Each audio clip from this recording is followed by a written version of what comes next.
Every morning, Jill started the same way. Wake up at 7 o'clock, wash up and make breakfast at 8:30, and then wake up her dad for work. After tasting the soup she had made today and making sure it was perfect, she continued with her plan. The heroine shouted at her dad to wake up because breakfast was ready, but there was no answer. Jill looked into his room and called him again. Apparently, he was sleeping too soundly to hear her. She walked over to the bed and gently touched his shoulder so that waking up wouldn't take him by surprise, but Dad still hadn't woken up. Then the girl began to literally shake him, because if he didn't wake up right now, he might be late for work, but in response, she only heard a moan. And then Jill screamed loudly enough for the whole room to hear, so loud that the lonely neighbor probably thought he was now a dad too. June opened his eyes abruptly, not knowing what to expect as a terrifying scream filled his room. He sat up abruptly, looked around, sweat appeared on his forehead from such an unexpected awakening, and then he saw her. Jill stood in front of him, screaming to wake him up, and at that moment he remembered that he had a daughter under contract for 2 months now. Seeing that June had woken up, she stopped screaming, broke into a smile, and announced that breakfast was ready, and it was high time for him to get up. 10 years ago, so-called faults appeared on the earth, which disturbed the peace and harmony. People did not know what to do with them and were terribly frightened, seeing first only the rift and then what emerged from them. Monsters emerged from the rifts in huge numbers, and it was impossible to cope with them. At the same time, strange abilities appeared in some people, regardless of gender and age. They began to be called hunters, who could track their abilities, like in a computer game. Hunters rose to protect the cities and began to control the rifts, exterminating monsters. Jun didn't have any special skills, so he had to study and look for a job suitable for an ordinary person. After graduating, he was able to get a job as a civil servant in the fault management department and became the youngest in the department. He had no particular talents, which negatively affected his work, where he constantly forgot about reports and was late. It was only after a year of hard work that he was able to receive his first assignment at the rift. He was excited for his first mission and set out to search for the rift that had appeared. However, here too, failure awaited Juna. On the way to the mission, he was hit by a truck. A bright light, a blow, the expectation of pain, but it did not come. He opened his eyes and could not understand where he was. People who also did not expect him to appear here told him that he was in a world called Murum. The world in which he died a huge number of times, experienced terrible pain and suffering. But after death he was reborn again, and everything started anew, because after appearing in Murum, he acquired one ability. A pocket watch that, in the event of death, would return him to the previous day and allow him to repeat the scenario again. June kept going back to achieve his goal, to win and stay alive. He did this so many times that it seemed he no longer remembered who he was or what he was doing. With each rewind, he drew conclusions and became stronger. And finally, he became the most powerful warrior in this world, and he had no equal. The inhabitants of the world of Marima nicknamed him Chonma, which meant heavenly devil. However, Juna was now only concerned with one question: how to get back. He became the strongest, so as a reward, he was given the same sudden return to his reality, just as he once fell out of it. The hero woke up in the hospital, but he felt fine. He got up, got dressed, and left the hospital as if he had woken up at home. The doctors were shocked because he was the one who was hit by a truck yesterday and had to undergo a 5-hour operation. Jun understood that he had spent a lot of time in another world, did not remember his own at all, and a long period of adaptation awaited him. He looked at his status window. All his stats were at their maximum. He was the best hunter for his world, and there was no need to return to his old job. Memories of Murum frightened him because there was a sea of blood on his hands. Memories flashed in his head. He stopped trusting anyone. He doesn't even remember how many times he died and was reborn again. And in that same second, he realized that now he wanted to be normal, go to work, and live a normal life. Having decided everything, June went to work at the city hall, went up to the right floor, went into the right room, and said hello. Everyone who worked in the department turned around and froze in shock, looking at the door. Greg was the first to speak up, but all he could ask was if June was okay. To which June replied that he was completely fine, and nothing terrible had happened to him. Greg noticed that he, at the very least, spoke differently and became more confident. After which he noted that his body seemed to have become stronger, although before he looked like a fragile guy. It was as if he was assessing him from the bottom up, and when he reached his face, he realized that his height had changed a little. June thanked him for all the compliments Greg had given him, but gave no indication that anything had changed. He assured that even if he had changed in appearance, he was still the same June who worked with them in the department. After which he clarified where his workplace was, since he was in shock after the accident and had memory problems. Greg, however, took the position that everything he was saying now made him even more suspicious. Olivia, who had been smiling at him up until that moment, was sure it was June, only more beautiful. The boss wasn't satisfied with what June and Olivia said, so he brought out a fingerprint scanner. The moment of truth, June put his thumb to the scanner, put it on, and everyone froze. Less than a minute later, the scanner reported that it was indeed June, a worker from the Rift department.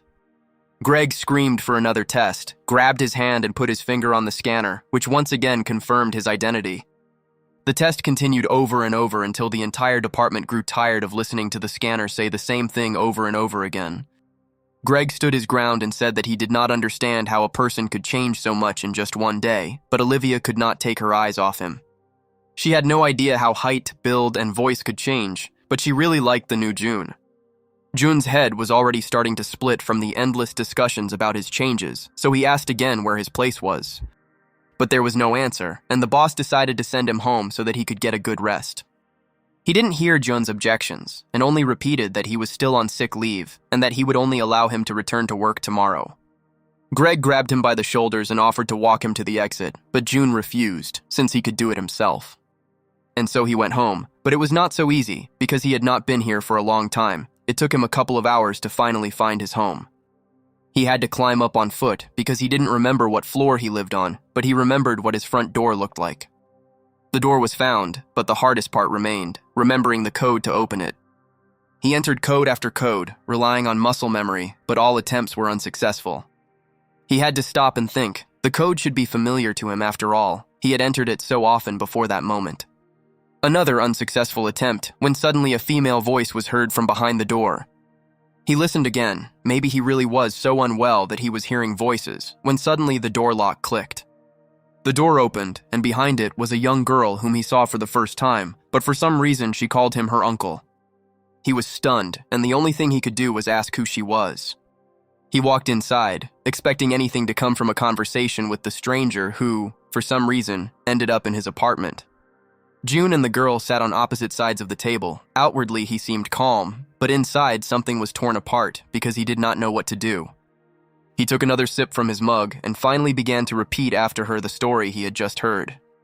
Her name was Jill, and she was the daughter of his brother's girlfriend.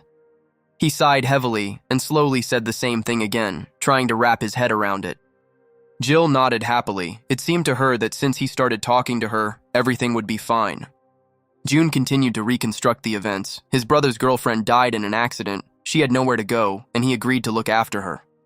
And that's why she knew the code to his apartment and came here today, which made Jill smile. After which he decided to clarify whether they had seen each other at least once before today. After this moment, the girl became confused and replied that this was their first meeting. He looked for any way to resolve this situation and asked if Jill had any other relatives. In response, she hesitated and said that her mother was an orphan, so she had no one else to rely on. Jun suddenly became distracted by a plate with some dish and asked her what it was. She suddenly gained new hope and began to animatedly explain that it was omuraisu, an omelet and rice, and she had prepared it for June to have a snack after work. When suddenly he interrupted her and informed her that he would not be able to receive her at his place. Unexpectedly for him, the girl became furious, jumped up and shouted that he had promised her. She handed him her phone, opened the correspondence with him, and showed him the messages confirming this. And now he had to tell his story, because until yesterday he was in the hospital, got into an accident, and was discharged only today. And most importantly, he lost his memory, did not remember either his brother or the girl he promised to help. He didn't know what to answer to her question about whether he was okay, since his body had fully recovered. But memory is seriously failing, which can cause difficulties in everyday life. He understood that it would be difficult for him to take care of anyone now, since it would take some time for him to adapt. Jill froze, as if she didn't know what to say, but in reality she was quickly going through her thoughts in her head to somehow fix the situation. Suddenly she screamed that she wanted to sign a contract and come to an agreement with June. He didn't understand what she was talking about, so he decided to clarify what kind of contract she wanted to sign. to which Jill asked him to become her father until she finished school. At that moment, he regretted asking that question because her proposal was crazy. Without wasting any time, she flew up to him, grabbed his hand, and began to convince him that he had lost his memory. It would be difficult for him to adapt, and she could help. She clung to his hand and continued to say that she would take on the cleaning, the laundry, the cooking to help him. In exchange, he will allow her to live with him until she finishes school, at least for 6 months, until she moves into a dorm. Jun thought about it, because this really was a good condition. No, even a very good condition. He spent a long time in the Middle Ages, in a completely different world, and it will take time to adapt to the modern world. She could always be asked about things he didn't know, asked for help, and this was truly beneficial for both of them. He reached into his briefcase, started to take out paper and pen, and informed Jill that he was ready to draw up the contract. She was shocked because the plan seemed unsuccessful, and now she couldn't believe her ears. June silently sat down at the table and began to write something. It seemed as if they were concluding a multi-million-dollar deal right now. He handed her a piece of paper with the rules by which they both had to live and asked her to tell him if anything was unclear or if anything needed to be corrected. The contract specified deadlines, obligations to provide Jill with all receipts and checks, to account for expenses, and to perform all household chores. June asked again if there was anything that Jill didn't understand or that she didn't agree with, to which she replied that she was happy with everything. There was one last step left for the contract to come into force, and he handed her a pen. With tears in her eyes, she took the pen. It seemed like she was about to burst into tears, but everything was exactly as she wanted. She bent over the papers, signed them, and said she would do everything in her power. And at that very moment, a smile lit up her face. Everything was decided, and she decided to clarify whether she could call Jun her father. He agreed, after which he went to his room, and Jill shouted after him to call her by her first name and to be informal. June agreed to this too. Jill hugged the contract to herself and breathed a sigh of relief because he was getting used to it so quickly and suddenly remembered that she had forgotten something, so she followed him. She started talking before she even looked into the room, but her speech was interrupted as soon as she saw a strong, pumped-up, naked body. Jill gasped instantly, but couldn't take her eyes off him, even though he was her father, but such an attractive father and only under contract. She only turned away when Jun pulled up his t-shirt and was able to look at her. He still didn't understand what had just happened, so he decided to continue the conversation and asked what else she needed. Sweat broke out on her face and she frantically began to explain that there was no food in the refrigerator and they needed to go to the store. His sarcastic question about whether it was true was just for the sake of continuing the conversation, because he had already taken out his wallet. He took out his card, handed it to her, and informed her that she would now be paying with it. She finally turned to him, took the card, and was taken aback. Could he really trust her so quickly? Jill couldn't take responsibility so quickly, and a plan came into her head. Since he had lost his memory, he should go with her. Maybe he would start remembering something if he went to the local store. It actually seemed like a good idea. The familiar surroundings might help him, so June agreed to go along with her. The store was on the next street. They got there quickly. This time, it seems, was not enough for the main character to remember anything. They stopped at the vegetable stand, and she told him that she simply had to cook for him for a while, but June kept getting distracted by an advertisement about a discount on meat and kept repeating that. All he had to do was agree. He thanked her and said that he agreed. It seemed that she was again glad that he agreed with her. Suddenly, a noise caught their attention, and there was tension in the air, as if something was about to happen. He asked her in bewilderment what was going on, because from her face, it seemed that she had already understood everything. At that very second, a portal appeared in the air right in front of them, and people began to run away from it in panic. Jill immediately took the gun out of her bag and was ready to meet whoever was about to come out of it. It was a rift. She didn't know what kind of monster would come out of it now, but she knew one thing. She needed to protect June, so she asked him to hide. A huge green creature with huge fangs emerged from the portal, and not only did it stink terribly, but strange sounds were also escaping from its mouth, similar to either a growl or a moo. Everyone who was in the store began to run out of it in panic, screaming that a goblin had come into the store for milk. June stood rooted to the spot and simply watched what was happening. He knew what to do, but he had only promised himself today that he would live a normal life. Jill hadn't promised anyone anything, so she immediately pointed the gun at the goblin and pulled the trigger. A beam of light shot out from the cannon, and a small wind arose from the power of the shot. And then the bullet reached its target. Jill hit the goblin right in the chest. The goblin felt the blow, looked down, growled questioningly, and saw a huge hole in his body. He fell flat on the floor. It seemed he wouldn't need any more food. The shop's customers began to surround him. They realized that he had lost consciousness forever, and they breathed a sigh of joy. Fortunately, there was a hunter in the shop who protected them. Jill leaned against the wall, breathing heavily, and continued to hold the gun tightly in her hands. Noticing Jun, she quickly came to her senses, hid the weapon back in her bag, and began to scold him for simply standing still when he was in danger. Jun apologized and said he would be careful in the future, which seemed to be what she wanted to hear, and she calmed down. The police were already hanging over the goblin. He was alone, there were no casualties, and they headed towards Jill, because this was the result of her actions. As he approached them, the policeman asked if they had dealt with the goblin, but his gaze was directed at June. With a quick movement of his hand, he brought Jill in front of him and informed the policeman that his daughter had dealt with the goblin. He was shocked, because the girl was only 14 years old. He couldn't believe that it was really her. But quickly getting his bearings, he asked for identification, telephone number, address, and bank account information. There was a reward for killing a goblin. This was the price for the destruction of the goblin in Mana. The police will pay it for preserving the lives and safety of the residents. The policeman said that the father could also provide a bank account, and the money could be transferred to him. June thought about it. He thought for a moment and asked Jill to tell him her score. She was surprised by what he said. He quickly cleared up all questions and said that it would be fair, since it was she who killed the goblin. She blushed with joy and quickly dictated her number so as not to scream with joy. They returned home. Jill was cooking dinner when suddenly the phone made a notification sound. She grabbed it and, looking at the screen, was clearly shocked by something.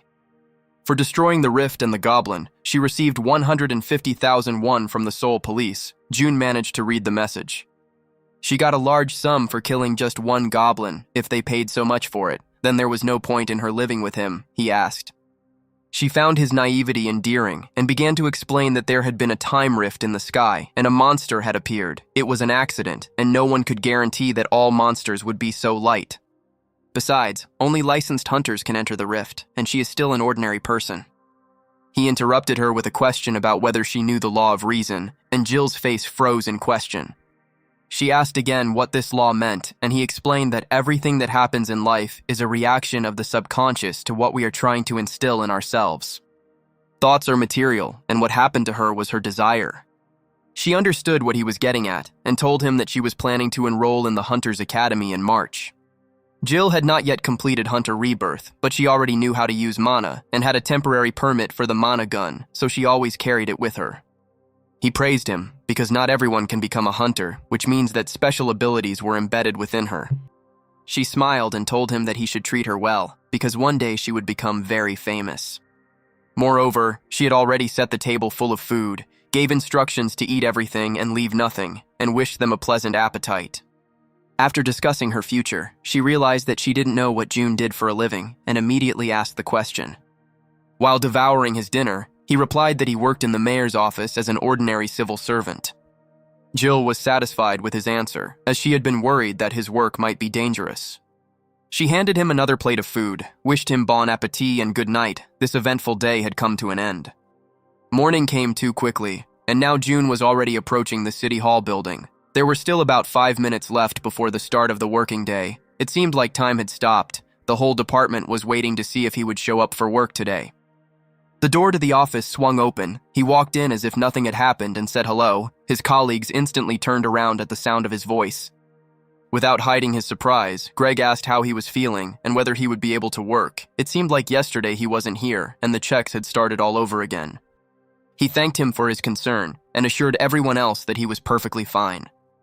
The department head tried to remain calm, so he leaned back in his chair and asked June to contact him anytime if he was having trouble. After which he pointed his finger at a free seat and finally answered the question that had been asked yesterday. His seat was there.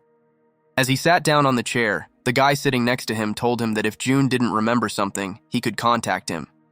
He hesitated, didn't know what to answer, just as he didn't know who this guy was, what his name was, and why he offered to help him. The stranger understood everything from his facial expression, so he immediately said that his name was Nate, and he was his direct superior, and Greg was in charge above him. He thanked Nate for introducing himself, for offering to help, and for providing clarity on what was going on in the department. Greg glanced at his watch and noted that the workday had already begun. It seemed like everyone was waiting for someone. Nate quickly reassured him and pointed out that the man they were waiting for was a very valuable hunter, so it was necessary to bring him up to speed, to which Greg sniped, asking if an F rank was valuable. It didn't matter, because they were still waiting for the hunter, and none of them showed up. Suddenly, they heard the sound of a door swinging open and heavy breathing and turned around.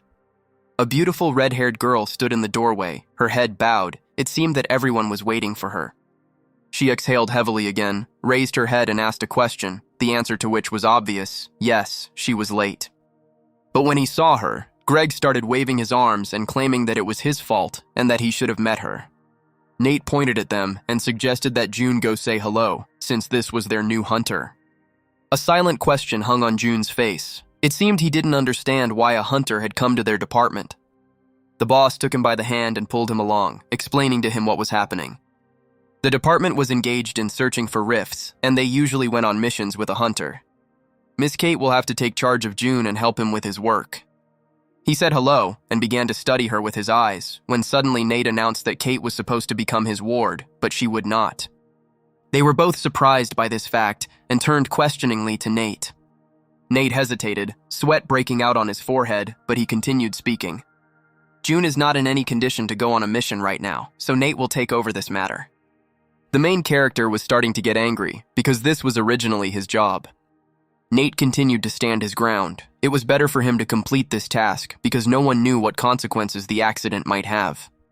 Suddenly, Greg entered the conversation, stating that he was worried about June being able to function properly.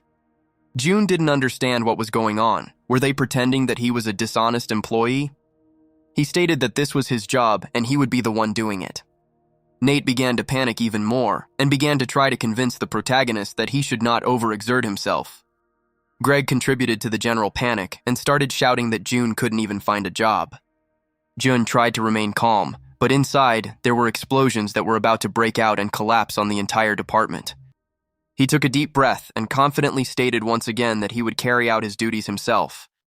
Nate couldn't resist anymore. He knew that June needed this chance, a chance to prove that he was okay, and he gave in. The shouting continued from the office for a while, and then everyone went to lunch. Greg and Nate sat outside and continued to discuss what had happened, one thinking that letting him go on the mission was crazy, the other trying to convince him otherwise. Jun was an employee of their department and despite what had happened, had the right to another chance, since he never made it to his first assignment. Thoughts were racing through Greg's head. He knew that there would be consequences for this decision, but whether good or bad, he didn't know, so he gave in and agreed. June and Kate set out on their first mission. He was carefully studying the instructions, and the girl seemed to be waiting for him to finish. He folded the papers and decided that there was enough information to do everything right. After several readings, it was clear what needed to be done. His duty was to study all the information about the rift, and support from the Hunter Academy was allocated to help him. As soon as he looked up from the paperwork, a girl's voice was heard from the back seat. She said that her name was Kate, and she was 21 years old. He apologized for such a long silence and said that he needed to check the documents. He turned around and his attention was drawn to what was lying on her lap. Jun asked what it was. Kate reported that her uniform and weapons, which were necessary for fighting monsters, were there. Suddenly the car stopped and the driver announced that they had arrived at the destination.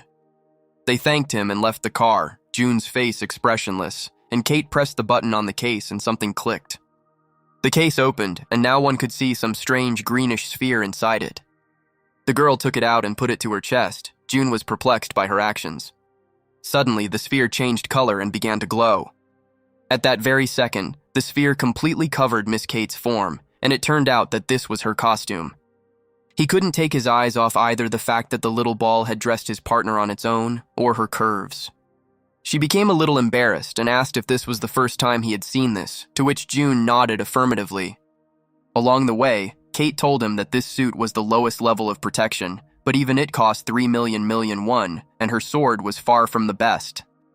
She stopped and asked what she should call him, to which he replied that he didn't care. Then she suggested calling him manager, since he was responsible for the faults. The security finished checking, and they were finally able to move on. He agreed to her proposal. They walked along the stone path and finally saw the purpose of their visit. A huge glowing portal, a rift, inside of which there were probably a bunch of monsters. Kate's former confidence disappeared somewhere. She hesitated and said that this was the first time she was going into the rift alone. They were distracted by a rough male voice that was familiar to Kate. It was Michael and a couple of other hunters who had worked together before. It seemed his main goal was to hook Kate. He stated that he thought she was no longer a hunter, but this was not the case. He looked at Jun carefully and asked if she had joined any guild, after which he leaned over her and made a sarcastic comment about how she didn't even know how to use mana. Kate lowered her head and her hair covered her face. She seemed to be on edge.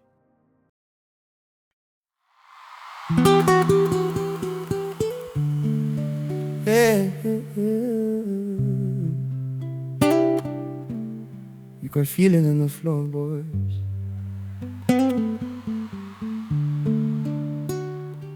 Hey.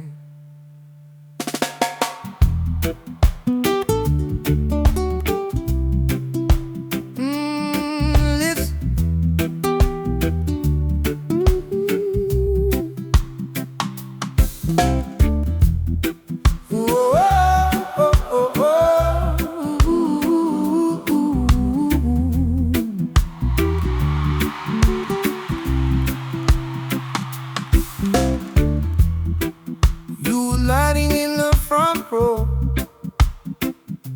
Saying you believed in everything I played, sharing secrets in the back door, smoke, helping at the promises we made. But when you stormed and tore my branches, you were ghosting fixes in the sun, breaking to my downfall. Ripped their glasses, calling what we had just for fun.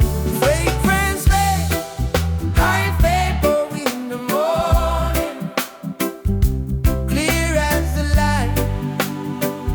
I see their shame. I was breaking while they toasted to the story, using my crafts to carve their names. But my heart keeps turning pain into a chorus. I rise again from every flame. Let the fire burn the mask right off their faces. Unlock our key from the embers of my name, from the embers of my name.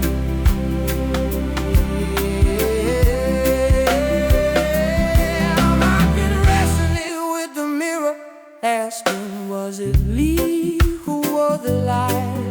Did I barter all my boundaries just to keep a handful by my side? They were cheering when I stumbled, calling my confession just again. But I found a quiet kindness in forgiving who I was back then. From faithless head, like vapor in the morning, clear as the light. I see their shade. I was breaking while they toasted to the story, using my cracks to carve their lamb from the embers. Oh, from the embers of my day. Oh,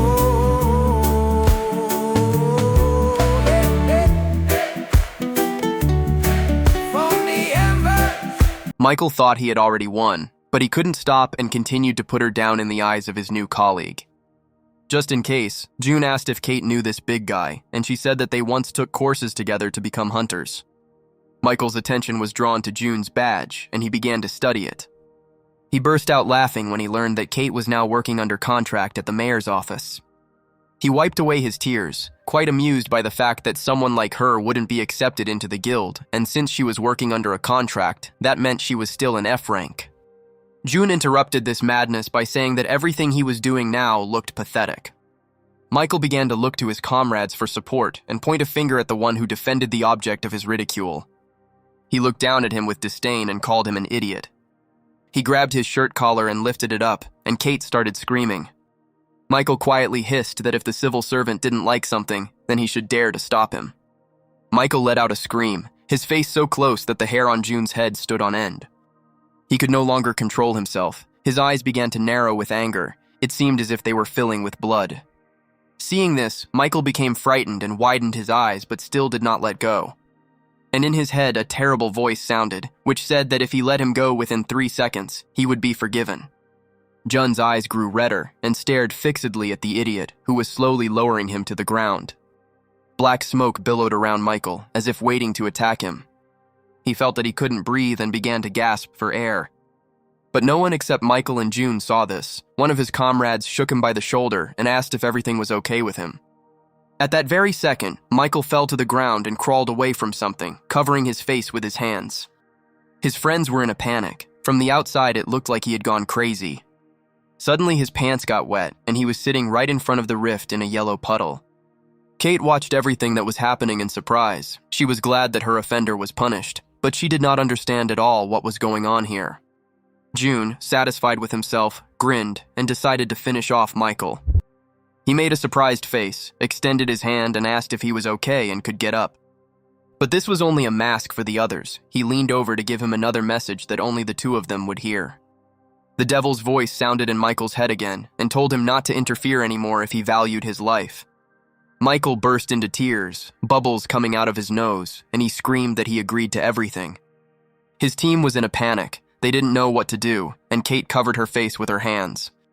Jun flew past her and called her to follow him before something worse happened than what they had just seen. He jumped into the rift they had come to explore, but his partner did not follow him. He had to stick his hand through that hole for her to finally pay attention to him. She followed him, and now they were on the other side. They looked around. This dimension did not look like the home of a monster. On the contrary, there were mountains and forests all around, and the air seemed so fresh that they both took a deep breath. In the distance, they noticed a goblin wandering around the fields, and Jun noted that this rift was F rank, which was probably why it looked so simple. He took out his tablet and began to enter information about the place where they had arrived. The computer informed that the F rank of the fault was selected. When setting a higher fault rank, the exception option should be selected. After which, the mapping of the area began, which meant that for the time being, June had nothing else to do. He put the tablet in his bag and slowly walked towards the goblin. Kate overtook him, shouting that she should go first. Even though she was here at the level of a porter, she should be responsible for the safety of ordinary people. Moreover, if she shows herself in a good light to the manager, she will certainly be hired for a permanent position at the mayor's office. Their attention was drawn to a noise coming from somewhere to the side, and they stopped. In the clearing not far from them lay at least 6 dead goblins, and next to them were 3 hunters who had cleared the area. Jun was shocked. There were so many hunters who came here before them. Kate fell to her knees and began to wail that she had to show at least something, prove what she was capable of. He tried to reassure her that since the goblins were gone, all they had to do was finish the map, and the job would be done. June decided to check his partner's status and opened her card. He was surprised. Weren't her parameters those of an ordinary person? Suddenly, he was attracted by her skill. It was S-rank fencing. She said that at first she was quite pleased, since there weren't many such S-rank skills. When she first started taking the courses, she was among the first, she continued, but with every word her condition changed for the worse. She bit a strand of her fiery hair and told that everything didn't go according to plan when she had to demonstrate her skill at the courses, but what could she do, since she didn't have mana? Her partner screamed that all she could do was try. Mana should have appeared at the 3rd level, but she didn't even know how to move on to the 2nd level. Suddenly, June grabbed her by the elbows and yelled, pulling her back. Right in the place where she had just been crying, something fell loudly. It was a huge mace, which, from a powerful throw, stuck into the ground. She looked up to see 3 goblins moving towards them. June had to lift her up and encourage her so that she wouldn't even think about the possibility of failure. He whispered in her ear that the battle was about to begin, and it was time for her to come to her senses. He pushed her in the back so that she would finally take at least a step. Kate collected her thoughts, pulled herself together, and focused on the goblins. She rushed towards them, drawing her sword and ready to attack. She slipped under one of the clubs the goblin was aiming straight at her head. She pushed off the ground with ease with one hand, and with a precise movement she cut one of them right on the nose. The goblin clutched his face, and Kate knew that this wound would not be enough. She pushed off the ground and bent her leg, preparing to deliver another blow. The next powerful blow to the goblin's head was delivered by her heel. But the goblin continued to stand on two legs, preparing to answer for what had been done to him. His eyes began to glare and he rushed towards her. But Kate was ready for this, jumped towards him, and with one swing of her sword cut off his head. The headless body crashed to the ground next to the other goblin. Breathing heavily, she stopped and then finally realized what she had just done. She turned to the manager and joyfully shouted that she could kill the goblin. However, looking back, she saw that Jun had his head down on the tablet, and another goblin was rushing straight towards him. With his claws and fangs bared, he growled and prepared to attack. Jun knew what was happening. It was not for nothing that he was the best warrior. He stood and simply waited for the moment. And as soon as the goblin approached him at full speed, he took a step to the side. Kate's eyes widened as the goblin ran towards the manager. She didn't know what to expect, but she certainly didn't expect this turn of events.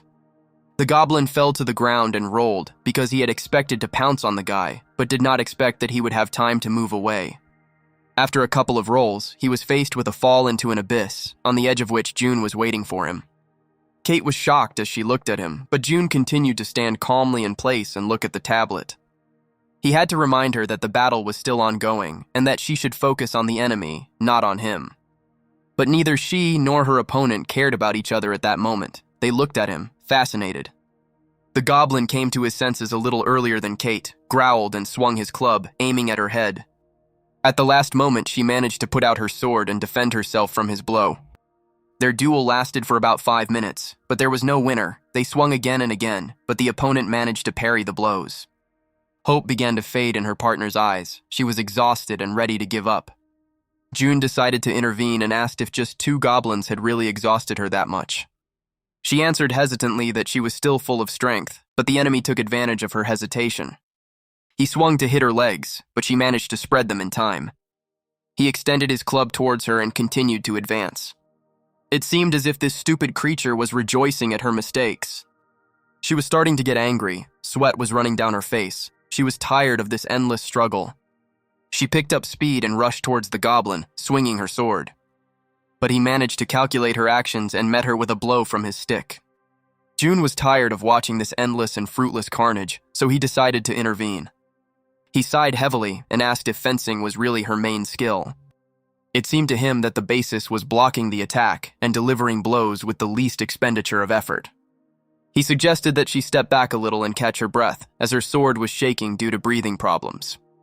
She followed his instructions and began to put her condition in order. He continued his instructions. She should focus on the enemy because he was also already at his limit. She looked at the goblin. He was breathing heavily, letting steam out of his mouth. He was truly at the limit of his strength.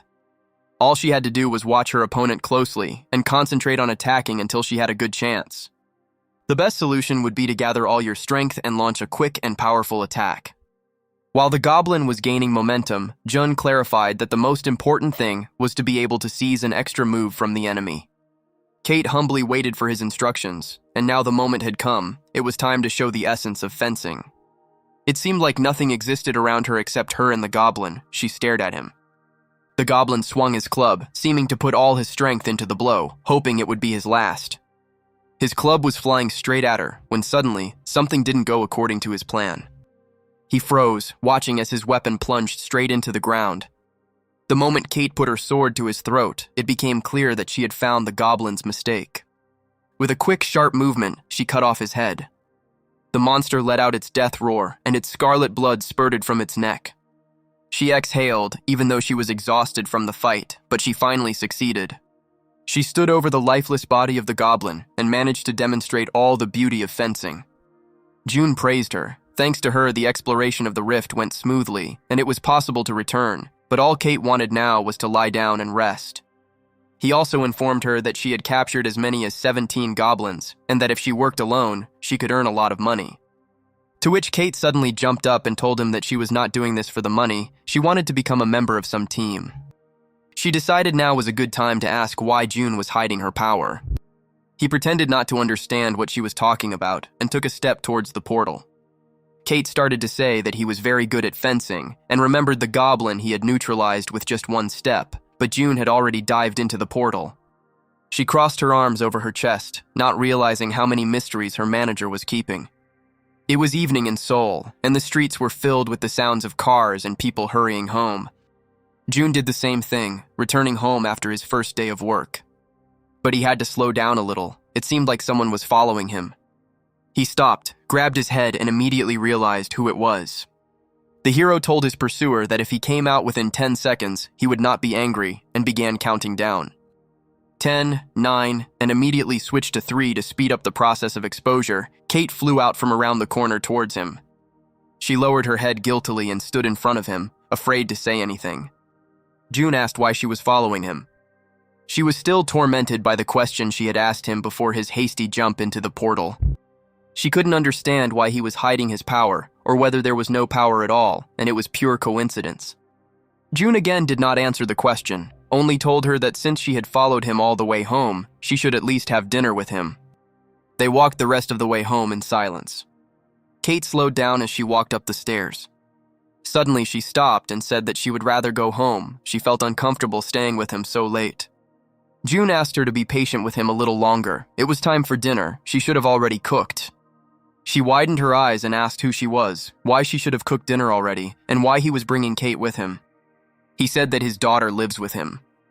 Kate expected to hear anything, but the fact that he had a daughter amazed her. June had already knocked on the door and asked not to say a word about work, since his daughter thought he was an ordinary civil servant. Thoughts were racing through Kate's head. Maybe he got married early, maybe he just looked young, but most importantly, she felt uncomfortable showing up like that with him. The door swung open and a young girl flew out of it with a smile on her face. But the smile instantly disappeared from her face as soon as she saw that her father did not return home alone. Kate's world collapsed, and she was surprised by his daughter's appearance. Why was it so big? He was only 26 years old. Maybe it was his wife and she just called him father. All this simply could not happen. Jill asked June who he had brought with him, to which he coldly replied that it was his colleague. Kate stammered as she confirmed the information, trying to be as welcoming as possible. But this information was not enough for the girl to let them in. June seemed to be amused by this awkward scene, but he still decided to check whether they could go inside yet. Jill opened the doors and finally invited them inside. When they walked inside, Kate and June were struck by the fact that the apartment was literally sparkling with cleanliness. Jill broke the pause and announced in an angelic voice that they would soon be having dinner and that her colleague should drink tea and leave. But still, it was June's apartment and his rules. He said that he invited her to dinner, so the three of them would do it together. The daughter made the most displeased face possible, crossed her arms over her chest, but was forced to agree. Afterwards, June commented on her behavior, not understanding whether she was going through puberty, to which Jill gave a loud negative answer. It seemed to dawn on Kate at that moment that she was not his daughter, but who she was to him remained a mystery. Jill pouted and went off to prepare dinner, displeased. Kate continued to stare at her, trying to find an answer. The long silence dragged on, so after dinner, Kate decided to break it and thanked him for the delicious soup, to which Jill replied with displeasure that she had bought it. Then the colleague began to look for something to thank the girl with, but she quickly rebuffed his compliments. Jill was tired of playing this game, so she decided to turn away, when suddenly something caught her attention. It was the huntress's shining case that stood in their hallway. Kate regained hope and began to explain that it was made for transportation, but was made in Schwartz's workshop. Suddenly, she realized her mistake and quickly covered her mouth with her hands. With horror in her eyes, she turned to June, who was clearing the table. In his head, he quickly calculated options that would be plausible enough for Jill to believe in them. But Jill had already begun to build a logical chain, and if Kate was a hunter, was her father an ordinary civil servant? Jun quickly got his bearings and said that his colleague was working part-time and that if she was caught, she would face a fine, so there was no point in telling anyone else this information. Jill slammed her hand on the table and towered over Kate. The girl's eyes widened, her mouth dropped open, and she knew what to expect from this girl. Suddenly, Jill happily grabbed her hands and began to tell her that she also dreamed of becoming a hunter. She took out her application form and started shouting that she would soon be entering the Hunter's Academy, looking with delight at her father's colleague. Kate was embarrassed because she was only an F-rank hunter. For the girl, it didn't matter. She had just found her idol and started asking her questions. She was curious about her father's colleague's style, how she fought, whether at close or long range, or maybe she even used magic and was a healer. The rest of the evening flew by. June didn't even have to take part in the conversation, and then they went outside to see Kate off. The girl thanked them for the dinner. She had never dined so cheerfully. When saying goodbye, she said that she would be glad to have dinner like that again. However, Jill asked her with a smile not to come again. She smiled even more and said that she still didn't like her, and that the fact that she was a hunter didn't change that. Kate felt awkward again and started to turn around to go home as quickly as possible. June interrupted the hypocritical scene, coldly sending his daughter home and saying that he would walk his partner to the subway. Jill realized that she couldn't argue with her father, smiled again, and ran home. June and Kate walked slowly towards the subway through the evening streets of Seoul. The girl, as always, was eager to start a conversation, and she stated that Jill was not June's biological daughter. The hero hesitated, his breathing became ragged, he did not know what to answer her. To which she confidently replied that neither the age nor the fact that he had no ring or not a single family photo at home matched. Moreover, they had different surnames. All these facts led to only one conclusion: she was not his biological daughter, and he had never been married. June was shocked that she had managed to learn all this while she was having a lively conversation with Jill. And then she asked an uncomfortable question about what kind of relationship he had with Jill, whether there was anything dangerous in it, to which June hastened to reassure her. There really was nothing dangerous between them. She was his niece, and his brother had problems, so he was raising her. Kate realized that she had been so excited about her investigation that she hadn't thought about what it might lead to. She calmed down and apologized for asking too many questions. Jun didn't care. The only thing he asked was not to talk about it at work. The rest of the journey to the metro was silent, and now they were there. Jun said goodbye and immediately went back. Kate watched him go and seemed to be conducting some kind of investigation in her head again. Suddenly, it dawned on her how she hadn't noticed this fact right away. June and his brother probably shared the same last name, but their niece and daughter did not, but by the time she realized this, June had already disappeared around the corner. There were still about 5 minutes left before the start of the working day, but the office was already filled with shouts. Greg read the folder June had filled out with bewilderment and asked in bewilderment how he had managed to do it in one day. But June was only concerned about one thing: whether there were any problems in the report. But the report was done just fine. It usually takes several months to compile such data. June simply could not have done this report alone. Greg turned to Nate with disbelief. He was sure that it was he who helped his colleague, but he shook his head. After which Nate praised Jun and said that now he would have to catch up with him. Jun, satisfied with what he had done, leaned over a little and said thank you. Suddenly, Kate appeared next to him and continued to praise Nate. He didn't understand what she was doing there, since today was supposed to be her day off, but everyone else was glad to see her. He wasn't in the mood to continue talking to her, so he sat down on a chair and told her to do whatever she wanted, but there would be no overtime. But she persistently handed him some piece of paper. He began to study what was written, but still did not understand what it was.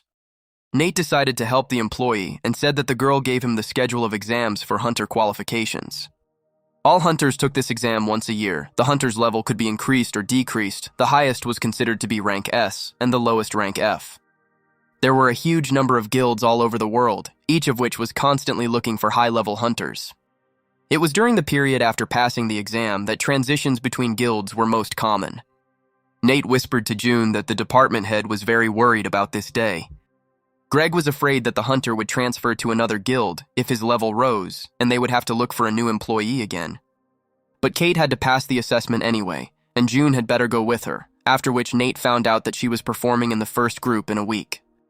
Jun turned to Kate and asked if she would transfer to another guild if she leveled up, but she told him that she wanted to extend her contract at the mayor's office.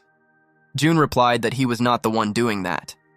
He noted that she should raise her level before the certification day so that it would be easier for him to go on assignments and she could get a salary increase.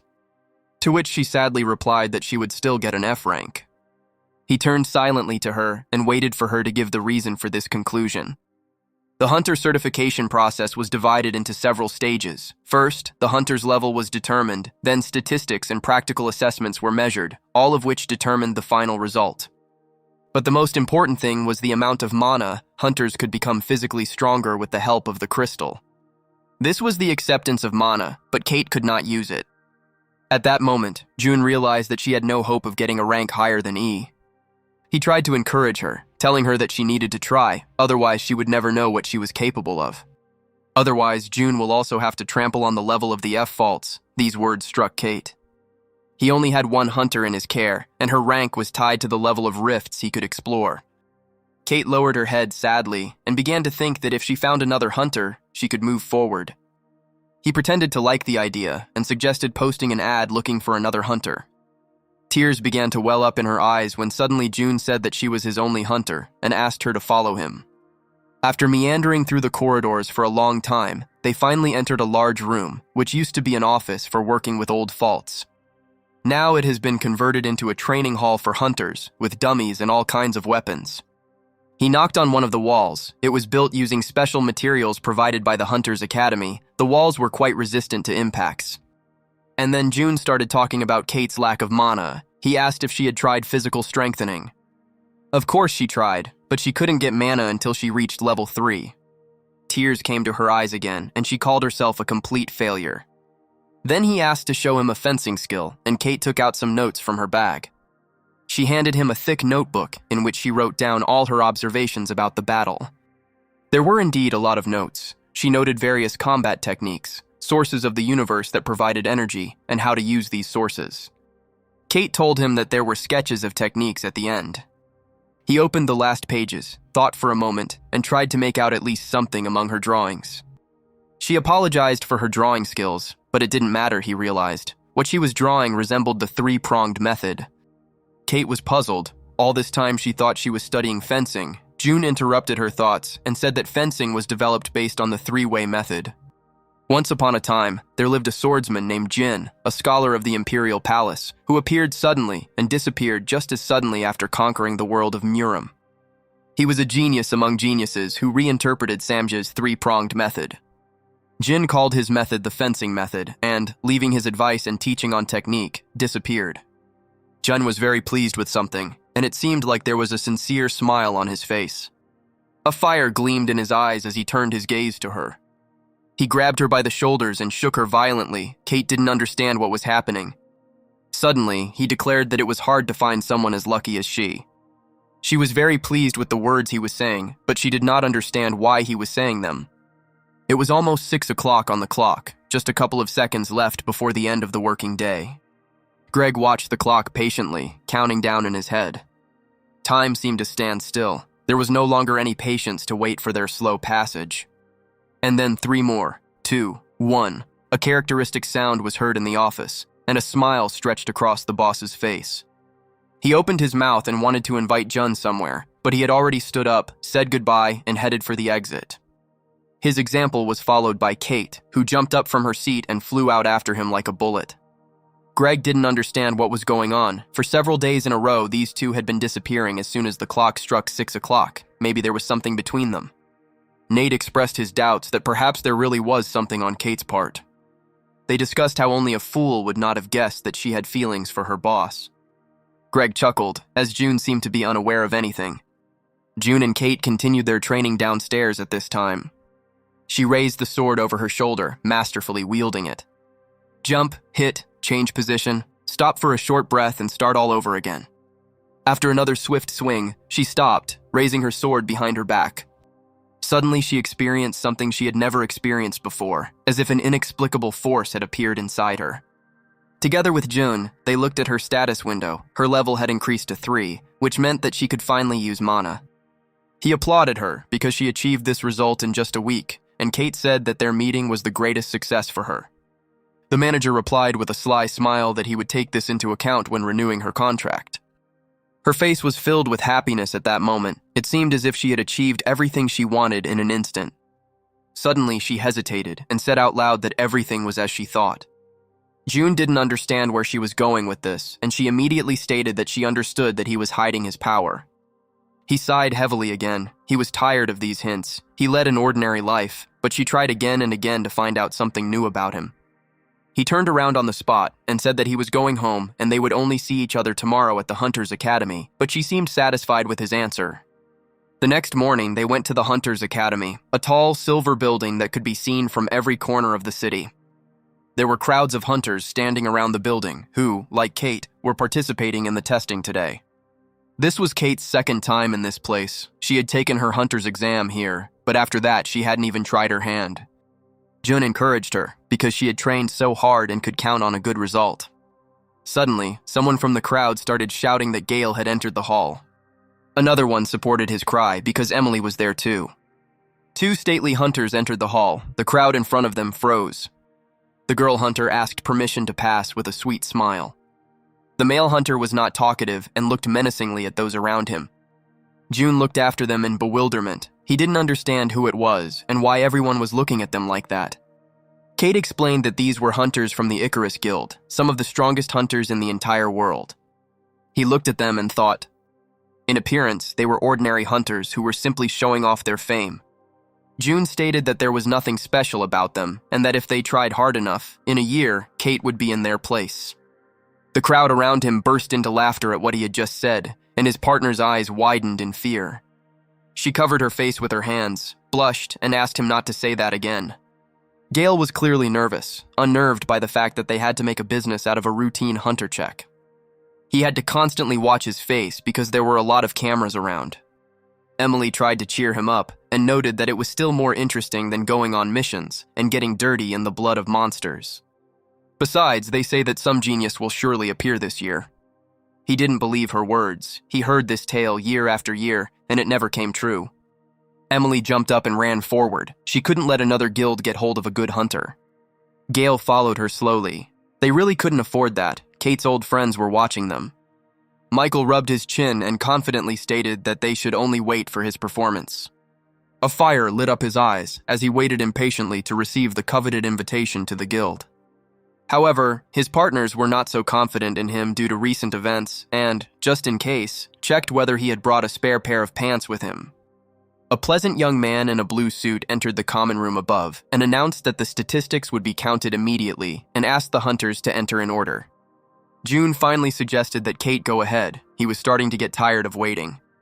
The hunters lined up, from which conversations could be heard every now and then that someone would definitely get into Icarus. Ahead, all that was visible were countless people and the golden light from the huge gates. The next hunter approached the evaluation device and began testing. The computer displayed his statistics on the screen and showed a C rank, and those around him began to rejoice. And at that very moment, the hunter was surrounded by guild managers who began offering him work. Some offered free weapons, others a free suit, and some offered double the deposit. It took some effort for Kate to push through the crowd to get to the appraiser. 30 minutes later, she finally returned to the manager, her head down and breathing heavily. Breaking through the hunters was already a difficult task. Suddenly, she looked at him happily and announced that she had received D rank. Strength 6, Agility 11, Power 8, Mana 10, the last stat she was most pleased with, as she had raised it from 0 in just a week. Inside, he shared her joy, but outwardly he seemed calm and quietly congratulated her. It was time for them to move on to the battlefield, where they would have to show their skills. From the top floor of the arena, they watched a C-rank hunter who was in a C-rank rift.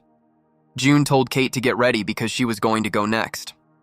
She hesitated and decided to ask again if she really should try her hand at a C-rank rift, since she had only just reached D. He once again answered affirmatively that he was able to cope with the rift of this level. The girl was nervous and did not understand where he got such confidence from. Jun just asked me to trust him and try. The speakers announced that access to the rift would now be open for the third group of rank C. Kate shook before leaving, trying to leave all her excitement there. And she confidently took a step forward. But as soon as she stepped into the arena, she saw how many people were looking at her right now, and she started to worry again. A familiar voice called her name from behind her, and horror froze on her face. It was Michael, and he asked her in bewilderment what she was doing there. She hesitated and only moaned in response. He sarcastically mimicked her. He came closer and closer and loomed over her, repeating his question over and over again. When suddenly he started yelling at her, he didn't understand that she really believed in her own strength. He screamed furiously that she was crazy. Tears welled up in her eyes. She cringed and began to apologize to him. Michael grabbed his head. This was the first time he had seen a hunter of the lowest rank try to pass the sea rift. The hunters who were undergoing the tests with them turned around and couldn't believe their ears. An F-rank hunter was in the arena with them. They noticed that she was wearing a low-level suit. She began to doubt herself. It seemed as if she had become an ant in this huge arena. Michael was at a loss for words. He did not understand what she was hoping for here, and he hypnotized her with contempt. Suddenly, his eyes filled with horror. He started spinning around, looking around to see if that creepy guy who had made him wet his pants last time was with her. June watched this picture. He hated Michael, who was really nothing special. Suddenly, someone entered the room from which he was watching her. It was Gail, the very same hunter from the Icarus Guild that all the hunters wanted to join. He slowly began to talk about how June worked at the mayor's office and that he had a young hunter, Kate, under his care. Jun wasn't surprised that he was so well informed, but he didn't understand where he was going with his speech. Gail moved slowly towards him and decided to get straight to the point. He said that the Icarus Guild wanted to invite Kate to join them. She had never undergone physical strengthening before, and this was the first time that an F-rank hunter could increase her mana so much. With the help of the F crystal, she increased her stats to 10. Moreover, he noted that there was no record of her strengthening herself after this. She had a monstrous talent. Jun was silent. He was thinking over his next words in his head, because now everything could be used against him. Gail continued to talk about how the Icarus Guild would give her wings, that she would be able to gain vast experience and knowledge, and participate in raids on the most difficult rifts. He looked at June intently, and finally asked what he could offer her to counterbalance him. June lowered his head. What could he offer her except a raise in salary? Gail continued to press, noting that she hadn't been training for that long, but for some reason Jun sent her to a C-rank rift, even though she hadn't been in raids higher than D. He tried to read his mind. Did June really think she could handle this level? Behind the glass, the speakers sounded again, announcing that the rift had been activated and the test had begun. The doors began to slowly rise, and a voice announced that the orc warriors had to be destroyed within a certain time. Huge green creatures with red eyes and huge fangs moved towards them. Michael cried out joyfully that it had finally begun and reached for his weapon. Kate was already armed and stood there, assessing her opponents. There was also a battle going on outside the window. Gail assured Jun that only a hunter can raise a true hunter, so he should let her go. He was already close to him and began to doubt what June thought about her. Perhaps he was important to him, and it was he who wanted her to be close. Jun began to scratch his neck, slowly trying to wrap his head around everything he had just been told. Finally, he declared that she was not a thing, and therefore he had no right to dispose of her. After which he smiled devilishly and offered Gail a bet. Gail listened to him attentively, but his face showed a question to which he was eagerly awaiting an answer. At that moment, a battle was raging in the arena, and the orcs were running as fast as they could towards the hunters. Michael stood near Kate and asked her to finally pull herself together. They didn't have time to think. The orcs approached, emitting terrible growls. At that moment, Michael thought that it seemed like he had made a mistake in deciding on rank C. He froze and could not move as the huge green monster approached him. Then came a powerful blow, and the iron began to ring. Michael managed to put the weapon in front of himself at the last moment. He had a hard time resisting an orc that was at least twice his size. The orc pounded on his hammer. Michael began to lose ground. He couldn't take it anymore. His strength left him, and he lowered his weapon. At the same second, the orc delivered a powerful blow with his fist straight to the jaw. He flew away from him a couple of meters, and the monster growled contentedly, feeling his superiority. Not only did he fly back from such a strong blow, his hammer also went in the opposite direction. He was defenseless at the moment when the club was already raised above him. He asked the monster to wait, which from the outside seemed simply ridiculous. Suddenly, Kate crashed right into his side and at the very least distracted the orc. She miscalculated his power, so she fell down next to him while he was still standing confidently on 2 legs. Michael watched in shock as it happened. It seemed like he had just been saved by the girl he had been making fun of for a long time. She decided to knock Michael's self-esteem down a notch and ordered him to step back and deal with the orc himself. He didn't understand what she was even talking about, how she could deal with the orc. But the enemy didn't care who he was fighting. He let out a powerful roar and swung his club. He struck a precise blow, but Kate managed to jump back. This was the moment when she had the opportunity to figure out where he might go wrong. She watched his movements closely and finally understood his line of attack. Her eyes filled with confidence, and she knew what she needed to do next. As the orc prepared to strike, she quickly moved behind him. A couple of precise blows, and the monster finally began to understand who it was dealing with. He had just started to turn around to look for her when she suddenly struck again. The orc's eyes widened in bewilderment. He didn't know how to deal with her. And Kate was already preparing for the next blow, doing a somersault right above him. She gripped her sword tightly and measured every movement. Her last blow hit the monster right in the back, and it seemed to be fatal. Satisfied that she had not only defeated the orc, but had also used her fencing skills, she froze in a victory pose. Everyone who watched this carnage behind the glass of the arena was in shock. The same thing was happening inside the arena. Those who had just not understood what she was doing there realized that they had been very wrong about her. The worst part was for Michael, who constantly bullied her, and now it seems she saved him. June nodded with satisfaction. He knew she could handle this rift. Gail shouted that it was impossible, because just a week ago she was a hunter of the lowest rank. Jun turned to him with a grin and asked what he was so surprised about.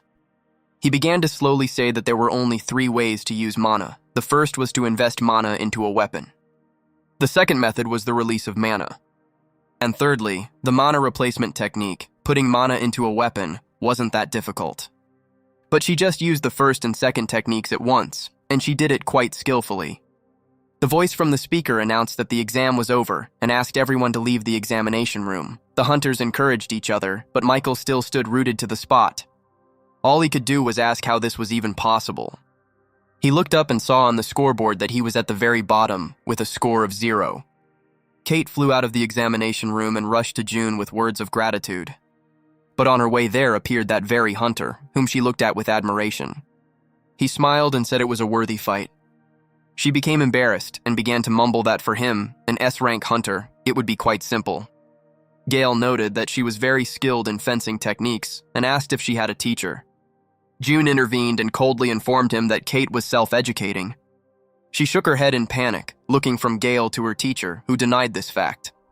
She realized that June didn't want to talk about it, giggled and confirmed his words. Gail interrupted her and addressed her by name. He decided to get straight to the point and invited her to join the Icarus Guild.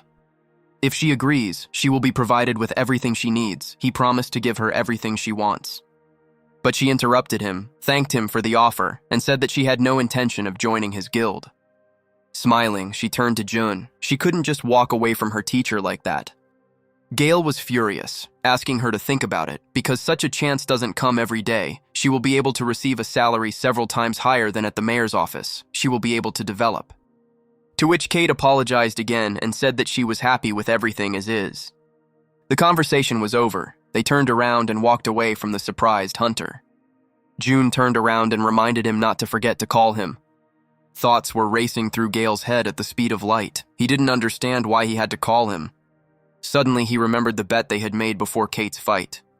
Just before the start, June declared that his protege would be able to destroy more than 5 orcs. And if Jun loses, he promises that he will persuade her to join the guild. But if he won, Gail owed him a Class A suit. At that moment, the bet seemed stupid to him. He was sure that he would win, so he happily agreed. The next day, their office was already filled with excited shouts from the morning. Kate took out her C-rank hunter card, but she was still shy.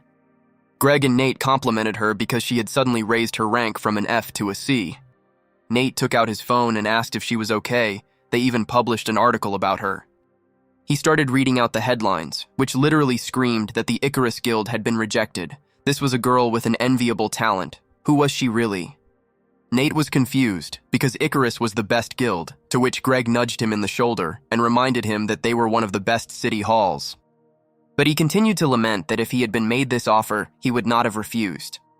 Greg didn't understand why he was doing this, because the huntress that all the guilds wanted to take away worked here, in the same office with them. Kate approached June and asked if he would treat her even better now. He nodded with a smile and said that she would not regret choosing to stay here. She smiled and was glad of his answer, because that was all she needed. Greg couldn't help but watch them and curl his fingers into a heart shape. June said that he and Kate would be going to Daehan's workshop, a place that was the largest store for hunting equipment. Nate tried to stop him because their budget was not designed to buy equipment. Everything was already allocated, and for this, they would have to consider an additional budget. June reassured him and informed him that they would not buy anything, but would only take what they had promised. And now they were walking around the workshop, assessing the scale of this store. They walked further and further through the store, Kate waiting for them to finally stop. When June finally stopped, she realized that right now they were standing in the most expensive store in this workshop. They were greeted by the store manager. Jun said that he was from the Rift Affairs department and came from a hunter named Gail. She immediately understood what was being discussed, nodded affirmatively, and invited them into the store. She suggested that they look around, and if they needed anything, they could immediately contact her. The first thing that caught their attention was the golden suit with the outline of a dragon, but it all seemed too much. After they moved on to a silver suit with red accents, Kate said that she didn't see a suit that suited her yet. She turned away from another display case to move on, when suddenly something caught her attention. A tight red suit with high black boots, and most importantly, fluttering white wings behind his back. Kate pressed herself against the display case, her breath catching in her throat. She knew that this costume was very good and was made from the wings of a queen ant. June looked at her like she was a little child and asked if she would take the suit. Her eyes were shining. She was dreaming about this suit. Something was breaking inside her, but out loud she said that it was very expensive. After 4 hours, June was exhausted. He didn't understand why they spent so much time here if in the end, they still took the suit with wings. Joyful Kate didn't pay any attention to him. What was more important to her now was that the suit also had a beautiful case. Jun's attention was drawn to a sign on a weapons crate that said everything in it was on sale at a 50% discount. He stopped and asked why all this was being sold at a discount, to which the seller replied that these were E-rank items, but that he could look for something worthwhile. The merchant said that if they took several items, he would increase the discount. One item cost only 1,000,000 won. June was shocked how they could talk about a discount when the price was still very high. Kate tried to calm him down and said that all the hunting items cost that much. But he had already turned around and walked on. Such discounts did not interest him. Suddenly, something stopped him, something flashed behind him, and he realized what was in that basket.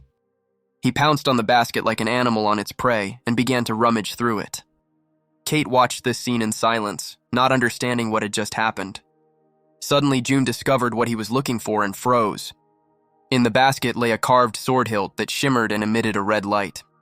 How could this thing end up here? The sword of Chonma, his sword, the ruler of the world of Murim. He looked at the price tag, which said 50,000 won. The seller began to apologize. He didn't know how this stump got there and reached out to take it. Jun hugged it tightly, not intending to give up the find, and asked if it was really only worth 50,000 won. The older man continued to apologize and said that this did not usually happen. Jun rudely said that he would buy this sword. The seller was perplexed. It was an old piece of iron, of which only the handle remained, but the hero didn't care. He had already handed over the money. After shopping, he went to Mount Umyun, where he watched the evening soul away from prying eyes. He clutched the handle he had just acquired. He was upset by the fact that the sword of the strongest warrior only cost 50,000 won. He swung it. The sword changed its glow to purple, and instead of a blade, black matter burst out of it. A wind rose around him, and the sword seemed to begin to fill the space around it. He made another swing, hid the blade, and remembered that his daughter was waiting for him at home, who had definitely already prepared dinner. The hero took out his phone and looked at the time. If he took the metro, it would be too late. He pushed off the ground. Running was clearly faster. And now he was home. He opened the door and apologized for being so late, but no one was in a hurry to greet him. The TV was on, and the news was reporting that just recently, not far from Mount Uman, a large rift had appeared and then immediately disappeared, but June wasn't listening to it. He looked into Jill's room, trying to understand why she hadn't met him. Jill leaned over the pile of documents, studying them carefully. Due to the move, she completely forgot about paying for equipment rental, lectures, maintenance costs, and several other items. She didn't understand why it was so expensive. It was a public university after all, and all the bills together came to more than 50 million won. Jill thought about telling her father about this, but it wasn't part of their contract.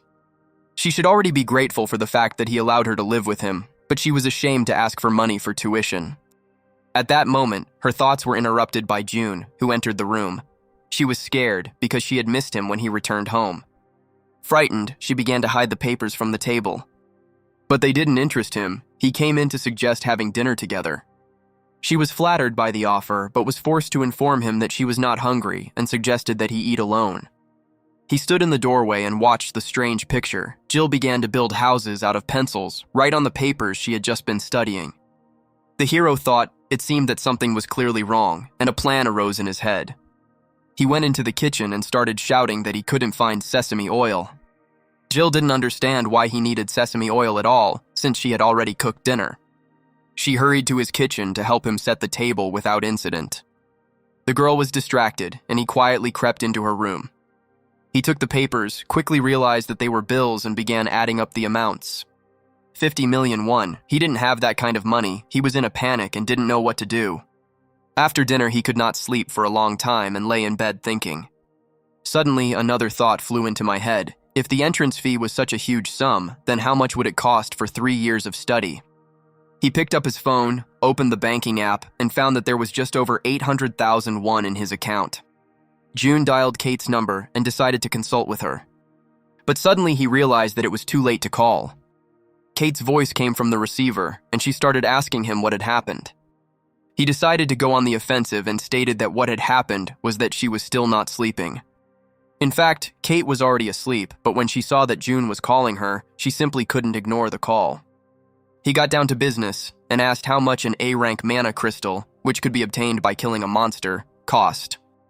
His eyes began to widen when the person on the other end of the line told him that one such crystal could fetch between 100 and 200 million. Kate thanked him for his concern, but reminded him that she had only recently achieved C rank and was still far from A rank. He didn't understand what she was talking about, so he simply thanked her for her answer and said goodbye, but at that moment, a plan appeared in his head. The night flew by quickly. June quickly fell asleep because in the morning he had to do what he had planned. He put on a hooded sweatshirt, packed his glasses, mask, and gloves into a backpack so that no one could recognize him, and took a fake hunter's pass. He read the note Jill left saying she was going to exercise, so he had about 3 hours. The hero went to Mount Guryong, where a rift had recently opened. He put on the protective equipment he had brought with him. With a long leap, he jumped over the fences and signs that warned that the area was dangerous.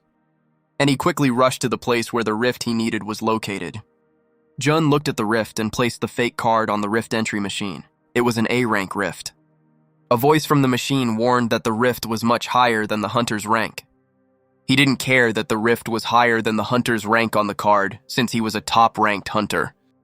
The identity was confirmed, and there he was, standing in a rift that strongly resembled the forest on Mount Umyong. His plan was to quickly destroy a couple of monsters, take their magic stones and go home, since today was a day off after all. Suddenly he heard the cracking of branches behind him. Someone else had entered this gap. These were 3 hunters who went on a mission to clear this rift. They were surprised that there was someone else in the rift. Jun rolled his eyes and realized that the situation had become a little more complicated now that it was known for sure that he was here. The hunter girl immediately called him crazy because Jun was in an A-rank rift even without a suit. The hunters assumed that he was broadcasting a video from the rift. Such people often ended up in rifts. One of them headed towards June, and the other shouted after him to talk to the guy nicely and send him home. He walked up to June and introduced himself. His name was Alan, and he was a hunter of the Mizai Guild. June remained silent. Alan became nervous after the long silence and asked if it was really the hunter, since coming into the rift in such a video was a death sentence. June thanked him for his concern, said that he would kill a couple of monsters and leave. After which he announced that he was leaving, which caused a violent reaction from the hunters. Suddenly, they were distracted by a strong vibration from the ground. It seemed as if an earthquake had begun. June didn't understand what was happening, so he just froze in anticipation. A glitch occurred in the rift, and the Ogre King appeared. Exit from the rift was limited until the enemy was destroyed, or until all participants in the rift died. Alan yelled for his partner to press the emergency video recording button. At that moment, the president of the Hunter Academy, Adrian Chall, became tense due to a sudden glitch in one of the rifts. An assistant entered the office and reported that there were 3 hunters from the Mizai Guild and 1 F-rank hunter there. Adrian tensed up. How could an F-rank hunter end up in the rift with them?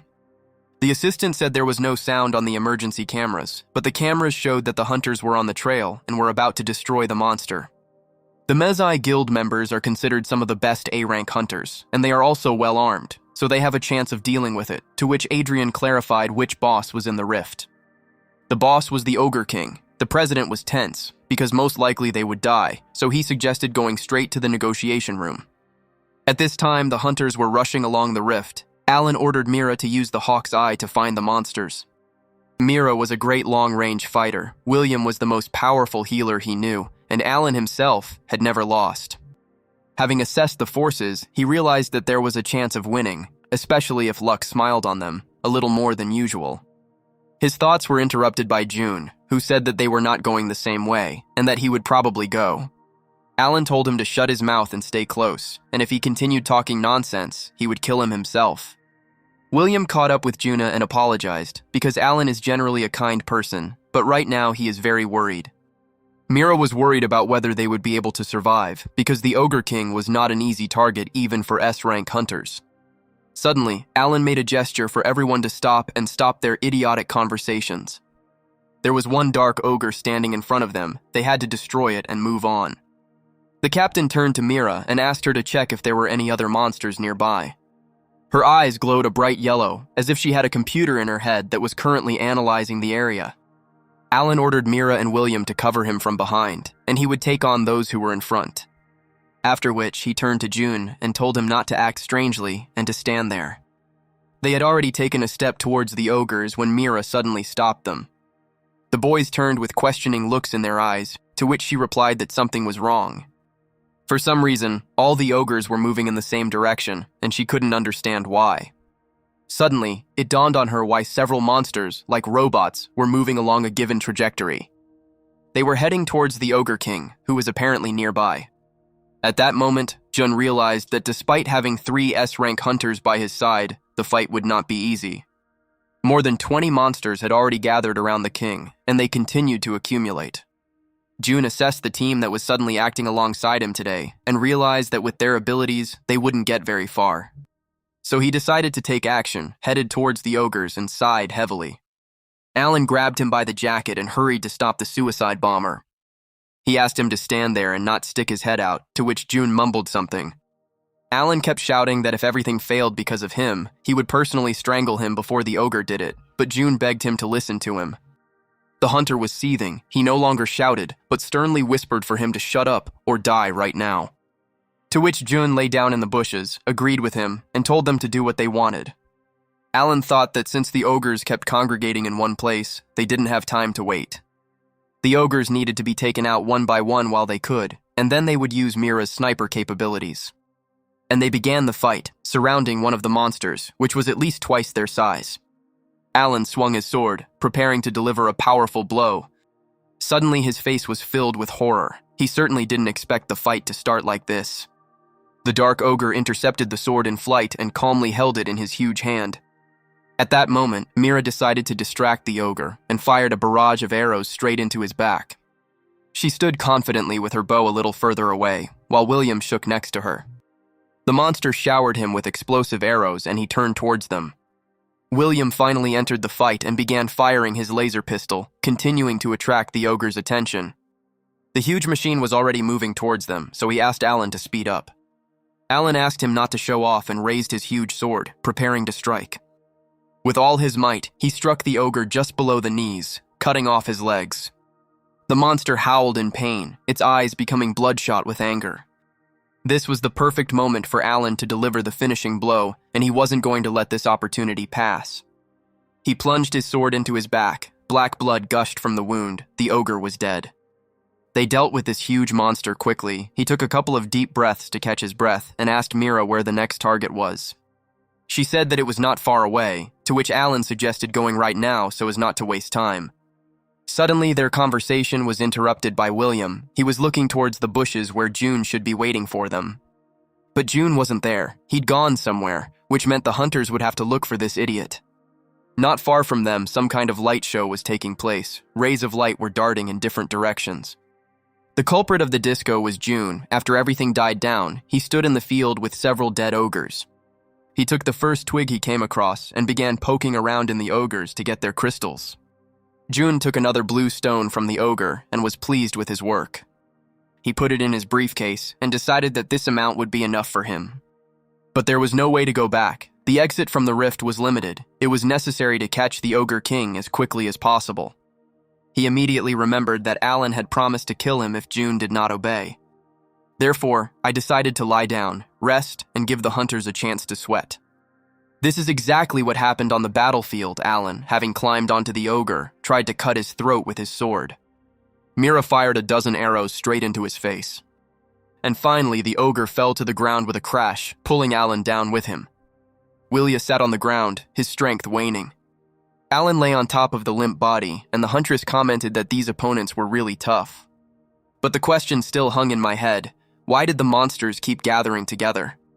They had only killed 11 monsters, their strength was exhausted, and they needed the Ogre King's mistake to win.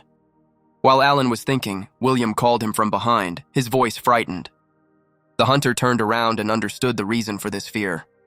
Right behind them stood a huge army of monsters, led by the Ogre King. There was fear and indignation on his face. He didn't understand when they all managed to gather. There was no time to prepare. They would have to fight in these conditions. Alan ordered to pull himself together. We had to be extremely careful, he suggested, slowly retreating back and catching them one by one. He began to outline his further plan, but hesitated. It seemed like this was the end. They had nothing else to do. They would die here, and suddenly there was an explosion. The ogres started the fight and struck, the force of which sent Willia flying into a tree. The Ogre King let out a loud cry, more like a growl, as if sending his warriors on their way.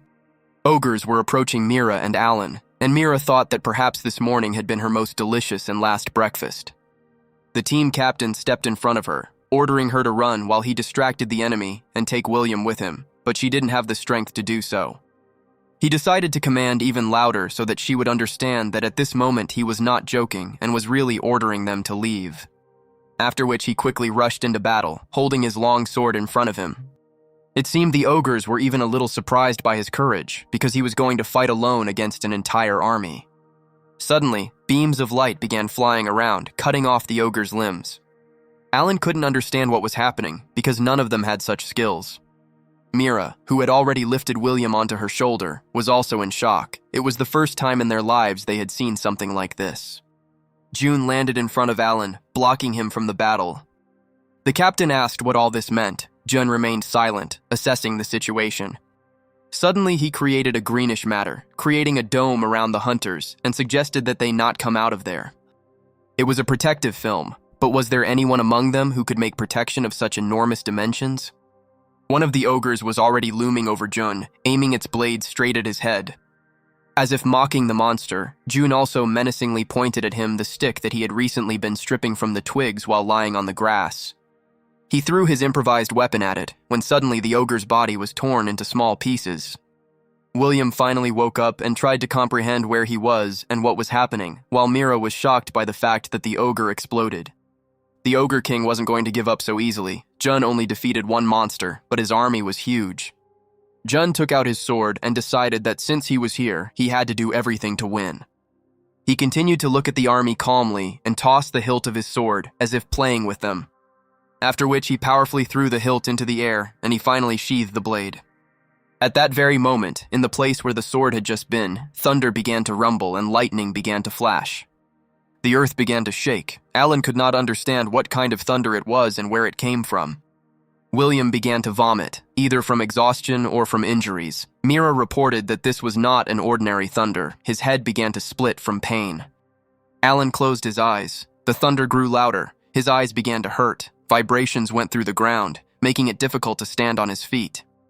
But this didn't bother Jun. He stood firmly in place and continued to control his abilities with a wave of his hand. The beams flew across the field again, cutting off limbs and making holes through the monsters.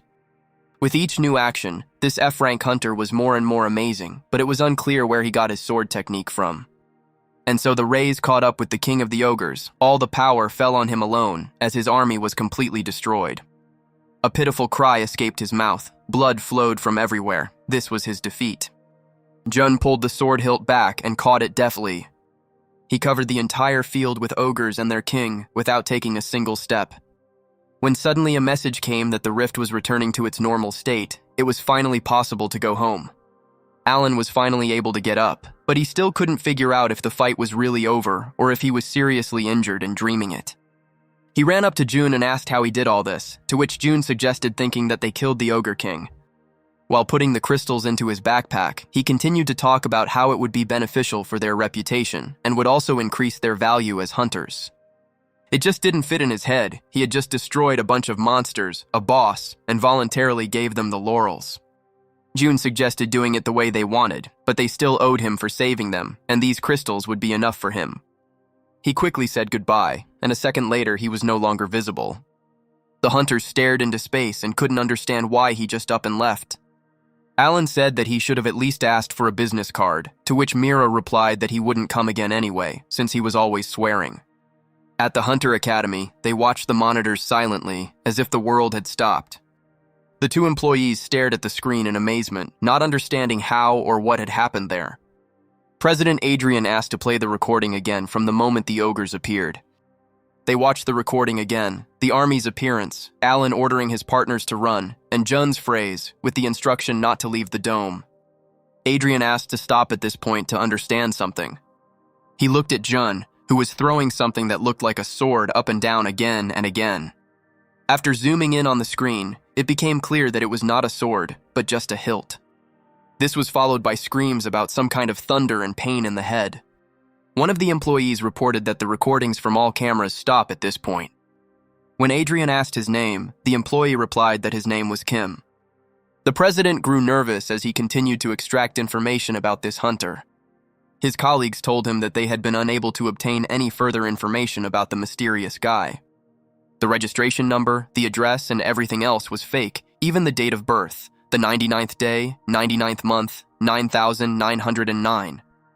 He asked if there were any witnesses to how this guy came out of the rift, since several more hunters had been sent there.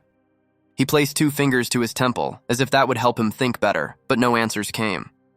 His skills are no less than S rank. He has mastered the technique of transferring mana into a sword, and the protective film was the use of special skill. And as far as the president knew, there was no one among the hunters with this style of techniques. He was sure that he would soon come into the light. June was already home. He managed to return literally 10 minutes before Jill arrived and the door lock clicked. As if nothing had happened, he asked her where she went. She went into the kitchen, put her heavy bags on the table, and said that after sports, she stopped by the store for groceries. She turned to him and asked if he had had lunch. June said that he didn't want to have lunch, but while he had time, he would tidy up his room. Entering the bedroom, he fell onto the bed, exhaled heavily, and decided that the room was already pretty clean. He had been on his feet since early morning, so he didn't want to do anything else. Suddenly, he sat up on the bed and reached for the bedside table. He opened the box where the magic stones he had obtained today lay. Jun thought that the workshop where he sold one of the magic stones might become suspicious. Memories came to mind of how the girl who appraised the crystal said that after removing the commission, it would be 250 million. But he only sold 1 small stone. Maybe everything will work out. He thought he would get much less for selling one, so now he simply had no idea what to do with the remaining 9. But his head hurt terribly. He didn't have the strength to think of anything now. He threw the crystals up. Pebbles scattered across the bed. He lay down with his arms and legs spread out in different directions. He clearly needed rest. The day flew by quickly. He slept through it all, restoring his strength. It was time for dinner. Unsuspectingly, Jill said that she had prepared a lot of different snacks, but if there were not enough, she would prepare more. June handed her the documents and invoices that had recently been worrying her. She looked down in disappointment and decided to ask the obvious question, did he really look at them? But he was only interested in one thing, why she didn't tell him anything. Jill thought he would hate her. She was grateful to him for letting June live here. And the bills needed 50 million, and she didn't want to cause him any trouble, June responded by crossing his arms over his chest. Yes, it was really stressful, and besides, nothing was said about it in the contract. So it was necessary to urgently add this point. Jill's eyes widened. What was he even saying? At this point, June had already pulled out their contract and included a clause requiring him to cover the costs associated with her education. He handed her the piece of paper and said that he would wait until Jill signed it. He was hungry, so he asked her to do it quickly. She looked at the document, not believing her eyes, which immediately filled with tears. Pleased with himself, he said that Dad was hungry and that she should sign quickly. She began to shed tears and thanked him through her sobs. June handed her a pack of napkins, joking that his daughter was costing him a lot. They spent half the night trying to get Jill to stop saying thank you all the time, and then a new morning arrived, and it was time to go to work. Everything seemed to have returned to normal as he pulled on his coat to leave the house. He announced loudly that he was leaving, but Jill asked him to wait. She ran into him and began to straighten his tie, which had become twisted. After which she handed him a bag in which she had prepared a snack for him to take to work. Puzzled, he looked into the bag, thanked her, and said that it was definitely time to go. Her face beamed. She agreed with every word he said and wished her dad a good day. He went out into the corridor. The door slammed, the lock clicked, but it didn't move. Jun didn't understand. This is what the power of 50 million won looked like. The office was quiet. Nate was alone at work and listened to the news, thinking that the Mezai Guild was becoming more and more popular lately. The door opened and June entered the office, wishing him good morning. He asked if he had seen the news that 3 A-rank hunters had destroyed the boss in the large rift. It was a dangerous question. He got nervous, started mumbling, and said that he didn't know anything. Nate wondered if the rift was A-rank, and the boss was most likely S-rank. How could 3 hunters handle it? This simply couldn't be. There was also an F-rank hunter in the rift. Maybe he had something with him. He asked Jun if he thought the news was hiding something. Jun didn't think so, and said that the Mezai Guild had always seemed like an honest organization to him. Nate agreed with him on this point. This guild had never been involved in any scandals. But then he wondered whether he had told Jun that it was the Mezai Guild or not. But, pushing these thoughts aside, he suggested that Jun read about the Great Rifts, since his hunter was developing very quickly, and they would soon be able to go there on missions. Then he realized that their department had never had any hunters above rank B, so he himself didn't know how to prepare for such sorties. He handed him a folder. It was a file about a new fault that had appeared in a small province. On his last trip there, Nate dropped in there briefly, and there were orcs there.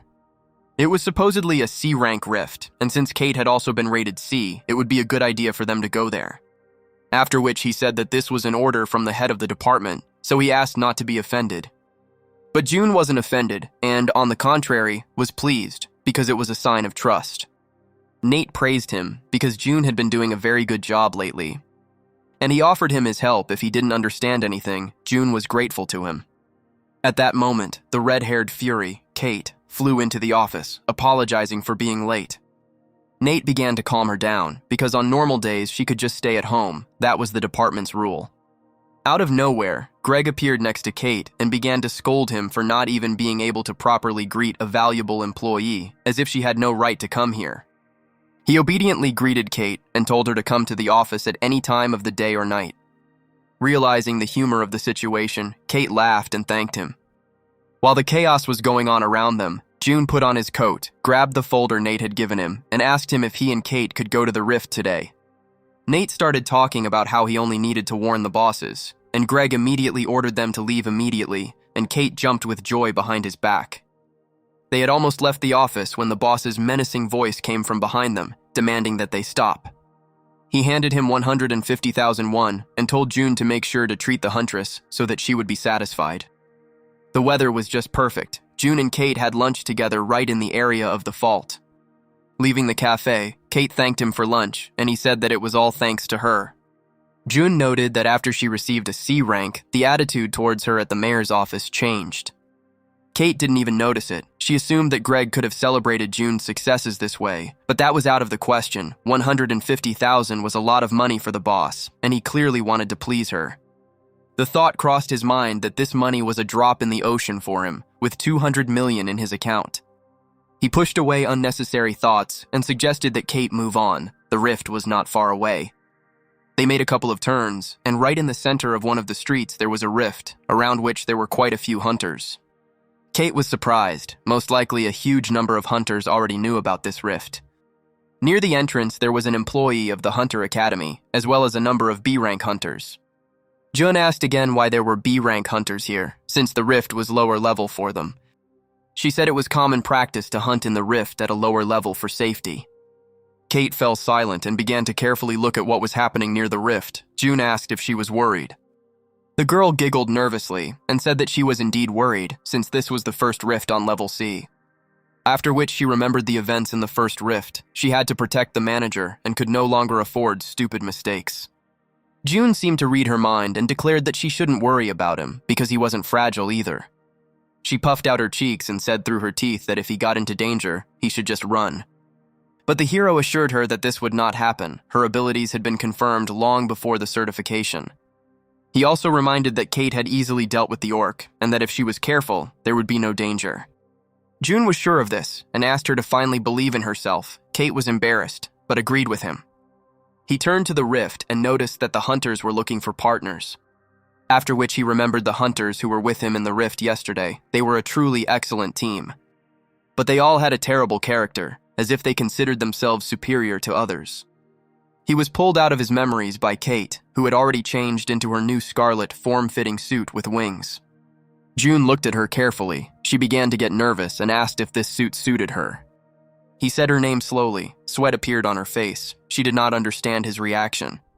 After which he asked her if she could choose her partners, what type would she prefer? He began listing the types of warriors, for example, a tank that distracts monsters, or those who provide cover at long distances. Her lips began to twist into a displeased grimace. Was he ignoring her so openly? When he finally stopped musing and looked at her, he was surprised and asked what was going on. She started screaming that he himself said that he had no one but her, or maybe it was a lie. She narrowed her eyes suspiciously and asked the most important question: did the manager want to sign a contract with any other hunter? Jun stopped her, because even if he signed a contract with another hunter, it didn't mean that the contract with her would be terminated. After this comment, her eyebrows hung heavily over her eyes, and she said that she didn't need anyone else. She turned around on the spot and walked importantly towards the rift, recommending that he follow her since they needed to work. Near the rift, there was a trainee from the rift control department from the Hunter Academy who stuck one of his fingers deep into his nose. He threw aside what he had found during the excavations and noticed that something strange was happening here. 2 days have passed since the discovery of the rift, but the hunters who entered it still have not returned. The team that went there on the first day returned 8 hours later. After them, 32 hunters entered there, but for some reason they did not return. Usually the hunt took exactly 8 hours, especially since there was no food or place to rest in this rift. He thought that this was definitely something to report to the Hunters Academy and began typing a message. But he immediately dismissed this idea, because there would soon be a change of post. Let the other person in charge deal with it. He was just an intern after all. A male voice addressed him, remarked on his good work, and introduced itself. The man said his name was June, and his partner was Kate, and they worked in the fault department at the mayor's office. The intern scratched the back of his head and assumed that they had come to explore the rift and handed him a tablet. While June was confirming his identity, the guy kept his eyes on Kate and finally realized something. This was the same huntress who refused the Icarus Guild. She looked down in embarrassment and confirmed his guess. She didn't like such popularity. June interrupted the awkward conversation and asked if they could come in. While already taking a step towards the rift, the intern extended his hands towards the rift, as if inviting them to come in. After which he told Kate that she was really popular, to which she asked him to stop. She was already ashamed. They stepped into the rift, and only then did the intern remember that he should have warned them about the peculiarities of this place. He watched their figures disappear into the portal and hoped that nothing bad would happen to them. June turned around and asked Kate if she had heard what he said, but she didn't seem to even hear the manager's question. The hero decided not to repeat the question and launched the program to scan the rift. The program reported that the fault had been registered and work could begin. Jun turned his gaze to the endless desert fields and suggested that they begin mapping the area. But Kate's attention was drawn to some people sitting near them. It looked like a hunter's camp, but they all looked tired. Several of them were writhing in pain, some were sitting by the rocks, and some were already lying helplessly. Kate asked the manager what could have happened here. He suggested not to speculate and go ask them themselves. As they moved towards the hunters, one of them said that there were more sacrificial lambs in this place. Looking at Jun, the man noticed that he wasn't even a hunter and asked what business they had come here for. He introduced himself and said that they had come from the mayor's office. After which he asked the hunter to tell him about the situation inside the rift. There were a lot of wounded people around, but it was unclear why none of them came out. The man replied that the hunters were not just sitting there, they had no way to get out and suggested that they turn around. The partners followed his suggestion, looking around them. When they suddenly noticed the rift, it seemed to have stopped. At first, June assumed it was a glitch, but then he realized that if it were him, it would be impossible to enter here. Then suddenly Kate gave the answer to the riddle he couldn't solve. The rift was in a state of inhibition. She explained that glitches only occur in rifts above B rank, while slowdowns can occur in absolutely any rift. Fault stalling was a strange phenomenon that sometimes occurred as a feature of the fault. Kate approached the hunter and asked him to share all the information he knew about this place. He opened the information tablet, which described the features of the rift, which was activated when more than 25 people were in it, and in order for the exit to open, it was necessary to destroy all the ordinary monsters. Kate carefully studied the information. To get out of here, you need to destroy 280 monsters, while June noted that if you kill one of the champion monsters, you can get a B-rank weapon. The man coughed and suggested that they just wait here. They had been here for several days already, and soon they would surely send skilled hunters from the academy here. Jun objected, because if we combine our efforts, we can still destroy 280 monsters. The hunter chuckled with displeasure and asked if they even knew what kind of monsters lived here. Just like June, the wounded hunters thought that orcs lived here. His face filled with horror, some memories surfaced in his head. June and Kate waited silently for him to continue. The hunter said that if they went a little further along the rift, they would meet B-rank trolls. Kate started to panic. She could still handle the orcs, but the trolls were a whole new level. The man nodded. The trolls were indeed several times stronger than the orcs, which was why they were sitting here, waiting for help. Kate thought, it was impossible to kill the trolls with a few minor wounds. They could regenerate, so one powerful killing blow was needed. But there was another problem. She wasn't sure she could keep the manager safe. She told June that she would go the other way because it was too dangerous here. June only thought that now was one of the best opportunities to change her weapon, and an idea came into his head. He called Kate and asked if she was sure he was safe. Would she agree to go? This option was ideal. Then he looked behind her, as if indicating that she should turn around. June explained that he had found for her those who had not yet given up and would go to fight with them, the archer Ross, the tank Henry, and the healer Arthur. Ross was determined, so he said that if he initially thought that he had entered a B-rank rift, then there was no obstacle to hunting. Henry kept up with his partner, so he moved forward and offered to follow them, since they couldn't afford for a government employee to get hurt. When Jun caught up with him, he asked him what he was thinking about when he came here without armor. Jun remained silent. Henry stared at him, waiting for an answer. He was talking to him. After all, why was there only silence in response? Jun continued to study the data. 3 trolls were waiting for them 30 meters ahead, so everyone should prepare for battle. While the hunter was trying to understand why he decided this, those same 3 monsters appeared behind him. The battle began, and June received information about the rift. It was indeed rank B, and the map's completion rate was currently less than 5%. Henry held out his shield, with its golden ornaments in front of him, and was ready to begin. He rushed into battle, and the trolls seemed to be coming towards him themselves. Kate was surprised. These were offensive skills. He was a powerful fighter. With his abilities, he pulled enemies towards himself, allowing the team to perform various maneuvers. As he continued to fight, he managed to shout out comments about how these opponents were not ordinary guys. Taking a slight run, he delivered a powerful blow to one of the trolls. After which he performed a maneuver that allowed him to throw the monster over himself and separate it from the general crowd. He turned to the team and suggested that Ross deal with the one on the right first. He shouted in response that he already knew this and confidently pulled the arrow. A yellow target appeared near one of the trolls. This was the attacker's mark, which allowed the enemy to lower their defense and increase the damage they would receive. Ross released the arrow, and it pierced the blue giant's shoulder, causing him to growl in anger. He pulled the arrow out of himself and snapped it in half, as if it were a straw. But Ross had no intention of retreating, and immediately directed a volley of arrows at the troll. Jokingly, he warned the troll that it would sting a little now, since he planned to shoot 20 arrows at once. The troll lowered his head, either protecting his eyes or hiding them from the light emitted by the arrows. But this attack did not harm the troll. He only spent more time pulling the arrows out of himself. At this point, the situation became more complicated, because the archer assumed that after this attack, the monster would be dead. As soon as the troll got rid of the thorns released at him, he rushed towards his offender. But Kate stood in his way, ready to attack.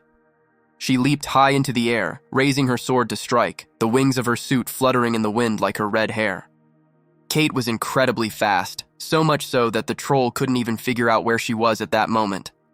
Suddenly, she dealt a powerful blow, and the monster let out its death roar, losing its head at that moment. She exhaled heavily. She had spent a lot of energy on this attack. Ross was shouting behind her that they were a good match. Arthur, who was treating Henry at the time, asked the archer to think only about the battle now. Ross was furious. He didn't understand what he had just said, to which the healer replied that he didn't get involved in pointless arguments during a battle. At that moment, Kate approached June and asked if everything was okay. He, perplexed, replied that he was simply observing the battle and had no intention of interfering in it. The girl said that she was just worried about him and was glad that he was okay. Jun's face changed and he asked her to concentrate.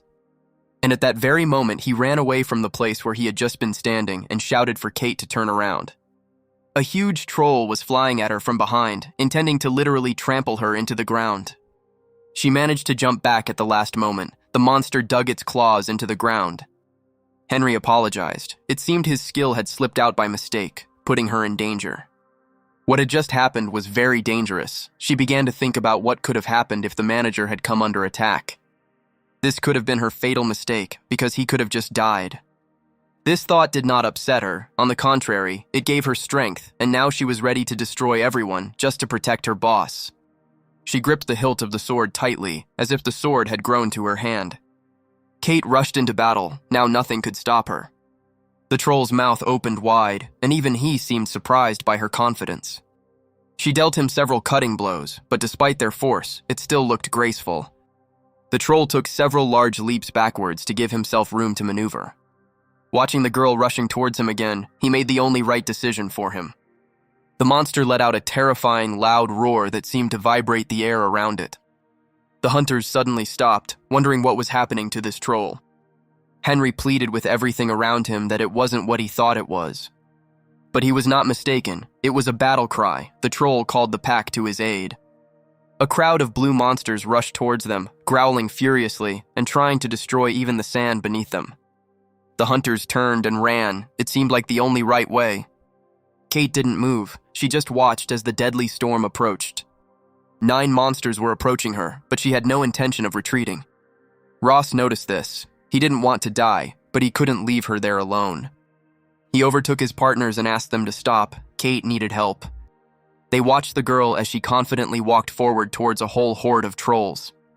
Arthur didn't understand what to do, but Henry removed all questions. They had to retreat. They would all die here.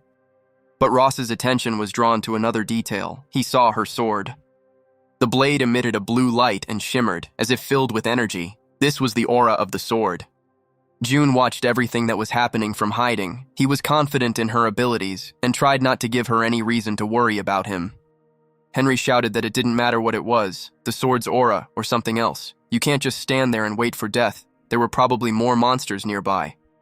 Ross didn't listen to him. Kate's behavior gave the archer confidence, and he was sure that they could handle it and ran. The ogres ran towards the battle, their claws and fangs bared. Kate took a fighting stance, preparing to strike first. And now they were close enough. She made a powerful dash and put the sword in front of her. Arthur and Henry thought she was crazy, but they still had to cover for her, so they followed Ross's example and moved towards the carnage. At this moment, at June's house, Jill was going through another ordinary day. She stocked the refrigerator with various snacks, confident that her dad would like them. Stretching contentedly, she headed off to clean the apartment. She cleaned the living room, her room, washed and ironed all the clothes. Jill decided to clean her father's room at the same time. And she began to do the same as she did in the other rooms, dust and vacuum. Suddenly, her attention was captured by a book with an unusual title, 50 Ways to Become a Good Father. Although there was nothing surprising about it, he had only recently learned to use hot water. Memory loss is a terrible thing. There was so much underlining in the book, she wanted to start reading, but something stopped her. Jill decided not to interfere in his business, grabbed the vacuum cleaner and decided it was time to continue cleaning. It was necessary to finish not only the cleaning, but also the school as quickly as possible, become a huntress, and return everything to him 20 times more. After vacuuming, she noticed a trash bag lying under the table. But when she pulled it towards herself, the contents seemed strange to her. It was too heavy to be garbage. She took out a magic stone from the package. Did her father really throw it away? No, he definitely couldn't have done that. Maybe he accidentally fell out of the box. The crystal looked very expensive, but she decided not to think about it and put it back. She quickly opened the top drawer of his bedside table. The girl certainly didn't expect to see what was inside him, so she screamed in surprise. She lay on June's bed surrounded by magic stones. There were 9 of them, and she wondered how much it all cost. No less interesting was the strange purple thing lying with them in the box. Maybe they should throw it away. There was also a document in the drawer, a hunter's pass for a man whose name was unfamiliar to her. At this point, Kate continued to fight in the rift, swinging her sword again and again. The next powerful blow landed right on target, and she severed the troll's arm. 2 more monsters were flying towards her, trying to attack her from above. But she was too fast for them, so when they struck, it hit the ground. She literally rolled on the ground and was ready to attack again. In one leap, she caught up with her opponent and struck him powerfully with her sword. There were already several troll corpses around her, but she continued to hit again and again. Things weren't going so smoothly for Ross. A huge blue hand was pinning him to the ground. He found the strength to move his hand away from his throat and screamed for help with all his might. Henry called him an idiot, but there was nothing he could do. He had to help his comrade.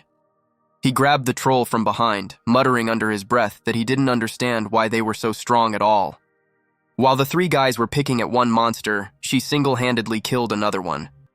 There was too little strength left. There were still 2 trolls ahead. But she couldn't afford to lose now. She had to protect the manager. Her eyes were bloodshot, and she screamed that she would never give up. With loud cries, she flew back into battle and aimed the tip at the troll's head. But he managed to cover his head with his hands, defending himself from her blade. While one was resisting the sword, the other had the perfect opportunity to attack Kate. Her eyes widened. It seemed the last attack had been a fatal mistake. The satisfied troll was already rushing towards her, preparing to destroy her. Suddenly he froze, as if he had turned to stone. The way the troll fell to the ground shocked both Kate and her opponent. June had to use his abilities, otherwise he would have returned from the rift without his partner. Kate took advantage of the opportunity to destroy another troll. Breathing heavily, she fell to her knees and tried to come to her senses. She thought about how incredibly lucky she had just been, but what was it? June stopped her thoughts by asking if she was okay. The girl smiled back and said that she was not hurt. June nodded in satisfaction, but needed to take a break before moving on. With their combined efforts, the 3 hunters finally destroyed the troll as well and fell to the ground around it. 2 hours later, the air was again filled with the ringing of blades, exploding arrows, and screams. Working together, they continued to exterminate the trolls in the rift. Henry checked the status window. In a couple of hours, they had destroyed over 100 monsters, and if they continued in the same spirit, they would be able to clear the rift. He looked at Kate. She had simply amazing abilities for a C-rank hunter. Could it be that right now he was witnessing the birth of an S-rank hunter? Maybe that's why Ross never left her without his attention for a minute. At this point, the archer asked what she was doing after work and invited her to have dinner together. Kate hesitated and mumbled something about having things to do after work. Henry decided to intervene and suggested that they all have dinner together, since it was only thanks to her that they were still alive, a gesture that Ross did not like. June decided not to participate in these conversations and took out his tablet to check the state of the rift. They have already managed to open 60% of the map. If they continue to move as quickly, they will be able to finish today. Additionally, during this time, Kate has become even stronger. It looks like her mana has doubled.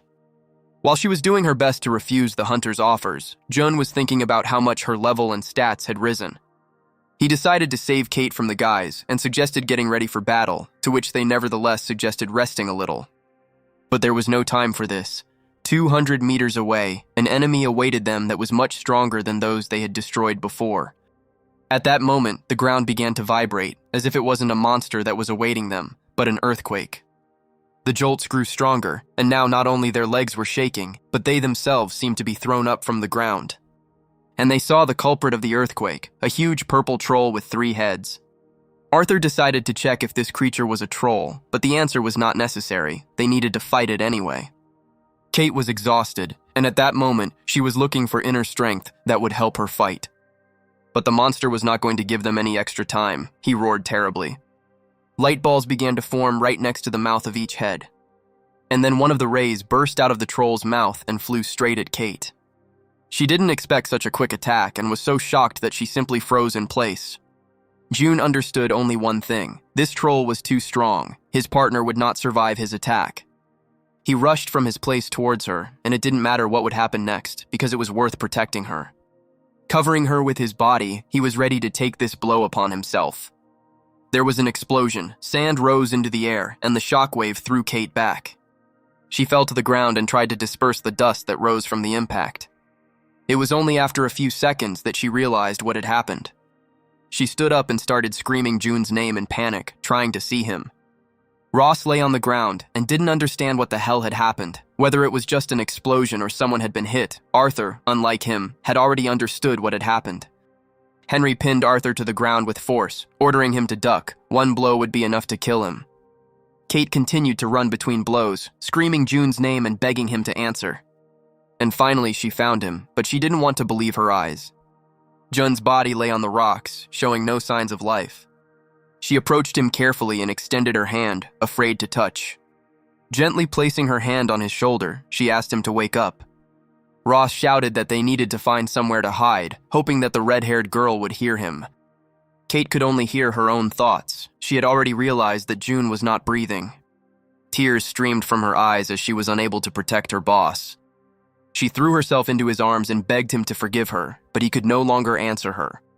Everything around her was exploding, but she continued to hug June's body, not caring that she herself could die right now. Ross knew that if he didn't help her right now, it would all be over. He ran out of cover and headed towards her as fast as he could. Henry asked what the idiot was up to, and he asked him to go with him. The troll needed to reload for the next attack. They needed to get close to it. This was the only chance to defeat the monster. The hunters didn't want to admit it, but Ross was right, so they sped up and followed him. Henry shouted that he would attack from the front and ordered the guys to go around the monster on the right. He let out a battle cry and ran straight towards the monster, his mace raised in front of him. Suddenly, the troll began charging the ball of light from its mouth again. Henry realized that the situation was out of their control. The monster was attacking much faster than they expected. The monster fired a volley straight at the hunter, who flew away from it at high speed. After bouncing off the ground a couple of times, he finally stopped, his shield and mace flying apart. Experiencing terrible pain, he could no longer continue the fight. Several hunters' marks appeared around the three-headed troll and flashed, blinding him. Ross stood close to him, launching volleys of arrows at him. With a sly smile, he told the troll that he was his opponent and that he shouldn't get distracted, thereby trying to protect Kate. Memories flashed through Kate's mind. She saw their first meeting and acquaintance. The way he lifted her up in the first rift and asked her not to stand there like a pillar. They were in the middle of a battle after all. How he thanked her for new sensations and dishes he had never tried. His smile and the phrase that she was the only hunter he needed.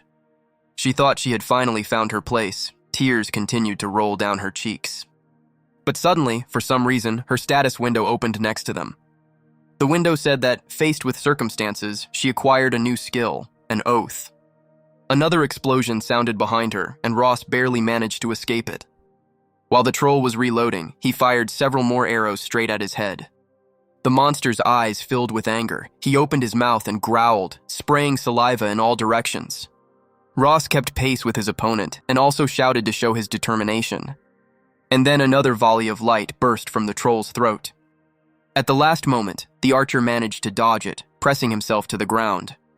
But right at his feet, two more explosions were heard, which sent the remaining two heads towards him. A powerful shockwave lifted him into the air and sent him flying. He fell flat on his back, raising a pile of sandy dust. Ross howled in pain as he fell right onto the rock.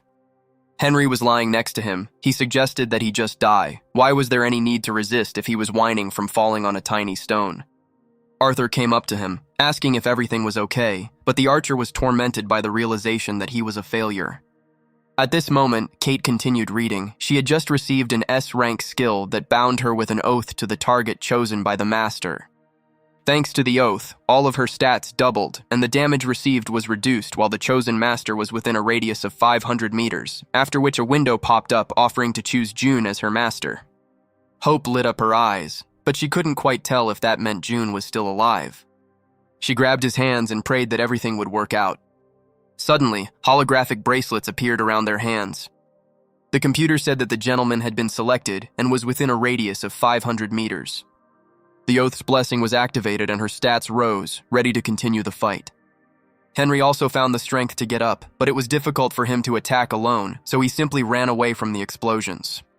The last one caught him. He fell and screamed at Ross to stop suffering and finally get up. The archer continued to lie there and asked to cover him a little longer. Arthur concluded that his partner had no conscience at all. Suddenly, Kate ran past them. She asked Arthur to look after him because he was still alive.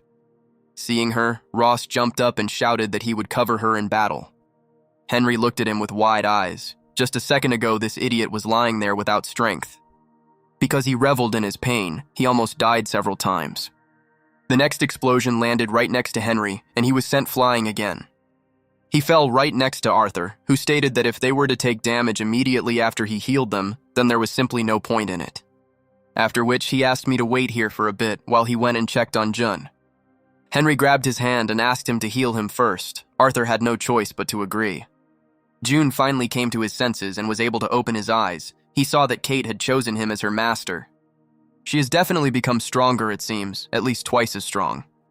After which he thought that if he went out right now, it would be strange, because he almost died, so he decided to sit in place for a little while longer. At that moment, Kate was moving decisively towards the huge troll. She teased him by zigzagging across the battlefield, daring him to attack. The troll got tired of playing by her rules and decided to act differently. The monster combined the efforts of all three heads, and a pillar of fire burst from its mouth. Kate didn't expect this. Dodging the fire, she jumped to the side, falling to the ground. She was in incredible pain. She clenched her fist and slammed it hard into the ground. Suddenly, she felt that she was in mortal danger. Turning around, Kate saw that right above her head was now the troll's huge right foot. Several explosions were heard behind the troll, and he winced in pain. It was Ross. He shouted to Kate that he would aim for his back, and that she should not worry and just continue the fight. And then several explosions flew at him. He was no longer going to just fly and fall, so he began to use this to his advantage. The troll was distracted by Ross, which was the perfect moment for Kate to strike. She pushed off the ground and struck him straight in the shoulder, cutting his skin. The monster turned towards her with displeasure, grabbed the cut. It seemed that this was the first time he was really in pain. Without waiting for the attack to replenish, he decided to hit her right then and there with his undamaged arm, sending Kate flying. Landing expertly on her feet, she held her sword out in front of her to maintain her balance. At that moment, she realized that her damage had become much stronger, and she would no longer yield to the troll in battle. Kate managed to fill her sword with aura again, and she rushed into battle. She delivered another blow to his shoulder and pushed off to land on the ground. While the monster was growling from the wound, she was already behind him. Without waiting for his answer, she dealt him several slashing blows straight into his back. With one hand, he tried to reach his back, where the last blows had landed, and with his eyes, he continued to search for the culprit of the pain. Finding her, he extended his hand to grab her and deprive her of the chance to move, but Kate masterfully dodged. Another blow hit the troll right in one of its three heads. He growled in pain again, and several fangs broke off and flew out of his mouth. The troll leaned on one knee, his strength seemingly waning. The monster missed another blow to the head, which Kate delivered to him with her foot. He fell on his back, screaming furiously, the air around him shaking, and Kate confidently walked around him. She looked him over again, as if choosing where to strike next. She jumped on his chest, and at that moment, she realized that this was the end for him. Her sword glowed with blue light. She masterfully learned to use the sword's aura. She plunged the sword into his head and froze. The fight was over.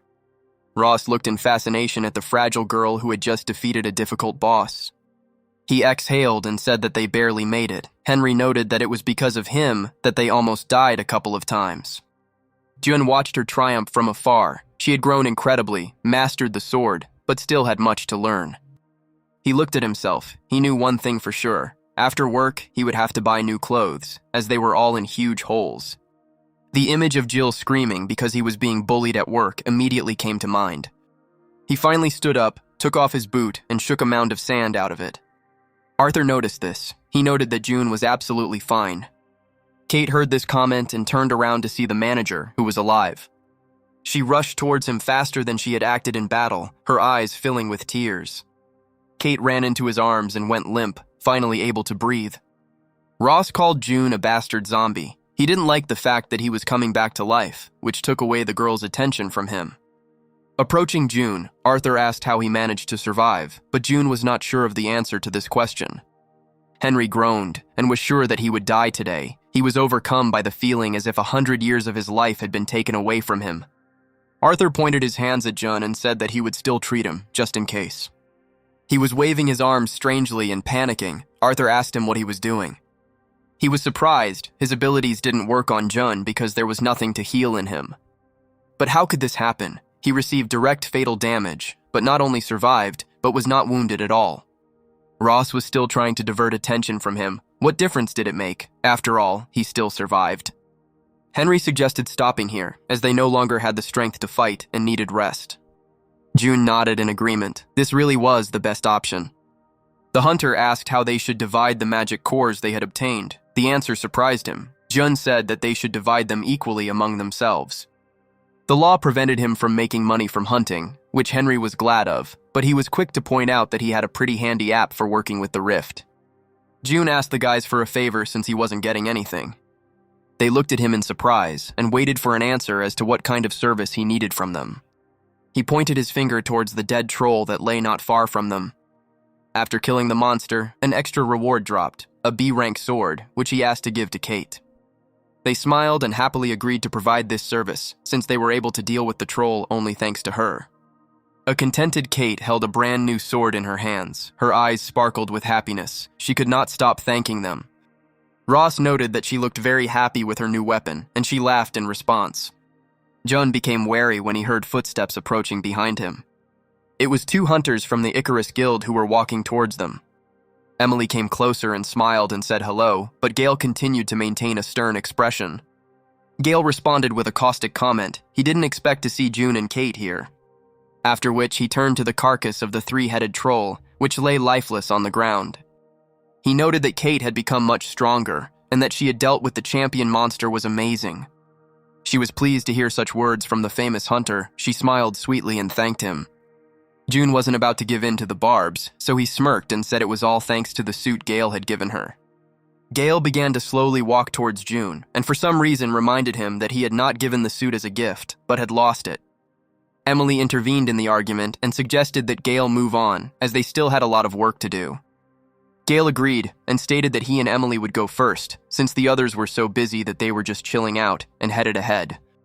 Emily walked up to June, handed him a business card, and asked him to contact them if they were thinking about transferring. June clarified what she meant, to which Emily replied that she was talking about transferring Kate to their guild. After these words, June began to slowly tear the business card he had just received into pieces. As he destroyed the business card in front of Emily, he said he didn't care if someone was treated like a thing to be bought or sold. At that moment, their comrades' mouths opened wide. Did he really tear the business card of the best guild to shreds? Jun continued that he didn't care about other people, unless that someone was his person, then he wasn't going to hold back his comments. Emily froze. Cold sweat appeared on her face. It seemed like something had gone wrong, but she didn't mean anything bad. The hero gritted his teeth and hissed that this was the last warning and that he should not mention the word transfer in relation to Kate anymore. He continued to stare at Emily and said that talking about a person as if they were a thing was extremely offensive and threw the pieces of the business card on the ground. They returned from the rift late in the evening. The boss decided to organize a small corporate party in honor of today's outing.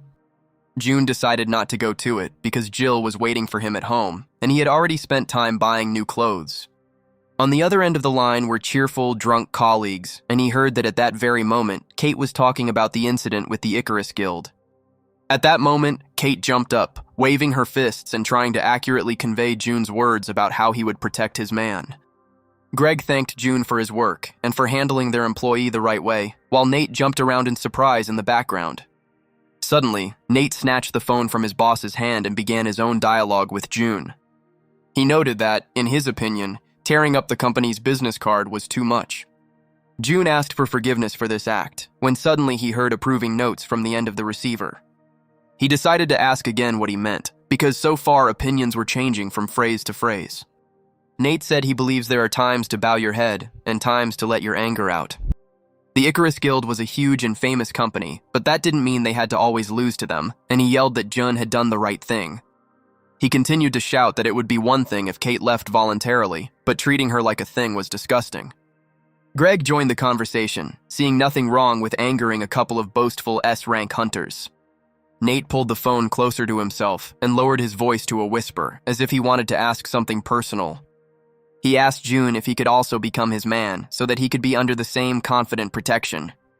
Jun didn't know what to say to this comment, and in the background he could hear shouts for another shot. He was sure that no one on the other end of the line was listening to him anymore, but just in case he said that they would meet tomorrow. He hung up and smiled, pleased with the day, Kate's growth as a hunter, and how warmly she was welcomed into their company. After which I slowly trudged home. No matter how well everything had gone, it had still been a difficult day. He walked home to find Jill and a spotlessly clean apartment waiting for him. Jill said hello, when suddenly something else caught her attention. She noticed his new clothes. Jun remained silent because he expected to dodge this question. He began his story by saying that he came across a sale on his way home, and it was already getting colder outside, and he also felt sorry for the old lady who was selling suits. Jill asked where he found the old lady who sells costumes, and that's where Jun was wrong. He urgently needed a plan to distract her. He quickly figured out what could be done, and said that he wouldn't refuse some tea. At that very second, Jill ran to the kitchen. While she was pouring water into the kettle, she thought about today's finds, the handle, the magic stones, and the hunter's pass.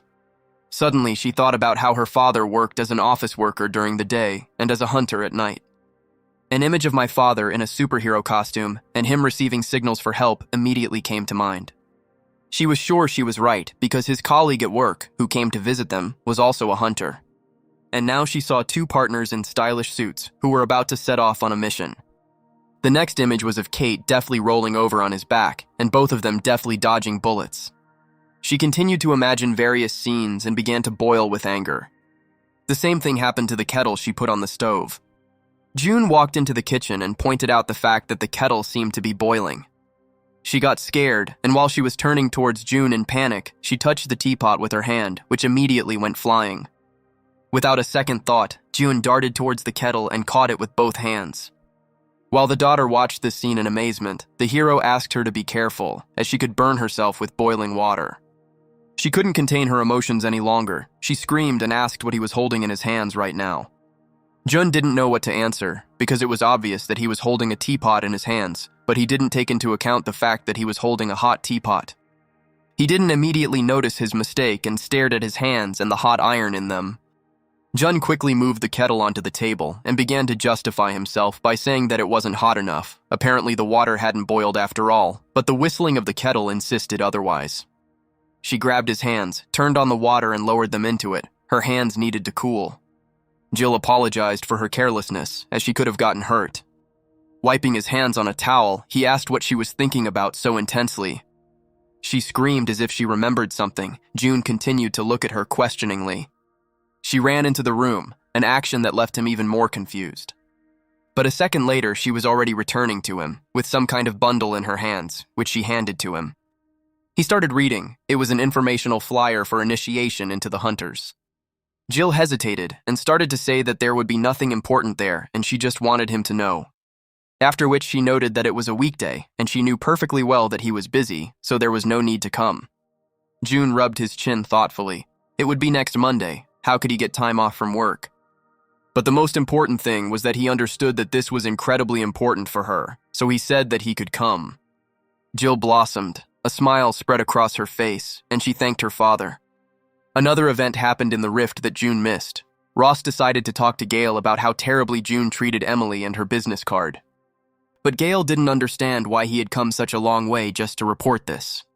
He stopped jumping and waving his arms and froze, looking at him.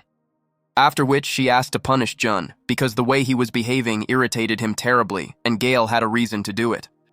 It was already lunchtime the next workday. Everyone had left the office, and Jun had an excellent opportunity to ask his boss for time off. He glared at him from his desk, not knowing what excuse he could come up with to leave next Monday.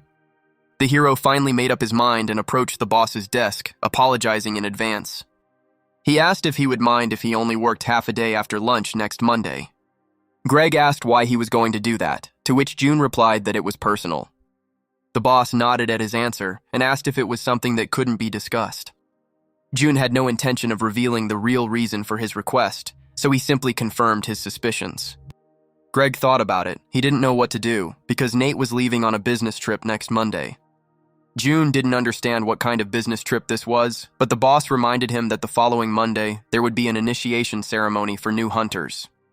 They had received an official memo at their office requesting the participation of all nearby organizations, so they couldn't ignore it. June's eyes widened. That was where he needed to go, but the boss said Nate would be going there. He added that they wanted June to concentrate on working with Kate, so they didn't ask him to attend the ceremony. However, Greg advised that if it was really urgent, he should hand over the approval notice, as their department could tolerate 2 employees being absent for 1 day. June assured him that there was no need to worry, and said that he would rather go and have lunch. He immediately found the place where Nate had lunch, because he spent every day in the same cafe. Jun sat down next to him, and immediately started a conversation by saying that he heard him planning to attend the entrance ceremony at the Hunter Academy. Nate nodded and said that he would spend time there from 8 in the morning until 2 in the afternoon, and would return to the office after lunch. The hero asked if he could go to the ceremony in his place. Nate was taken aback by the question. Why would someone suddenly have to go instead of him? June hesitated for a second and realized that he couldn't hide the truth in a conversation with Nate. He started telling him that he had a daughter and that she was being initiated the following Monday, so June wanted to be there. The soda went back into the glass straight from Nate's mouth, which is where June got his daughter in the first place. He asked how old Jun was, and when he found out he was only 26, things became even more complicated. If his daughter was being initiated into the Hunters, then she was 17 years old, he continued, and with the next question, he clarified whether June had a wife. June lowered his head and continued his story, having to reveal that Jill was not his biological daughter. This left Nate even more confused as to how all these facts could possibly fit into one story. As they crossed the road, Nate asked if he knew about Kate's daughter. The boss breathed a sigh of relief after June told him that Kate had been to their home and even knew his daughter. After which he decided to clarify how Kate reacted to this. June said that her reaction was normal, but did not understand why he was asking these questions. After assessing the whole situation, Nate said that Jun really should go and talk to the chief. He also assured his colleague that he would keep everything he had just learned a secret. The week flew by quickly, and now it was Monday. June was standing near the academy and watching the crowd that continued to gather nearby. It was really crowded here. I wonder if it was because the school was expensive or there were other reasons. He turned around and his attention was drawn to a particularly dense crowd of people. Listening closely, he realized what was happening there. People were shouting Emily's name. In the center of the crowd stood the huntress from Icarus. Everyone was trying to get her autograph, but Emily politely declined, explaining that she was in a hurry. People continued to run past him, and he just chuckled at the fact that such people were forced to attend schools. He hoped that he would remain unnoticed, because this meeting would not bring anything good. But Emily had already called his name and was heading towards him, pleased. Jun clicked his tongue in displeasure. This was the last thing he wanted at that moment. It seemed as if she was deliberately speaking louder than usual to attract attention. Suddenly, she bowed before him and began to apologize for what happened at their last meeting. She was so excited by what she saw that she rushed and did not think at all about the feelings of his colleague.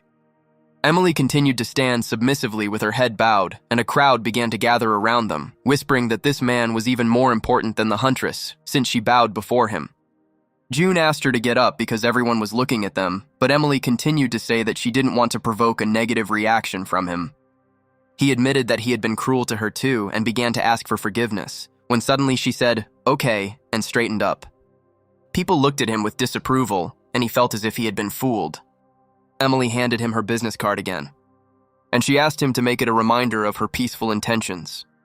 With a smile on her face, she said that this business card had nothing to do with his colleague, Kate. Jun asked if it didn't concern her in any way, then why did he need the business card at all? She asked me to take her business card and remember that June could contact her if she needed help. He looked at her and then at the business card in surprise. after which he leaned over and sincerely thanked her for this gesture. Emily suggested they go inside. The event was about to start, and then they went their separate ways. A voice came from the speakers in the hallway announcing the ceremony and inviting everyone into the hall, while the prospective students were asked to remain in a designated area. Among them was Jill, the color of her uniform perfectly matching her brown eyes. Emily continued to watch June. She felt his aura and realized that he was an unusual person. She knew she was not mistaken. She felt the same from him in the rift. Emily knew June was hiding his true power, but she didn't understand what it was. All that was left was to wait and see what would happen next. One day, this force would enter their world. Unsuspecting, June continued to search for Jill in the crowd of students. Suddenly, he noticed her, but he couldn't understand how he managed to find her so quickly in the huge crowd. Outwardly, he did not show any emotion, but inside he was very excited about this fact. Suddenly, he blushed, covered his face with his hand, and wondered if perhaps he really did experience paternal feelings. The host introduced the distinguished guest who honored them with his presence today, and the president of the Hunters Academy, Adrian Chall, took the stage and bowed to the audience. While the ceremony's guests were being introduced, June decided to find a good restaurant nearby to have lunch with Jill. A message came from his phone informing him that the oath ceremony had begun. A girl with dark blue hair stood on the stage and, raising her hand, named the points of the oath one by one. The two women standing next to him were discussing the fact that this girl was the younger sister of the Sword Emperor, who was considered the best hunter of all, and she herself was already an A-rank hunter. He looked again at the little girl who was standing on the stage and couldn't understand how she could be A-rank. He remembered Jill's words about how he should treat her well, because one day she would become very famous, and he decided that now was the time to show that attention. All the future hunters said their vows, there was loud applause, and the master of ceremonies announced the end of the ceremony. Jun managed to quickly get outside and continued to fiddle with his phone while waiting for his daughter. And finally he heard her joyful voice and delighted cries. She was jumping for joy and couldn't believe that she had finally passed the initiation into the hunters, while Jun tried unsuccessfully to get her attention. He decided to give up trying, handed her the bouquet, and congratulated Jill. She was speechless, her face lit up even more. Suddenly she lowered her head, thanked him for the bouquet, and her voice began to tremble. Tears streamed down her cheeks. She said that he shouldn't have given her flowers. June calmed her down and said that she deserved this bouquet and finally suggested that they move on. They walked across the academy square. Jill explained that training would begin in 2 days and they were assigned to classes. June asked what class she was assigned to which she became embarrassed and said that she was assigned to Class D. Jill hesitated and promised to do everything possible to ensure that she would be transferred to Class A as soon as possible, since her future rank depended on it. He pretended that he had not understood what she was talking about until that moment and thanked her for the clarification. After which he ruffled her hair and said that he was sure that very soon she would end up in A class. She laughed and asked if June was hungry, suggesting they get lunch somewhere. He pointed to the right and mentioned spare ribs, but Jill was already flying to the left, shouting about the amazing spicy sausage stew nearby. Suddenly, she had to slow down because a huge crowd of people blocked the street ahead. She opened her mouth in surprise and started screaming as soon as she realized who was in the center of this crowd. It was the president of the Hunter Academy and Emily from the Icarus Guild, surrounded by guards. After which, another male figure appeared from the car. A handsome guy with dark hair and a languid look was also heading in their direction. Jill literally screamed because it was the Emperor of the Sword himself, Jonathan. The entire famous retinue had just passed a couple of meters away from them when Emily suddenly turned around to look at them. She stopped and asked if they had already had lunch. June said that they were leaving right now. Jill couldn't get over what she saw. She had just seen her idols in person, and one of them was also acquainted with her father. Emily suggested that we all have lunch together. Then Jill turned around and asked how she felt about it. Jill couldn't help but agree. At that moment, President Chall approached them and asked Emily who she was talking to. She explained that it was June, the rift manager from the mayor's office, whom she had already told him about. Adrian immediately understood who they were talking about, the very manager responsible for the huntress with outstanding skills. He kindly handed June the oar and greeted him. June bowed and reciprocated. Emily hugged the girl who was with June and decided to clarify whether she was his younger sister. June hesitated to answer. He didn't understand what to do, lie or tell the truth, after which he finally decided to say that this was his daughter. Emily stood there in surprise for a few seconds, then leaned over to the girl and asked her name. And while Jill, like a soldier in formation, announced her name, Emily turned on her brain activity to the maximum. June decided to remove all questions and said that this was all the result of a specific set of circumstances. Behind them, a conflict between brother and sister was in full swing, one claiming that everyone was waiting only for her, and the other that only he noticed this because he hated her. Adrian took notice and introduced Jonathan, who didn't really need an introduction. Jun looked at the first hunter and the founder of the 3 mana control methods. Jonathan also studied him carefully in response. This was the same man that the hunter with great potential did not want to leave. Jun bowed and greeted the guy, who bowed back and was very happy to meet him. Adrian also introduced Olivia, Jonathan's younger sister, who was at that moment screaming about her ruined hairdo. Looking at everything that was happening, Jill covered her mouth with her hands. She couldn't believe it.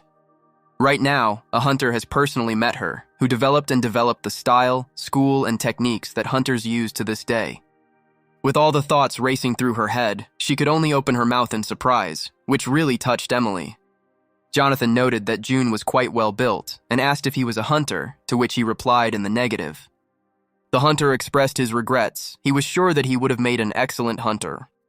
Jun thanked him for the flattering words, but he was perfectly happy with who he was at the moment. Jonathan turned to his sister and invited her to say hello to everyone. Olivia clicked her tongue in displeasure and said that she was not interested in people weaker than her. Jonathan pronounced her name with particular severity and with his eyes advised her to come up and say hello. She took a couple of steps forward and began to mock welcome their new company. After which she raised her nose in displeasure and said that this did not mean that she recognized them. The greetings were over and the president finally suggested going to lunch. They went to a VIP restaurant located in the Hunter's Academy. The food there was simply delicious. Adrian noted that he had the pleasure of having breakfast here this morning. At that moment, Emily decided to start a conversation with June and reminded him that they first met in this very building. That day, she saw them talking with Gail before the Hunter rankings. June asked how her partner was doing, to which Emily joked that he was as gloomy as ever. As Jill lifted the spoon to her mouth, she began to think about her father's position. He was a manager of the rifts. Did that mean he went into them? And then the spoon ended up in her mouth, and she screamed that she had never eaten anything tastier in her life. Olivia sighed heavily, rolled her eyes, and said only one word: plebeians. At that very moment, Jonathan hissed at her, looked angrily, and asked her to be silent. The girl responded by crossing her arms, pouting, and saying that Jonathan was always rude only to her, without understanding why. He was very upset about this situation. Jonathan wanted his sister to behave like Jill at least sometimes. Jill waved her hands and said that she was really grateful to be able to eat such delicious food. After which she noticed that June also liked to dine here. He had already eaten 3 plates. She leaned towards him and said that she would try to cook just as well at home. Emily approached Jill and suggested they take a preliminary assessment since they were there. The girl beamed because right now she could find out her level and potential. Olivia said with an air of importance that the assessment was carried out using special equipment. A sparkle flashed in her eyes and she added that the procedure was expensive, so not everyone could afford it. Once again, her brother's angry gaze was directed at her. Olivia threw up her hands and again did not understand what she had done wrong. Jill thanked them for the offer, but knew she couldn't ask her father for money. Adrian understood why she doubted and said that the academy would cover all the costs, and Jill immediately agreed. Jonathan suggested testing June's abilities at the same time. The hero lowered his eyes and said that he would still refuse this offer. Emily was surprised because if the results were good, he could become a hunter. The president literally begged him to try it. Taking this test was a rare opportunity, and Jonathan was also excited and wanted to know the results. He looked at the persuaders once again and was forced to agree. They clearly wouldn't leave him alone. Jill was the first to be tested and was placed in a machine that emitted a pinkish-white light. The measurement lasted about 5 minutes, and finally the computer announced that the results of the study would be printed. Emily took the sheet of paper with the results out of the printer and was surprised. Jill was expected to awaken an A-rank skill, and the final expected rank was also A. Jonathan made her happy, as only 5% of hunters could boast of such results. Emily encouraged June, because if this girl develops her skills, then a bright future awaits him. Jill approached Olivia, who informed her that perhaps she was not as hopeless as she thought. Jill beamed and thanked her, ignoring her snideness. Emily walked up to June. Now it was his turn to take the test. Olivia muttered that it was a waste of time and suggested that they go and have a cup of coffee or something else instead. And again, angry glances were directed at her, which she still did not understand. Finally, June lay down on the machine, and the computer reported that he was ready for measurement. Perhaps it was worth continuing to refuse their offer. If the results turned out to be strange, then a lot of difficulties and questions would arise. He looked at those who wanted this test so much, it seemed they suspected him of something. Suddenly, the hero finally understood how this device works. It releases mana and calculates how much mana the body can handle. Jun realized that it was easier to completely prohibit mana from entering his body, since it was extremely difficult for him to release a little of it. The mana that the machine released simply began to float around and flow around the body, but could not penetrate inside. The computer announced that the test was complete, and everyone froze, because its test had finished much faster than any other. June got out of the car and asked if the results were really ready. Emily started reading the result, which said it was impossible to measure the potential player, but it all made no sense. Jonathan looked at the paper in bewilderment and asked if this had ever happened before, or if this was the first time such a result had appeared. Receiving no answer, he suggested taking another measurement, but this was not necessary. A pleased Olivia added another comment. Apparently he just didn't have the talent to be a hunter. Emily continued to look at the results, because no matter how lacking a person's abilities were, they would still be ranked as Class E or F. She bit her nail out of nerves. Such results were incredibly rare. It was simply impossible. The girl started yelling at the hero, begging him to do the test again. There must have been some kind of error during the scanning. Adrian stopped her. The next test would be difficult, because scanning an ordinary person several times in a row could put a lot of strain on his body. Jonathan muttered that he should also look at the results again. Therefore, I suggested to Jun that he strengthen his body, then the results could be completely different. Indeed, there have been cases where abilities have been revealed to people without any predisposition to them, so there was no need to be so quick to get upset. Emily was sure that she felt the hunter's energy emanating from him. There was no way she was mistaken. While the whole group continued to talk about how sad they were about the test, June asked if they could finally go. Several days had passed since the test, and several days that June had spent sleeping in the office. Greg sighed languidly as he stared at the monitor, huge black bags hanging under his eyes from the endless work. Nate checked all the papers for the 1,000th time, but it seemed his eyes no longer perceived the numbers and letters. He looked up from his paperwork and suggested they go to the sauna that evening, as they hadn't washed for several days, which was why the office smelled terrible. The boss looked at his trembling fingers. The idea was great, but he didn't even have the strength to walk there, so he planned to just stay here for another night. It seems that this phrase led to both employees also staying overnight at work today. Jun's phone vibrated. It was already 12 o'clock, a call from Jill. It seemed that he could no longer ignore her. Picking up the phone, he heard Jill's sad and serious voice, wondering if he would come home today. The hero glanced at the stack of documents he had to sort through and said that he wasn't sure he would be spending the night at home. She offered to bring him something to eat, but he said he would order something if he was hungry. Jill offered to bring a change of clothes or a clean pair of socks, but this offer was also refused. He assured her that everything was fine and that nothing was needed, and besides, it was already late and there was no point in going out for a walk. As soon as he hung up, his boss asked who he had just spoken to and immediately clarified whether it was Kate.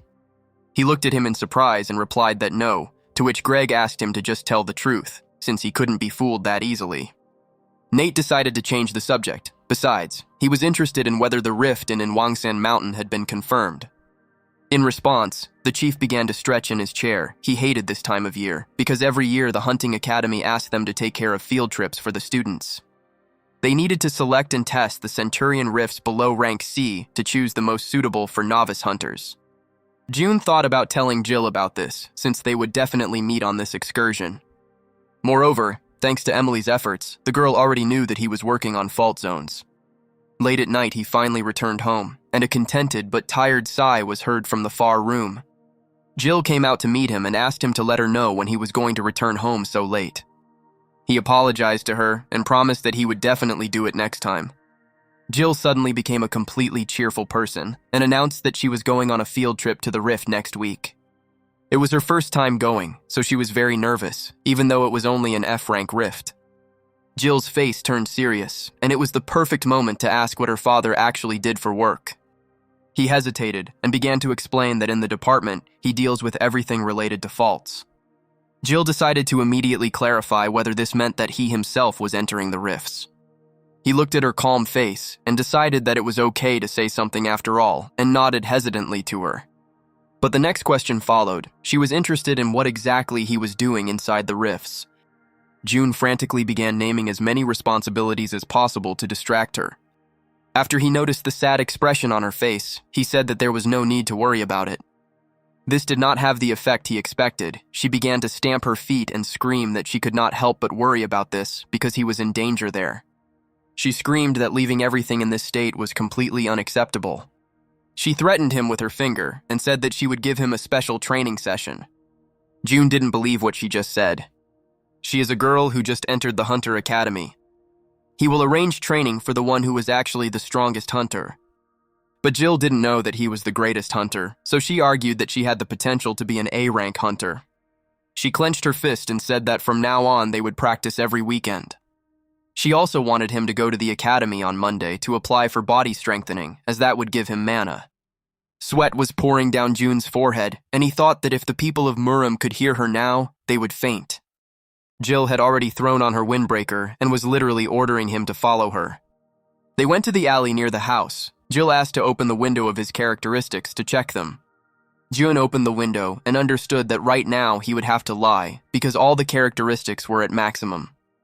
While he looked at his numbers in panic, the girl asked him to read them in order. He started making them up as he went along. Strength 10, agility 6, health 9, inner power 0, no skills. Jill stopped him. The total points were 25, which was impossible since it was almost the same as E-rank hunters. His strength and health were even higher than hers, which was probably normal since her father was in good shape. Jill decided to check the inner power indicator, as she had never heard of it. Jun waved his hands and assured her that he was mistaken. His mana was at 0. The girl didn't notice the catch and said that for an ordinary person, this indicator is normal, although the other characteristics are still unusual. After which, Jill began the training and suggested learning how to use Chul, one of the techniques that can be used at a distance from monsters. It might not be possible to use it right away, since her father doesn't have mana yet, but she still decided to show how it works. She held the pistol out in front of her and held it confidently with both hands. Suddenly, the gun began to fill with mana and form a blue ball. She continued the lecture and explained that taking mana from the body and redirecting it into the gun means reloading. If he succeeds in doing this, then half the way will be passed, and she suggested giving it a try. He twirled the pistol in his hands while thinking about how to release a small amount of mana. Jill suggested that he close his eyes and try to feel a light energy in his body. Then he had to imagine this energy, like a river, flowing from him straight into the gun. He was nervous and convinced himself that everything would be fine if he had complete control over himself. The gun filled with a blue glow, and Jill began to squeal in shock. She didn't understand how he managed to do it the first time. Jun was startled by her squeal and immediately stopped the reloading process. The girl looked at him, enchanted. It seemed her father was incredibly talented. He tried to calm her down and said that it was most likely a coincidence, because when he tried to do it again, nothing worked. Still, Jill was frustrated, as she had trained for a month to be able to reload her weapon. Despite his obvious talent, she was still against her father becoming a hunter, as it was very dangerous. Jun reassured her that he was not going to become a hunter and suggested that they go home. It was quite late and also boring. The next working day began. Today was the last day of preparation before the excursion. All the data was checked, the fault was selected, so there was peace in the office. As Nate passed by Jun, he noticed that his colleague was currently forging documents stating that he had completed the fortification at the Hunter Academy and had accumulated 1 unit of mana. Nate shouted that he would definitely be sent to prison for this, since he was an official who was forging documents right now. June assured him that he would definitely not be put in jail, because he would only show this document to one person. The hero had to recount the long chain of events that led him to such actions. They went to lunch, where he explained that it was all to reassure his daughter, who was worried about his work. Nate noted that his life is both challenging and interesting. After which he remembered that his daughter would be on an excursion the next day, which the 3 of them would be conducting, and he asked if he would have to hide from her. June shook his head and said that there was no longer any reason to hide, since Jill knew where he worked and that he went into the rifts. The colleague exhaled, because this meant that he had worried in vain. On top of that, Nate reminded them that they had an important event coming up next week. The Hunter Academy will undergo a full inspection, and they will have a chance to receive a B-rank split from them into their management. Let's hope that everything goes smoothly, and the grade is good. A thought came to his mind of a boss who had put a lot of effort into this, and if they got a good rating, he would get a promotion. If the assessment is not enough to obtain a rift, then they will have to lie low for a while to avoid his wrath. And so the day of the excursion came, and together with the new students, they went to the prepared rift. The academy coach gathered everyone together and asked for a moment of attention. He introduced his colleagues from the fault department who would be accompanying them today. Greg waved his hands in greeting and put on his sweetest smile possible. He told the students that they were currently in an F-rank rift, where they would likely encounter goblins who would pose no threat to them. However, anything can happen in the rift, so all students should remember that safety comes first. After finishing his endless lecture on safety, he asked if anyone had any questions. Looking at the disgruntled first years and hearing the silence, Greg suggested going to explore the rift. The students rushed along the fault as if it were a morning jog. And finally they found the goblins, who seemed to be already regretting the excursion. Rage burned in the eyes of the young hunters as they kicked, pushed, and trampled the unfortunate monsters. Greg noted that he had seen all this countless times, but each time the young hunters frightened him. Continuing to watch them, he asked Nate if there was a chance that any of the graduates would work with them on a contract basis. He did not want to upset his boss and encouraged him that the most important thing was to continue to hope for it. Olivia was standing next to June, and he asked if she wanted to join him. The girl noted that hunting the weakest goblins seemed pointless to her, after which she asked if he was responsible for the students' safety. He replied that he was just an assistant, to which Olivia tisked in displeasure and asked if he could do anything in this life. June asked him to keep his comments to himself, and Greg's face was already poking over his shoulder. He told her that she shouldn't be afraid of her first training session, and if anything went wrong, they would cover for her. Olivia rolled her eyes, wondering who would protect whom. It was unlikely they would have the stamina to simply run away from the goblins. Greg called her a hooligan, asked her to immediately go to training with everyone else and not interfere with the adults' work. Nate rushed at him and quickly whispered that this was the sister of Jonathan, the Emperor of the Sword himself. At that very second, Greg rushed to catch up with the girl and offer her some fruit tea. Nate returned to June and laughed. It seemed the boss was in for a tough day today. After which he leaned towards June. He was eager to find out which of these girls was his daughter. He pointed his finger at one of the students standing nearby. Nate noted that she was very sweet and would probably be very popular among her peers. Jill noticed her father and his colleague looking at her and waved to them. The school coach informed them that they would now have exactly 1 hour to hunt on their own, and that at the end of that hour, they should return here. Hearing this, Nate suggested that June finally approach his daughter. Jun literally jumped up and headed towards her. It seemed like his colleague had never seen him run so fast in his life. The two of them retreated to a remote clearing, where Jun watched her training and offered advice. After another shot, he noted that she had a talent for shooting. She thanked him, but was quick to point out that, unlike many, she trained alone, so that he would be even more proud of her. Suddenly, June heard some kind of whistle and became alert. The weather began to change abruptly. The sky darkened, a strong wind arose, and peals of thunder could be heard.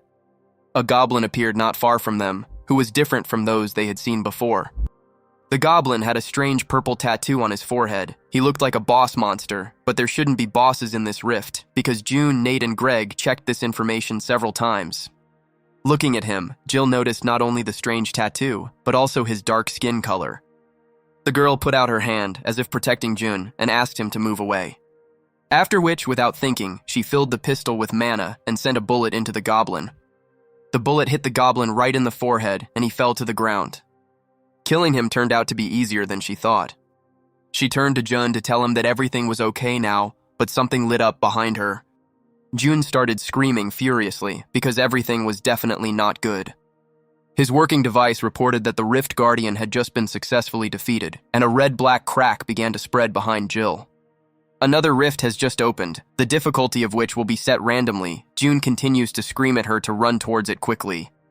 She finally saw what was behind her. A wind arose around the new rift and began to pull her inward. June ran to help, but the girl was already completely drawn into the unknown. Without thinking, he pushed off the ground and jumped after her. At that very moment, the rift that had swallowed June and Jill disappeared. The students who were doing their independent training at the time also didn't understand what was happening with the weather and were very scared. Greg, who was lying on the ground covered in fruit tea, also watched as the weather changed frighteningly. June and Jill found themselves in a frightening rocky area that seemed to be illuminated by a red light. Jill, exhausted, collapsed to the ground. Jun looked around. This place looked a lot like Muram's world. The computer reported that they had entered the Izas cave. The main goal was to survive for 30 minutes.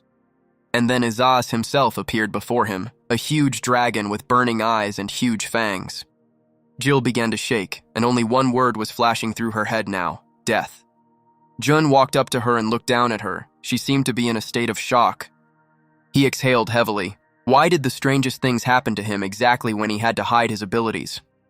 The hero picked up from the ground the mana pistol that belonged to his daughter. Jill asked him what he was going to do. He asked her to stay here and assured her that he would quickly finish off this dragon and headed towards it. The girl tried to get up to stop him, but her strength completely left her. The dragon watched what the guy was doing for a short time and was already ready to attack. Suddenly, the dragon roared for them to disappear and released a fiery flame from its mouth. Jill started screaming and asking her father to come back because one such volley would kill any hunter. However, June had no intention of stopping. He was confident that the dragon would not be able to harm them. He put his hand forward, and the flames began to spread out on both sides. Jill doubted what her eyes were seeing, because it simply couldn't be. The thought flashed through her mind that it was the dragon who had spared them. But the dragon's equally shocked face said otherwise. So it was all my father, the same father who a couple of days ago didn't even know how to use a mana pistol. At that moment, June said that since she had shot today, then if he shot, nothing bad would happen either. The dragon continued to look questioningly at the guy who had just escaped death from his strongest attack. The gun filled with June's mana and began to glow blue. The charge continued to grow, and the air around them began to tremble. The dragon screamed and asked him to stop. He assured him that time was up and they had won. Jun asked him to hurry up with his speech because he didn't want to break the mana pistol while continuing to hold back his power. The dragon begged him to let him ask just one question, and Jun agreed.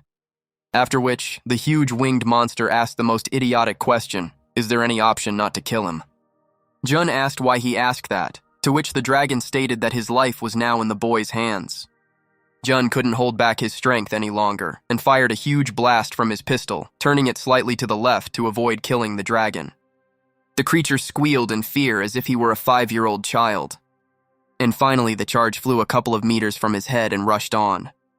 There was a powerful explosion behind him, and it seemed that if this blow had hit him, he would not have survived. The dragon turned to him and asked what kind of hellish power was within him. He continued to be perplexed because he had never met a single person who possessed such abilities. Jun looked at him from under his brows and asked if he wanted to know how he could survive. And after receiving an affirmative answer, he pushed off the ground and said that then they would have to start with several blows. Jun flew at him, clenching his fist and aiming for his head. What is this guy going to do? Is he actually going to attack the dragon with his fists? And then the blow fell on the enemy. It seemed as if he had been hit by someone who was 10 times bigger than him. The dragon trembled with fear and grabbed his head. It hurt terribly. Jun suggested starting with obedience training as a huge bump grew on the monster's forehead. He also told him that the only way he could survive was to become his pet. Jun began to train his pet, and Jill told the legend of the dragon Isis. Countless hunters tried to defeat him, including both S-rank and hunters, but none of them could defeat him. She was sure that was what she heard, but what she saw was beyond her comprehension. Right now, the hunter was standing on the back of the formidable dragon and forcing him to do push-ups. Jun stomped on his back a couple of times and asked if he wanted to do 6 more sets or if he would do it normally now.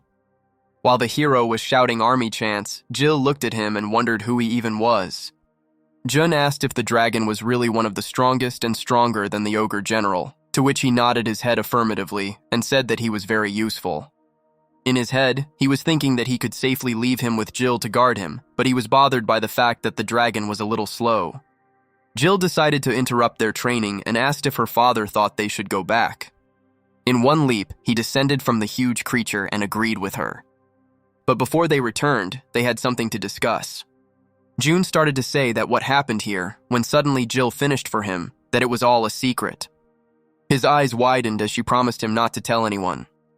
The girl was sure that he had his own reasons for hiding it, and she would be understanding because they were family. He nodded to her, then turned to the beast and asked if he planned to go straight ahead. He looked at him and asked if he could change his physical form because he was attracting too much attention. After which he threatened him with his finger and said that if he behaved thoughtlessly outside, he would not like the consequences. He understood everything and said that he would transform right now. The dragon began to glow as if it had become a hologram and began to decrease in size. He continued to shrink until he was level with their knees. And there in front of them stood a cute little orange dragon with incredibly beautiful eyes. Jill immediately started screaming that she had never seen anything cuter in her life and suggested calling him Yoji. Yoji was clearly unhappy because a couple of hours ago he was one of the most terrible opponents, and now he became a pet dragon. Jun looked at him and asked if there was anything he didn't like. The dragon apologized and said that everything was fine. The hero offered his daughter to pet him and explained that he was much softer than he seemed. Yoji obediently lay down on his back and stuck out his belly so Jill could scratch it. The weather inside the rift began to improve. The sky cleared of clouds and the sun began to shine. Greg and Nate also noted the change in the weather and were glad that nothing happened to the students. The boss thought for a moment. It seemed like he had never seen Jun during all this time. And suddenly, June appeared out of nowhere and apologized for his absence. Greg clicked his tongue in displeasure and announced that it was time for them to return, but he didn't finish his sentence and looked at his subordinates' companions. He pointed his finger at Jill and asked if he knew this student. June immediately replied that she was his daughter.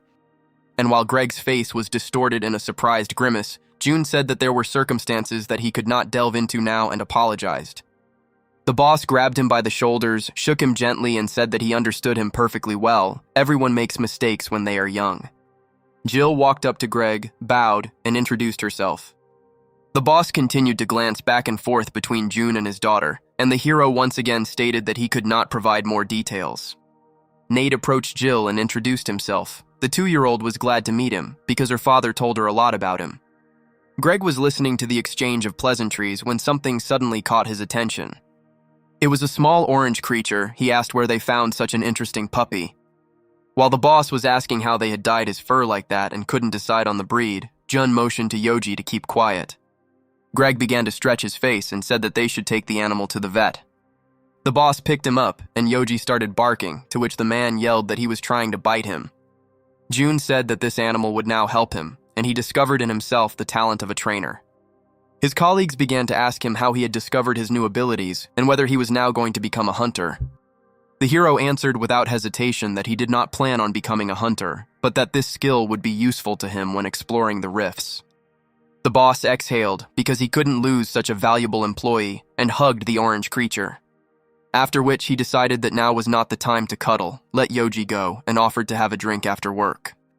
Greg approached Jill and invited her to join him as he could give her some advice on her hunting career. Jill refused the offer until the man announced that he would order meat for everyone. She could no longer resist. Their sweet conversation was interrupted by a woman's voice coming from the side.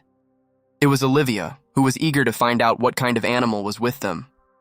Yoji looked up at her and made an incredibly cute face. The girl picked up the dragon in her arms and spun him around in the air. Jill asked her not to lift him without a reason. June approached Olivia and told her that this was his pet and that he had discovered new abilities in himself. She immediately screamed that the trainer class was the rarest class in existence. After which she asked if it was even possible, since the results of the preliminary assessment were not yet available, but most of all she was interested in whether he was going to become a hunter, to which June said that he had other plans for his life. She began to raise her voice and did not understand why he refused, because a trainer would be welcome in any guild. Jun said that he was going to use his abilities to explore the rifts. A representative of the academy overheard their conversation and was also perplexed, since the trainers in the guilds were paid even just for their presence. Greg intervened in the persuasion. He separated him from the hunter and finally suggested that they leave, noting that everyone has their own path in life and only he knows what he wants.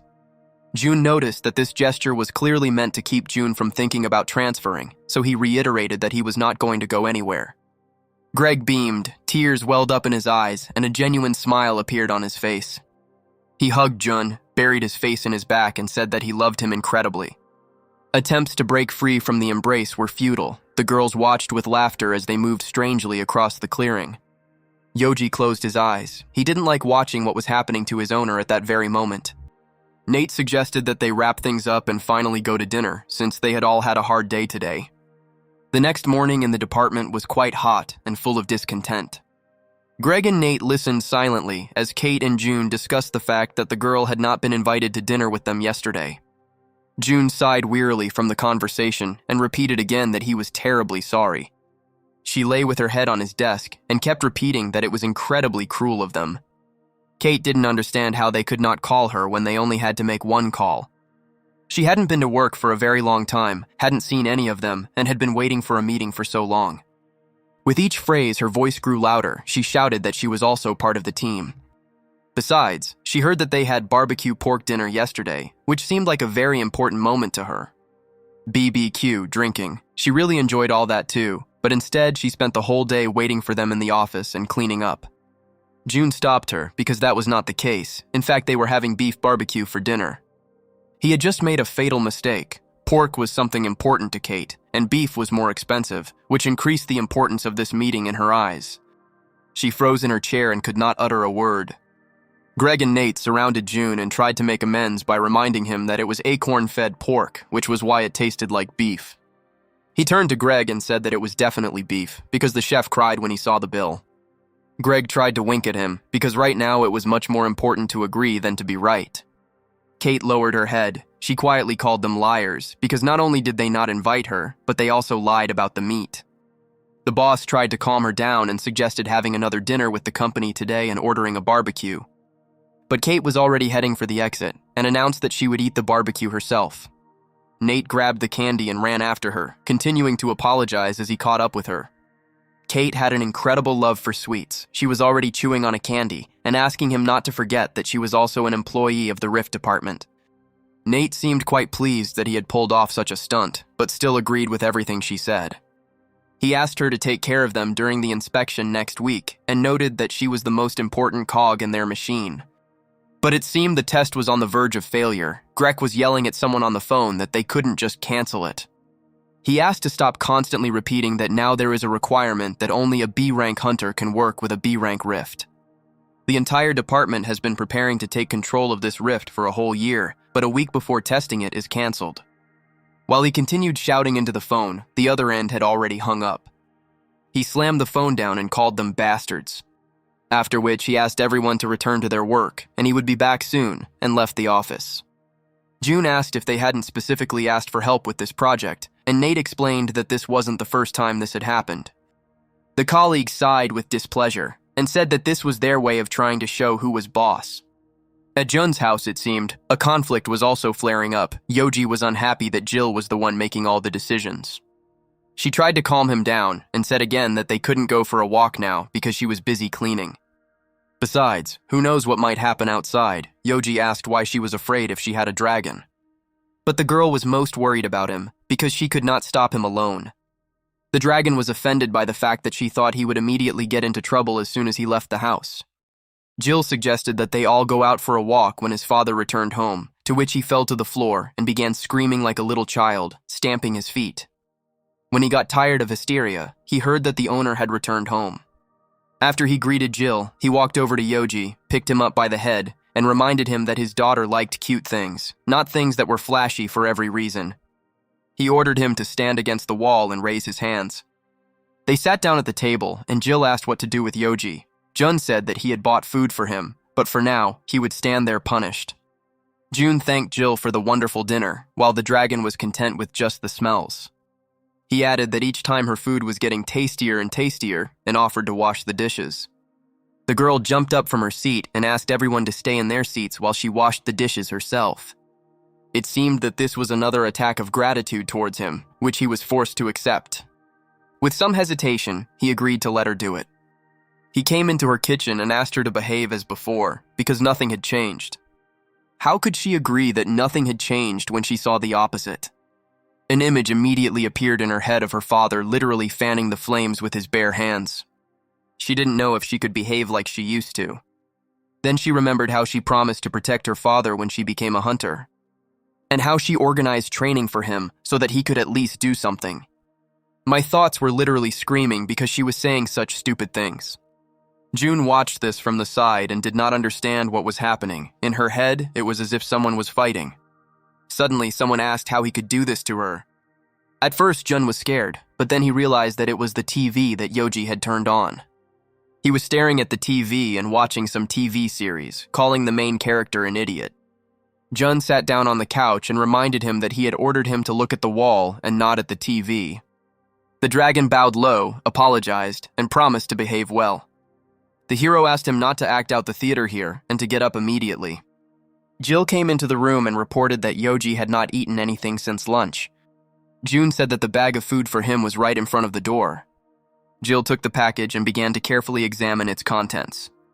And she took out a dog bowl from it, which made the dragon furious. Jun asked what the problem was and clarified whether he really thought he would be eating at the common table. The dragon hesitated, but he also had human rights, that is, dragon rights. June was convinced otherwise, so he took a bag of dog food, filled the bowl full, and offered him what he was given. After which he headed to his room and asked Jill to make sure that Yoji did not go near the refrigerator while he was washing. The dragon looked at the bowl with disappointment. Could anyone have thought that the great and terrible would be content with dog food? But there was nothing to be done. He took one pebble and slowly brought it to his mouth, trying not to sniff. Jill grabbed his bowl and asked him not to eat it. Tears welled up in Yoji's eyes. This girl was going to take away his last hope for dinner. She asked him to be quiet and brought a plate of baked ribs. And she suggested that he eat quickly before his father came out of the shower. Due to the rapid eating, the dragon choked and began to cough. Jill handed him a glass of water. He took a sip and froze, looking at the glass. He stared at her with wide-eyed devotion and said that he would protect her for the rest of his life. Jun was glad that the day was over as drops of water slowly trickled down his body. The next day, the office was once again filled with excitement, but this time the occasion was joyful. Everyone surrounded Nate, who announced that he had found a B-rank hunter who would sign a contract with them. He went to school with this guy. He was always quite strong and goal-oriented. And after Nate shared with him the troubles at work, he said that he had already earned enough money working as a hunter and would help out his old friend. His colleagues congratulated him and noted that now their boss would finally breathe a sigh of relief. At that very moment, a joyful Greg burst into the office, shouting that he loved Nate. He hugged him and looked at him, missing everything he said to him, because it didn't matter now. Nate said that today they would meet at some expensive establishment, and if the boss wanted, but before he could finish speaking, June appeared in front of him and said that he would go with him. He clarified that it would be better if he went with the curator, and the chief stayed here. Greg was upset, but agreed with his words. And now the colleagues were already going up in the elevator higher and higher. June could not believe that they were going to the bar so early. Nate suggested thinking positively, because you never know when ordinary people like them will be able to come to such an expensive place like this. Besides, they won't get anything supernatural. His friend will just buy them a drink out of the kindness of his heart. Jun thought it was unlikely that this was happening out of the kindness of his heart. It all seemed somehow strange. The elevator stopped, and they were met by a beautiful female administrator. Nate asked if Adam had arrived yet. They had an appointment. The girl smiled and said that he was already waiting and invited them to follow her. They walked down a long corridor, as if they were in a hotel, and strange sounds came from behind closed doors. The administrator opened one of the doors and wished them a pleasant evening. Nate entered the room first and was glad to see his old friend. Opposite them sat 3 huge men, with a pile of drinks on the table. The man who looked the worst said that they hadn't seen each other for a long time, and it seemed that he was Nate's friend. Nate hesitated. Everything around didn't look like a business meeting. It looked more like a brothel, where a couple of girls were about to arrive. Jun silently studied the situation, but it was immediately clear to him that nothing good could be expected from this meeting. The colleague apologized for being late and joked that he should have taken a taxi after all. After which he introduced June and said that they had been working together for over a year. Adam patted the seat next to him, inviting them to sit next to him. He ordered his guys to move quickly because the government officials wanted to get to him. Nate thanked him, and June went to his phone and quickly typed something. Adam poured a shot of bright orange liquid and offered to drink. He turned his attention to June and repeated that he should also drink. June agreed. A conversation began, filled with memories. Adam tried to remember how much time had passed since school. While June was knocking back his shot, Nate was telling him he had a great job and great co-workers. Besides, he was glad that Adam was a B-rank hunter and could afford to go to such expensive establishments. Adam noted that it wasn't that expensive, but he understood him since he lived from paycheck to paycheck. After which he added sarcastically that he had nothing to talk about with someone who came by metro instead of a taxi just to save money. He finally decided to introduce his comrades, noting that they were all B-rank hunters. The men asked to forget about the performances because this was probably their last meeting. Holding back his laughter, Adam asked to be less rude to people who deal with government affairs. Jun studied them carefully. The situation was getting tense, and he was going to match that tension. One of the men looked back at him with displeasure, continuing to sip his beer. Nate decided to get down to business and asked Adam about the contract with the mayor's office. Besides, their boss was looking forward to the meeting. Maybe it would be possible to introduce them after all.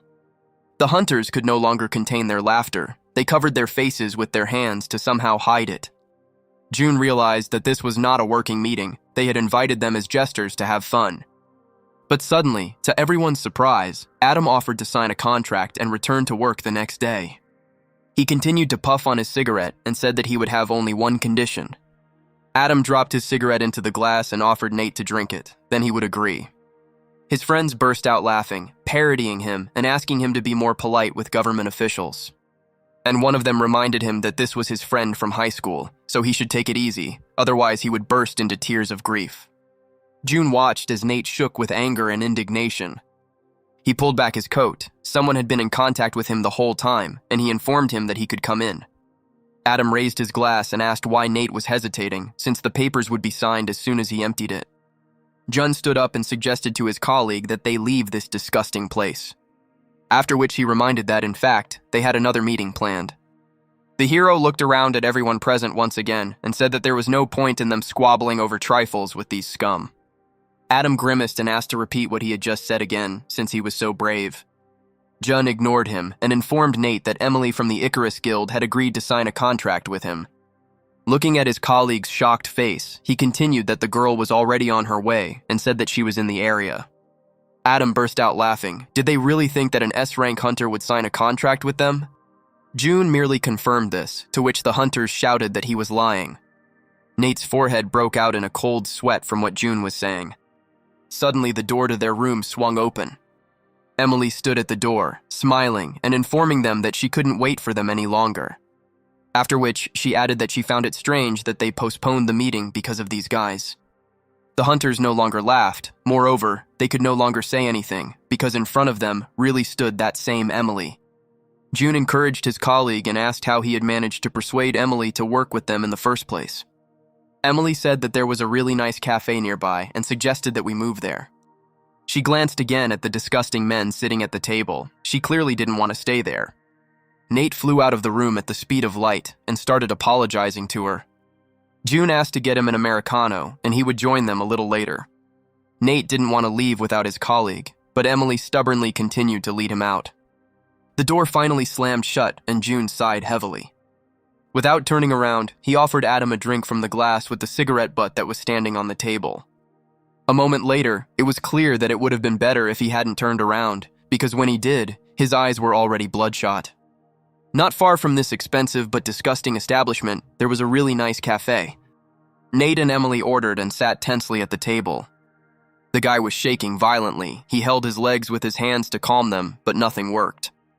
This was the same hunter whose business card June had torn up. She probably came for revenge. The girl continued to look at him attentively. He was very scared, although his pride had just been seriously hurt.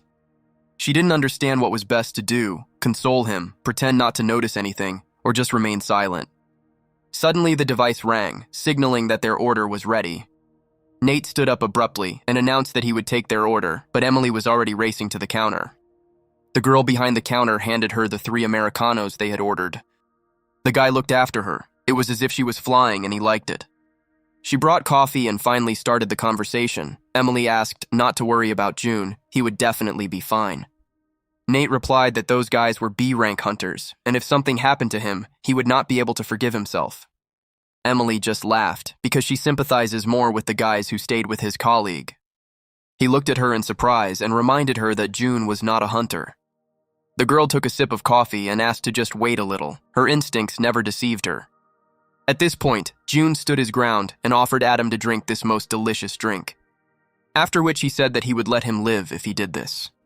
Adam stood up and moved closer to his face, wondering what would happen to him if he didn't drink. The man gritted his teeth and asked again what this puppy could do to him. Jun didn't intend to continue the conversation and waved his hand.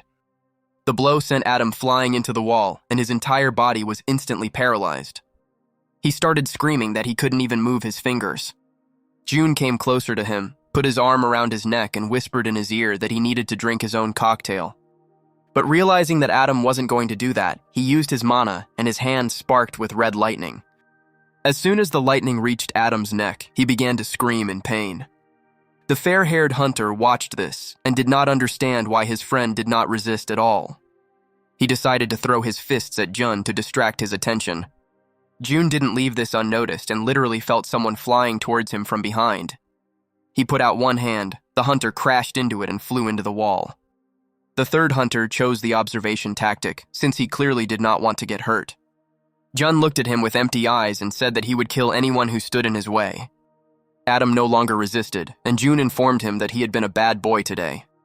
He brought his hand to his stomach, where the hunter's mana energy center was located, and released another discharge. Adam looked like a toy with its eyes bulging out. It seemed as if all his organs had burst at that moment. He went limp and rolled down the wall. At that moment, the mana left his body and would never be able to return. June looked at him one last time and informed him that he would now have to look for a new job, since he would no longer be a hunter. From today on, he promised to keep an eye on what the three of them did and said, "And if he finds out that they caused such an annoying situation, he will find them, tear out their tongues, and force them to eat them." The door slammed shut, and it seemed that this evening was over for them, just as their careers were over. June walked confidently down the corridor without turning around. All he needed now was a glass of Americano. The awkward conversation continued in the cafe. Nate clarified that it was not true that Emily was planning to sign a contract with them. She became embarrassed and said that she couldn't do it, but June just asked her for help and said that he had contacted some strange people. The guy stood up from his chair, bowed to her, and began to apologize, because it was all his fault. Emily asked him to sit down because she had her own goals and she was helping for her own reasons. He looked at him in bewilderment, wondering what her goals were with regard to June. When suddenly the hero approached their table and apologized for being late, Emily invited him to sit next to her. Nate looked at him and asked if he was okay and if anything had happened while they were gone. He reassured him and informed him that he had only been offered a few drinks and they had had a nice chat. Emily interrupted their conversation and asked if she was now in June's good graces. He confirmed her suspicions and thanked her, to which Emily jumped up and down and was happy. All Nate could think was that everything had worked out for the best, because if he had come alone, he would have found himself in a terrible situation. June asked if the two of them had time to have dinner, as he had a little problem at home. The thing is, Jill has prepared a lot of food, practicing cooking, and everything they don't eat will simply spoil. Emily and Nate happily agreed to a home-cooked dinner. June went away to call Jill, because she had no idea anything, and they didn't have any abundance of food. Nate was still reeling from the recent situation, and apologized to Emily again for the inconvenience. She understood why he kept apologizing, but everything really was fine. The hero went outside, dialed the number, and a second later heard his daughter's voice. He asked her if she was upset or depressed, could food lift her mood. She put the book down and said that it would help if the food was really tasty. From the other end of the phone, I could hear that she was a very good cook, and the girl began to smile. Jill asked him what had happened to him since he was asking such questions, and he said that it had not happened to him, but to his colleague Nate. She jumped up in bed and started screaming about what Nate liked to eat and what she should cook. June didn't know his favorite dishes, so he suggested that she simply cook his signature dish. After which, he remembered that Emily would also be coming to dinner with them. Jill's eyes began to quickly widen. She rushed to the kitchen and asked to give her exactly 2 hours, and she would do everything possible. 2 hours passed rather quickly, and in about that time, they were able to reach June's house. The doorbell rang and Jill shouted that she was on her way and would open the door for them. She opened the door and was glad to see everyone who stood on the threshold, just as they were glad to see her. At the sound of the door opening, Yoji ran out into the corridor, hurrying to greet the owner. Emily froze, looking at the creature, and asked June what it was. Jun said that this was his new pet, that is, his partner, but Yoji didn't seem happy with the guests. Nate began to tell them that they had recently been on a student excursion to the Rift, and that his colleague had discovered his abilities as a trainer. Emily gasped. It was impossible, because the awakening of an ability is associated with the presence of talent and a certain lifestyle. Training skills can be developed when a person raises pets or works as an animal caretaker. Emily knew there was something wrong with him, but she had no idea he was so unique. Suddenly, another small detail related to their pet caught her attention. There seemed to be a mark in the shape of a 1 on his forehead, and she remembered that 3 years ago, a dragon appeared that had a mark of 10 on its forehead. It took 3 S-rank hunters a lot of effort to kill him.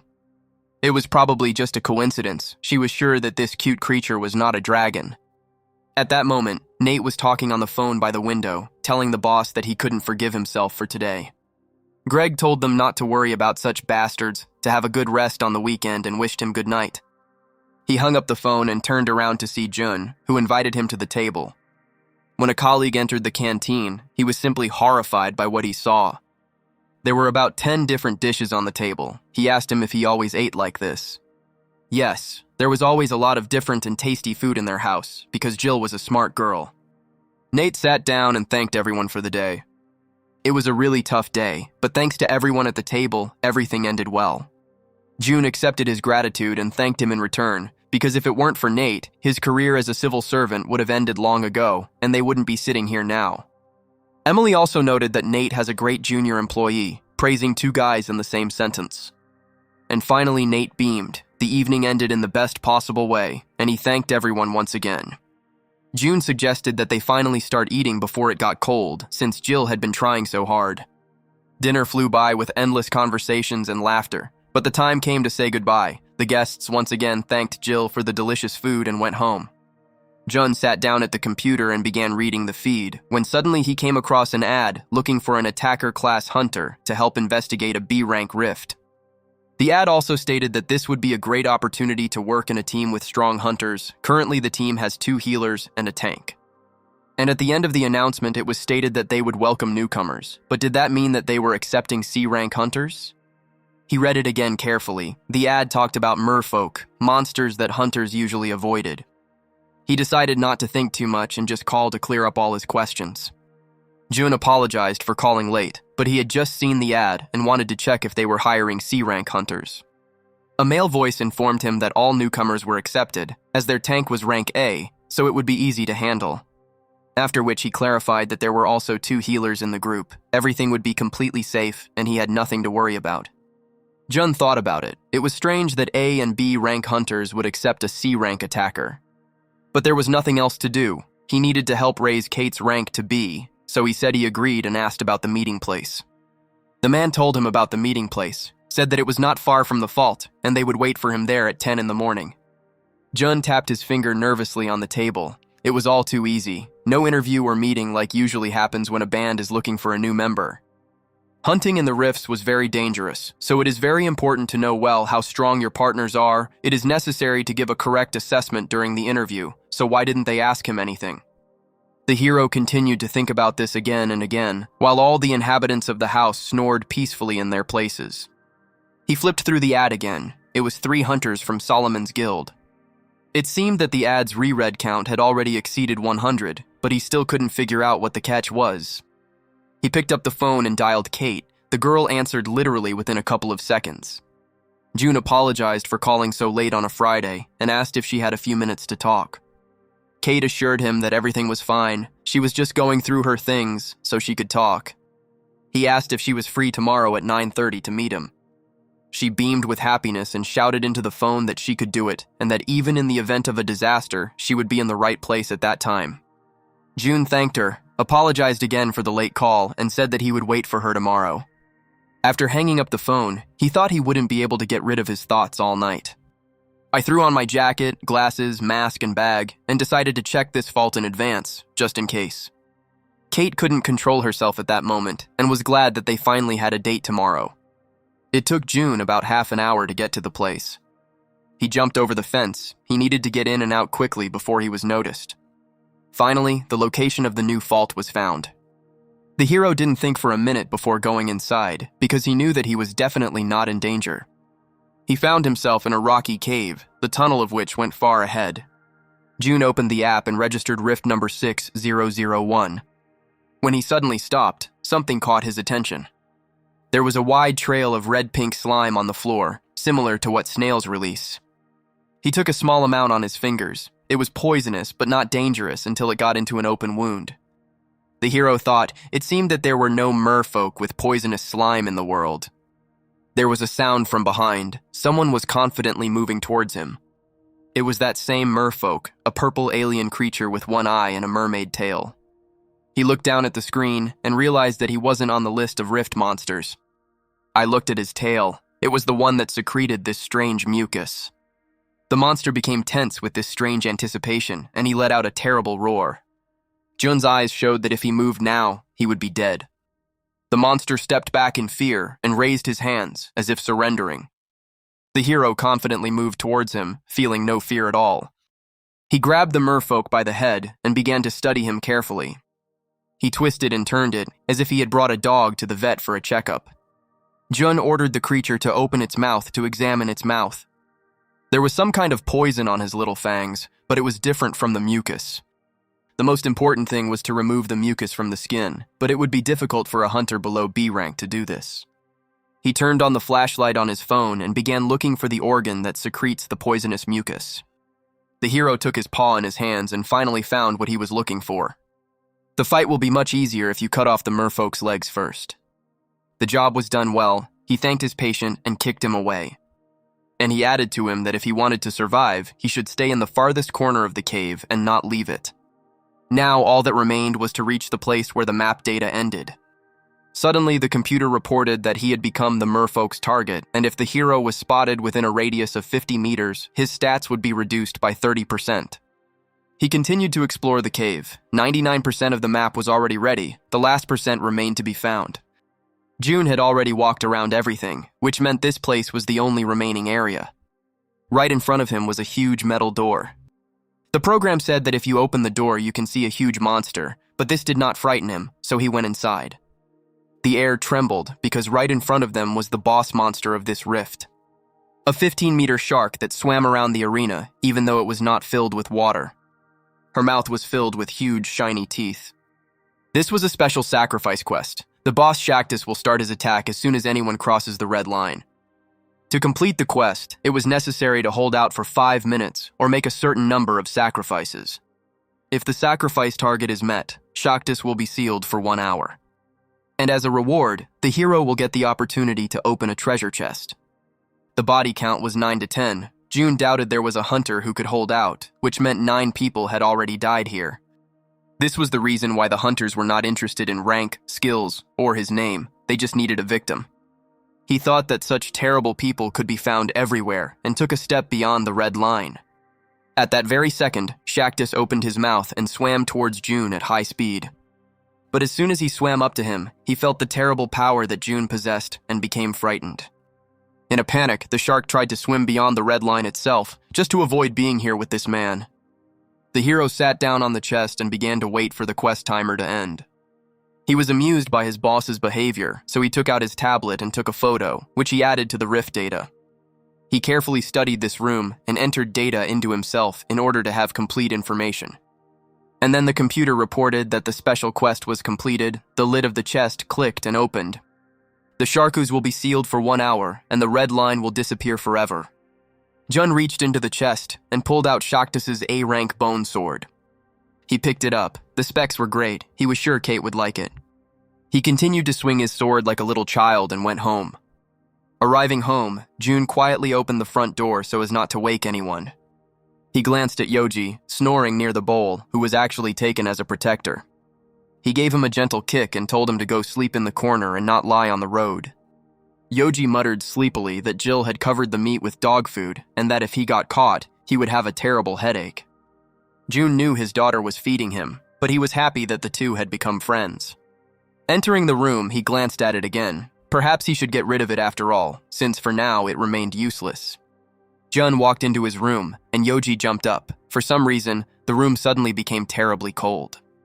He climbed onto Jill's bed and began asking her why she had turned off the underfloor heating when it was still winter outside. After which he muttered that this was animal cruelty and collapsed into sleep next to her. The next morning, Kate arrived at the place an hour early because she was afraid of being late. She put on a white blouse and a beautiful soft pink suit, did her hair and makeup. She walked up to the window of some cafe and looked at herself again. She was ready for today's date. She waved to the child who was sitting outside the window. She was happy and enjoyed everything that was happening around her. Suddenly, June appeared on the horizon and noted that the girl had arrived early. She smiled at him and hoped that he had not witnessed her admiring herself. He came closer and said that he was about to finish sorting out the data about the rift. Kate was taken aback. Right now, she wanted to believe that this was not a work meeting. He handed her the sword and informed her that she would clearly be more comfortable with this than with what she had now. The girl's eyes widened. It was an A-rank sword, but where did he get it from? Jun replied that it was a secret, but in any case, it would help her become stronger. After which he offered to find a place where they could sit down, and he would let her in on the details of the rift into which they would soon find themselves. She looked at her with disappointment. It seemed as if right now the colors were leaving the world and everything was turning gray. Kate hung her head and said that she thought so, that they weren't here for fun. Only now did June notice that she was wearing some very expensive earrings, which he had never seen her wearing before. An incredibly beautiful necklace that highlighted her thin neck. Clothes that were not suitable for combat, and a lunch basket that no one would take into the rift. He felt like a complete idiot, because yesterday he hadn't told her that they were going into the rift. The girl addressed him by name. He tensed up and expected only a bad outcome. She said that it was all his fault. It seemed as if she was hanging over him and became several times larger. Kate continued that as a hired hunter, she should have been informed about the overtime in advance. But they didn't tell her anything, which meant it was an obvious blunder on his part. She started screaming that he had to take responsibility for his actions. June began to apologize and assured her that he would make sure she got paid for the overtime. Kate gripped the basket handle tightly and announced that she didn't need any money. She added that everything could be fixed by having dinner together, for which he would pay. After which she added menacingly that dinner should be only for two, and he should not invite anyone else. He agreed. The girl clarified that he had made a promise and was obliged to fulfill it, and offered to follow her. They settled down nearby in the park to have a snack. June enjoyed eating the sandwiches she made and commented that they were incredibly delicious. The girl was happy to hear this, but reminded them that they probably shouldn't be late. The hero reported that he had already contacted those hunters and said that he would wait for them at the rift. She began to talk about how in the rift, they would encounter a merfolk that secreted toxic mucus. Merfolk can neutralize hunters with paralytic venom from their fangs, he continued, when he suddenly asked if she was even listening. Of course, she listened to him, but it was still nice to watch him eat her food. He continued and said that hunters paralyzed by the mermaid's venom would be unable to move for a long time. Kate nodded, took another sandwich from their baskets and handed it to him, but he was already full. The girl recalled that she put a lot of effort into preparing them, not knowing that she would have to work on the weekend. She took a sandwich out of the basket, handed it to him, and told him that she would leave only when he ate everything. After breakfast, they had to call a taxi and go to Kate's house, because she didn't have a suit with her. They were 20 minutes late, but June knew the hunters would wait for them anyway. The hero handed the hunter his business card and said that it was he who called yesterday. Without looking at the business card, he looked at them and asked why they came together. The team was counting on only one person, and one of them was clearly not a hunter. June said that Kate was a hunter, and he was her manager, so he came with her.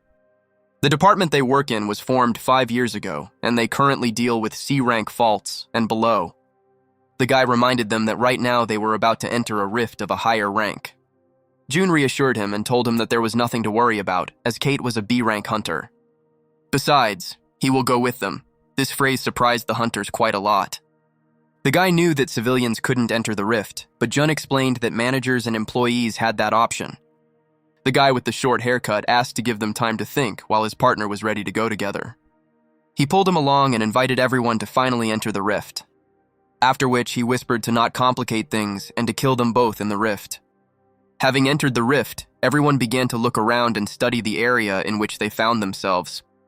The bracelet around Kate's wrist began to glow, and a message came through that the oath blessing had been activated since the master was within a radius of 500 meters. Kate turned to him and smiled. Even though this rift was not under their control, he still held a working tablet in his hands. June asked if everything was okay, and the girl replied that everything was just fine. He came closer to her and acted strangely, as if he was uncomfortable. The thing was, it seemed to him that the girl was not listening to him attentively when he was talking about the merfolk. Kate calmed him down. She had heard everything, about the paralytic poison and the fangs, and that their paws needed to be cut off first. The girl asked him not to worry, because she was sure that she could handle it. The hunters stopped. They had been wandering along the rift for a long time, but had not encountered a single enemy. At that moment, June announced that 5 mermaids were waiting for them 10 meters ahead. One of the hunters looked at him strangely. How could he know that there were enemies ahead? But confirmation was not long in coming, and the hissing of merfolk was heard from behind. There were exactly 5 mermaids, just as June had said, and they were moving quickly towards them. While the boys stood there in surprise, Kate flew past them, not intending to linger. She chopped off the morphologist's limbs one by one to protect herself and her partners from the deadly poison. One of the hunters looked at how this girl was eager to fight. At this rate, she might not live to see the boss. So they too began to fight to protect their hope for the treasure. Jun watched from above as the hunters fought and their abilities were revealed. Judging by the way they handled their weapons, none of them were healers and reported that there were 7 more mermaids 15 meters away. Kate immediately rushed forward. The hunters asked her to stop because pursuing 7 was very dangerous. But the girl didn't find this task difficult, so she confidently jumped into the very center of the battle. She chopped off their paws again and again and dealt them fatal blows. Literally 5 minutes later, she stood surrounded by defeated enemies. Jun praised her for her quick work and asked her to rest since there were no more enemies nearby. The hunter looked at them in bewilderment and tried to understand who they were, after which he gritted his teeth and realized that such abilities would definitely interfere with their plans. It had already been 2 hours since they had been in the rift, and Kate was eager to fight again and again. With quick, sharp movements, she first chopped off the merfolk's limbs to disable them, and then destroyed them. It seemed as if she were faster than the wind. The mermaids could do nothing against her. And so the red-haired tornado left behind another 10 corpses. Kate lowered the blade, which was dripping with merfolk blood, and wiped her forehead from fatigue. The boys from Solomon's guild watched her, mesmerized. Her swordsmanship was simply incredible. It's hard to believe that she was only a C rank. No one on their team could attack as accurately and precisely, despite each one being B ranked. For such abilities, she herself must be B rank, and A rank is most likely on the way. Kate approached June and shared her feelings. It seemed like she became a little stronger. The boys admired her. They couldn't understand how she could deal with the merfolk so easily. For the girl, this seemed like nonsense, because it was easy to defeat an enemy if you knew his weak points. June told her that if you cut off their paws, they will become very vulnerable. They had no idea about this, but how that damn manager found out about it was an even bigger mystery. June called Kate and suggested they move on. And again, the sounds of battle, they came across another pack of merfolk.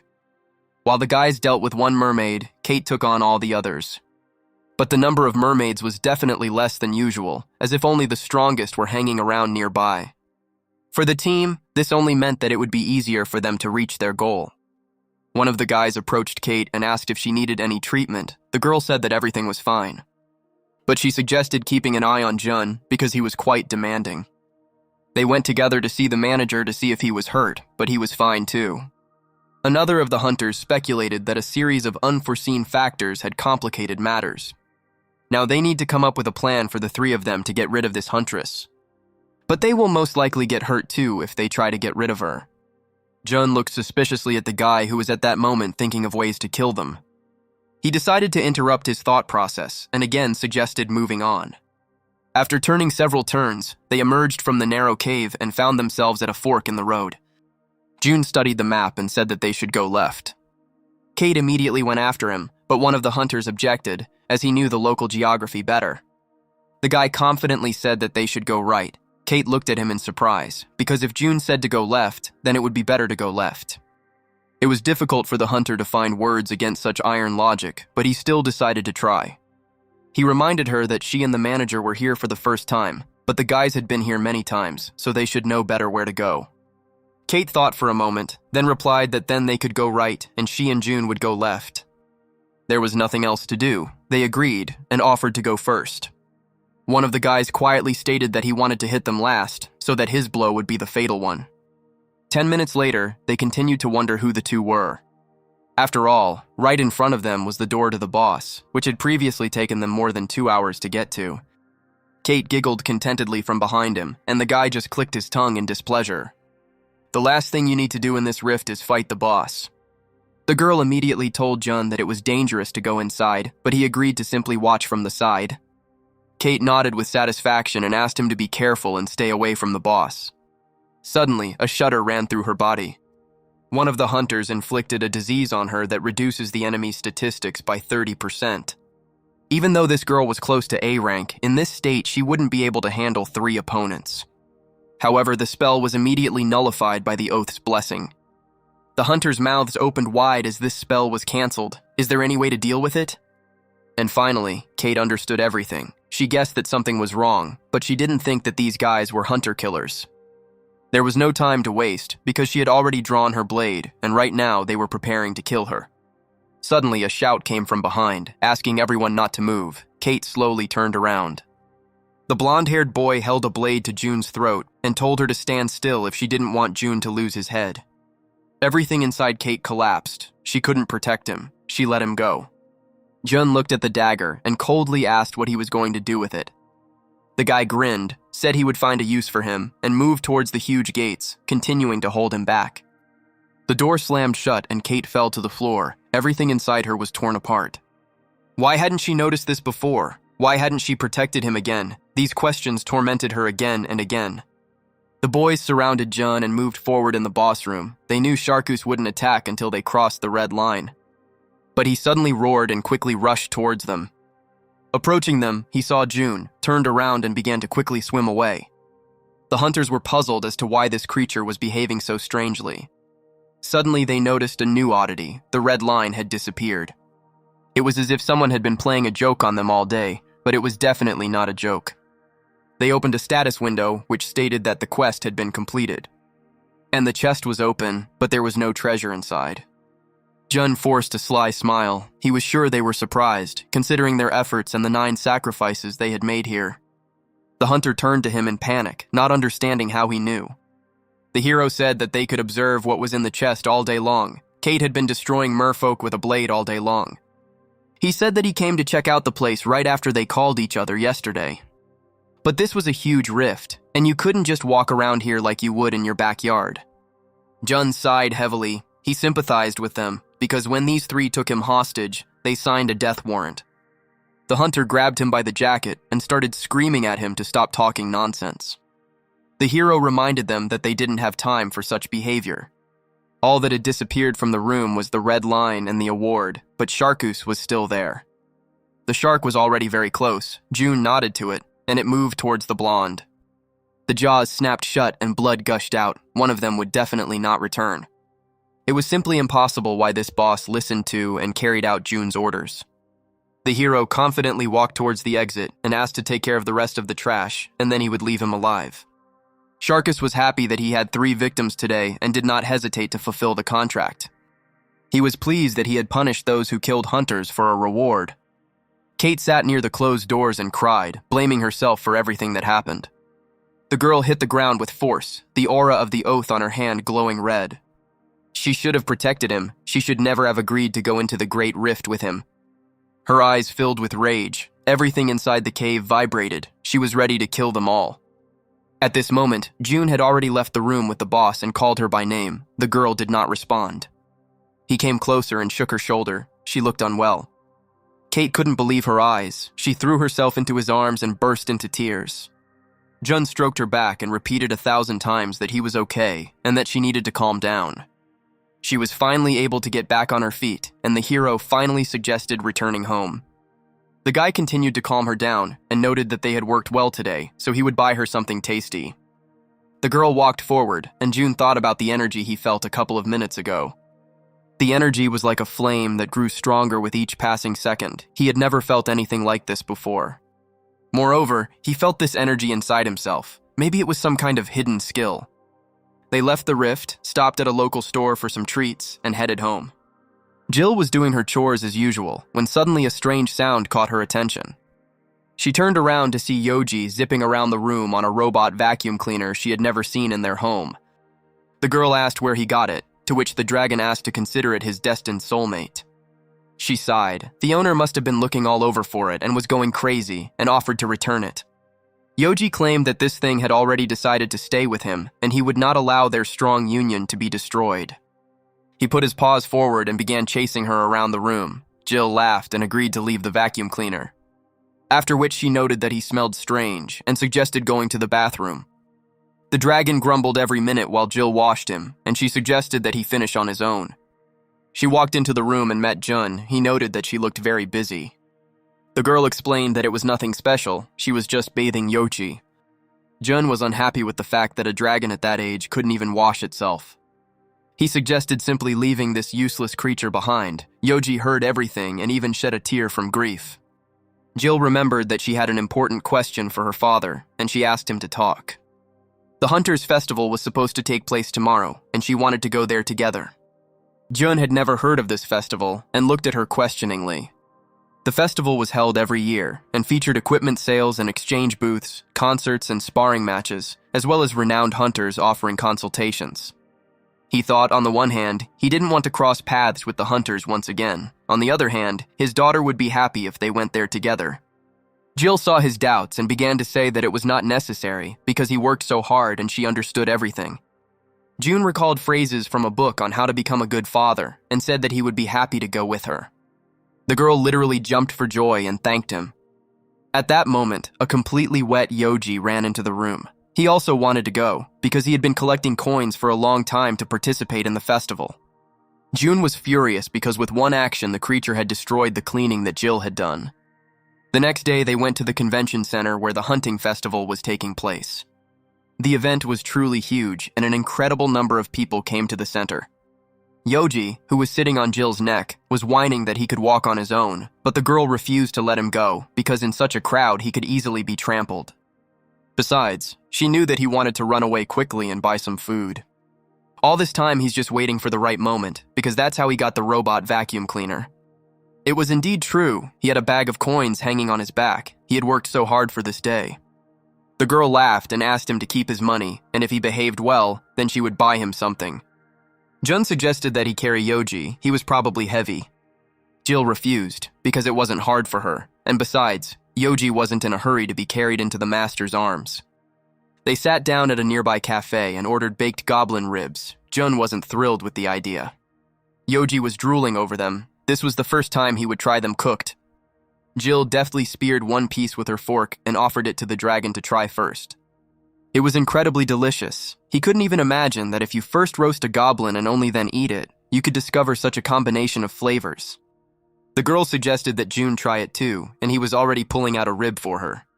Suddenly, a vicious little dog barked next to them. It looked angrier than all the bosses June had ever met. They watched the animal silently as it tried to scare them. Yoji clenched his fist and yelled at the dog to get away from them. And after he called her a troll spawn, she began to shake with fear. A second later, she was already flying towards the exit. Jill suggested getting Yoji a collar, as there were a lot of signs around that said all pets had to be on a leash.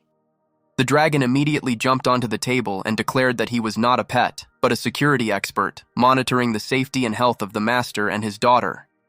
Jun ordered him to get off the table immediately, then asked what the defender had been doing besides cleaning out the refrigerator. Jill washes him, plays with him, puts him to bed every day, so who else protects whom? He suggested that he close his mouth with food and hurry up, because he needed to do other things. They had lunch and went to the nearest store, where they bought Yoji a collar. The dragon muttered that he would think of it as a very precious family necklace. The company was walking around the fair, and suddenly their attention was drawn to hunters who were shooting at a shooting range. The hunter took aim with the mana pistol and fired at the target, but the mana suddenly flew upward. The owner noticed the new customers, approached Jill and asked if they would like to try it. The girl tensed up. She really wanted to try, but she didn't have the money for it. Yoji was already pulling out his bag. The entertainment cost 100,000 won, and to take the main prize, you had to knock out 10 targets.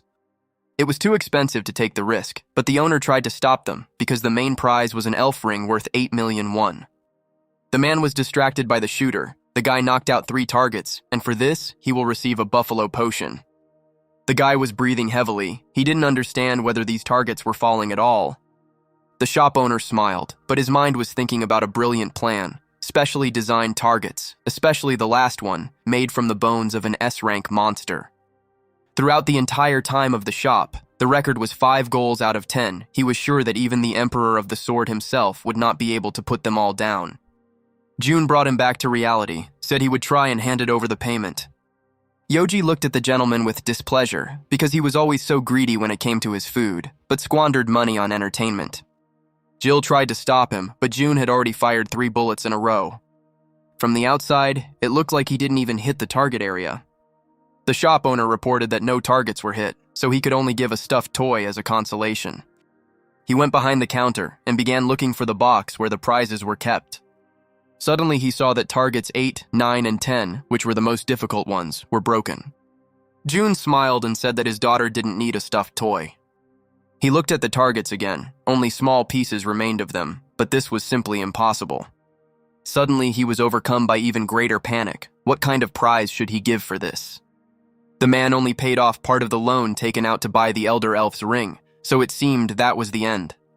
Jun heard him and offered to give them a low-ranking ability ring since he hadn't completed all the goals. It was the moment of his salvation. Tears came to his eyes, and he joyfully held out the ring. Jill pulled it onto her finger and couldn't believe she could actually take it. The hero immediately noted that there was no need to thank him in any special way, and that he could simply say, "Thank you." Jill agreed and thanked her father. Satisfied, they continued their journey through the fair. The hunter who shot before June was indignant because he did not receive any ring, to which the shop owner said that he was closing. He was afraid that June might come back and bankrupt him, so he handed over the stuffed animal and asked her to leave it. June and Jill, with Yoji on their heads, moved towards the main stage, and the girl couldn't stop looking at her new ring. A man spoke from the stage, saying that the first cracks began to appear 10 years ago.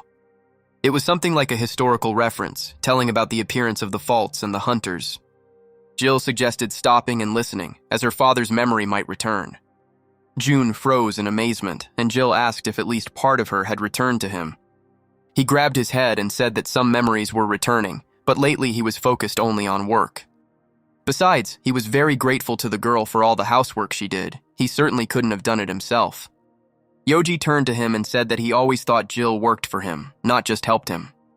The hero stared at him, and rage boiled inside him. A few seconds later, the dragon had a bump on his head, which he had received for his words. The presenter continued the story about the first rift and asked where it appeared, and a second later, a man from the crowd shouted out the answer. He was invited to come up on stage and receive his prize. It seems he was very lucky.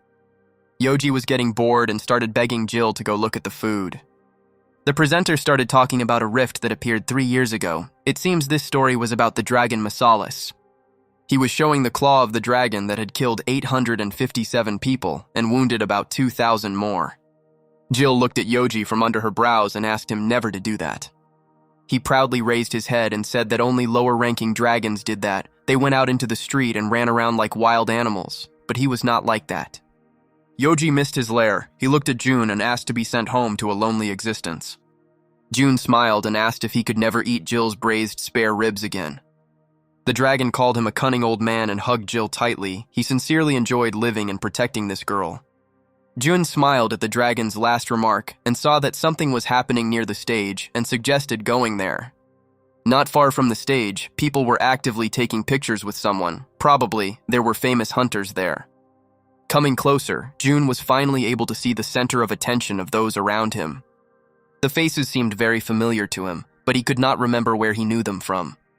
Suddenly, Jill shouted that they were hunters from the Mazai Guild, and June had an epiphany. He asked if she wanted to take a photo with them. The girl screamed and immediately ran towards them. She really wanted a photo with them. She asked Alan to take a photo, and he immediately called Mira and William. Jill started yelling at her father to hurry up so they could take a photo together. Jun walked discontentedly to take pictures with people who had succeeded only because of him. He stood in the center. Everyone posed for a photo to remember the occasion, Jill looking the happiest of them all.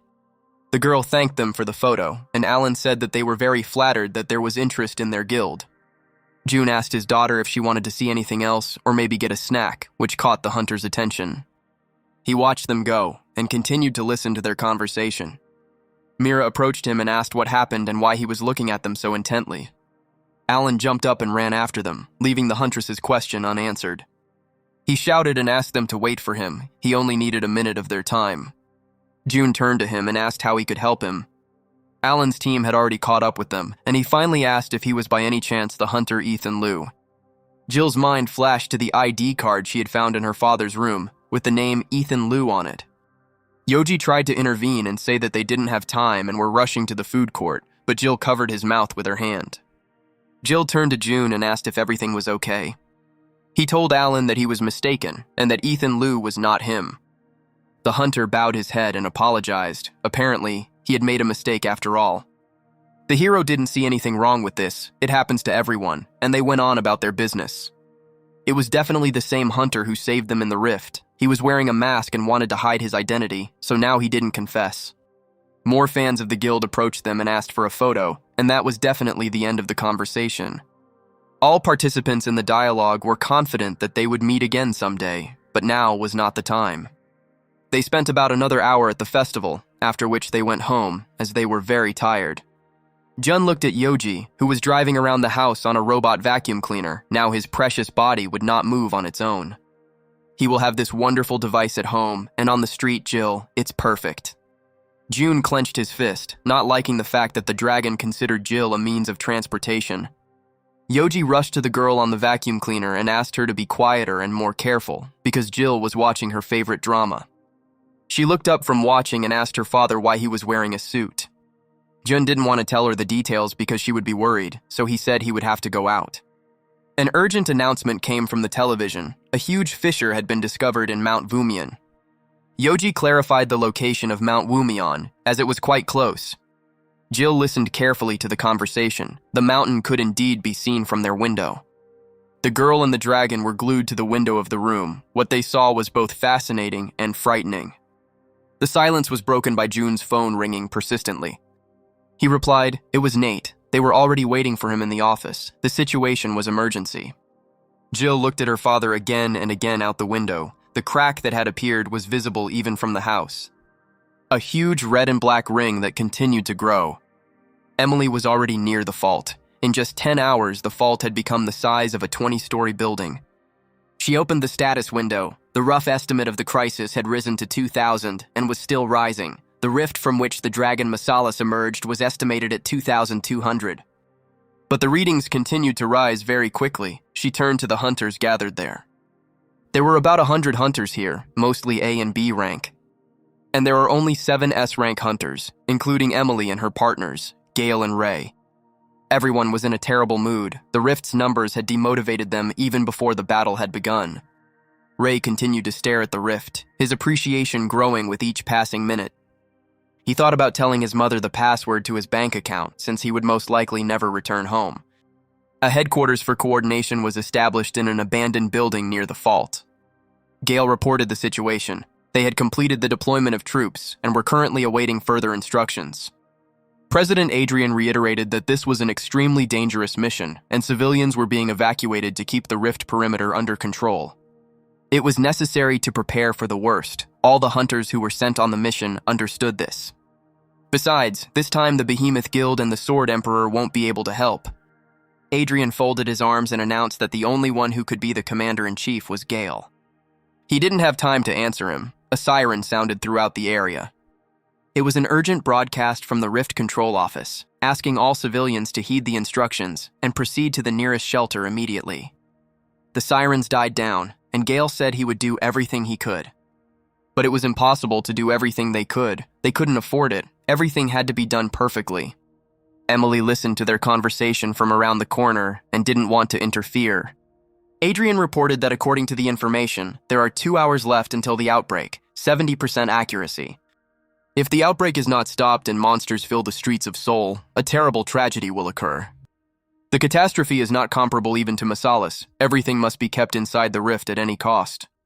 After which the president clarified that he would give the signal to enter and sent the hunters to prepare for that moment. Emily leaned against the wall and slid down it a little. She took out her phone and dialed a familiar number.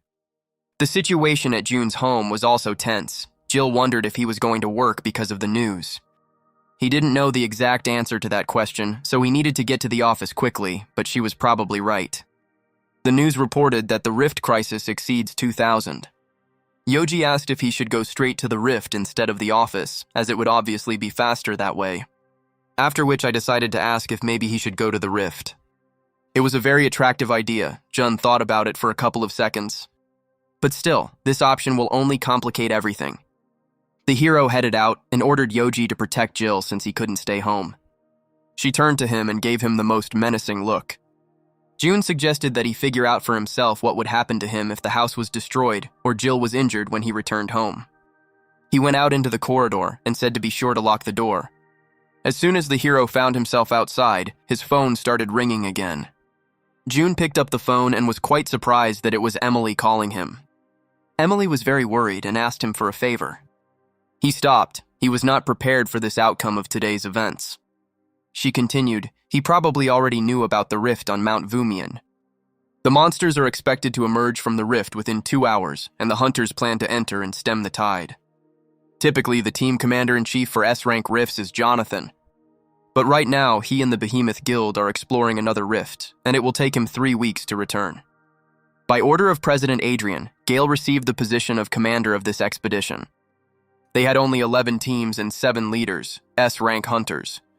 If everyone focused on the mission, it would be possible to clear the rift, but after these words, Emily hesitated. All the hunters are depressed and expect more problems than even Masalas had. And finally, she told him what she wanted to ask of him. Jun needed time to think. He hung up and sat down on the nearest bench. After sitting there for about 10 minutes, he was finally ready to move on and make a difficult decision. He exhaled heavily, as if gathering courage, called Nate, and said that he would not be able to come to work. The colleague replied that he understood him and would pass everything on to the boss. June found it strange that he didn't ask any questions, so he added that as soon as he finished his business, he would come to the office. Emily's words echoed in her head. She understood that he had reasons for hiding his true powers, but she was asking only one favor. She wanted Jun to be the commander-in-chief in this battle to protect her comrades. At this moment, everyone at headquarters was terribly tense. Gail stood against the wall. His head was splitting. Was he really going to be the commander of a huge army, and when he gave an order, would they listen to him? Emily interrupted his thoughts and pointed out the fact that the president had made him commander-in-chief. But despite Adrian's orders, she wants to ask someone else to become their commander. He couldn't believe it, because right now his colleague was asking him to let the upstart Jun boss them around. She lowered her head and said that it was not a joke. Gail asked if she really thought the other hunters would agree to this. But the huntress knew they wouldn't agree, so the two of them had to stick to the same legend. They needed to tell everyone that this was the president's order, then no one would be able to disobey. He became furious and started screaming. He didn't understand what was happening to her and why she was making such decisions. It seemed as if steam was pouring out of his ears from anger. At that moment, June said hello. Emily rushed to him. He really came. She was grateful to him for that. Gail also headed towards him and asked for clarification on something. Why does he think he can take the place of commander-in-chief in such a complex rift? June replied that if his help was not needed, then he could leave, because they were waiting for him at work at the mayor's office. Emily stepped in front of June and started yelling at Gail. With each passing second, the hunter believed more and more that he was dreaming than that this was reality. Jun clarified when it was possible to go into the rift. This could only be done after the director's order. This is expected to happen within the next couple of hours, as we need to get in there before the outbreak. Suddenly, a male voice came from the entrance, asking who this man was. It was Ray, who stared at Jun and reminded him that this place was off-limits to civilians. Emily introduced June and said that he would be the operation commander today. And now the debate about his candidacy has begun again. Ray shouted that they were short of S-rank hunters and were inviting some government official to a command position. Emily said that it was Adrian's order, and there was nothing they could do about it. Gail leaned on the table and said that he, too, was curious why the order had been given, but it had already been given. Emily smiled discreetly as Gail agreed with her plan. At this point, June was already outside and announced through the window that he needed to prepare something. He suggested continuing the meeting without him and that he would return soon. The team looked after him in amazement. This man does whatever comes into his head because he can be trusted. June headed towards the rift, which by this point was already over 60 meters deep. But without thinking, he entered it in one jump because he needed to check it from the inside. He moved quickly from rock to take the most advantageous position for observation. The rift was S rank. The number of monsters was huge, but just because the rift was high ranked didn't mean the monsters would also be S ranked. There were A and B rank monsters here, trolls, ogres, and even creatures June had never encountered. One of them caught his attention. It was a goblin, but his skin color was strange. He threw a pebble right at his head. This goblin looked stupider than usual. The creature began to quickly turn its head and spin in place to find its offender. And finally, he raised his head and pointed a finger towards June. The goblin scratched at the huge rock, trying to climb it, but it was impossible. The goblin's body began to swell strangely, as if it were being filled with liquid from the inside. And a couple of seconds later, there was a powerful explosion. June managed to quickly group himself and jump to the next rock. A deep crater remained where the goblin had stood. So, the source of this explosion was the goblin himself. June noted this feature of the rift. He went further along the fault. He needed to check the next section. Next, huge ogres were waiting for him. One of them noticed him and tried to kill him with powerful blows. The ogre didn't pose much of a threat, and the hunters would deal with him quickly, so June moved on, which surprised the monster. And while he lost sight of him, it was necessary to quickly move on to the next section. Jun thought about how there were a lot of monsters in the rift that weren't listed in the registry, and that clearing the rift in that state was very dangerous. He noticed strange yellow stripes on the ground and landed on one of them. At that very moment, there was a clap of thunder and lightning struck the place where he landed. My head hurt terribly. One blow like that would kill another hunter. Obviously, it's not worth stepping on the yellow areas. The rift was huge and filled with a bunch of different monsters and gadgets, probably due to its high rank. The Hunters Academy continued to monitor the situation and the rift's numbers. The assistant entered the director's office, which usually didn't mean anything good. But this time, the guy reported that the level of the crisis was gradually decreasing, and the time of the outbreak had been pushed back by 15 minutes.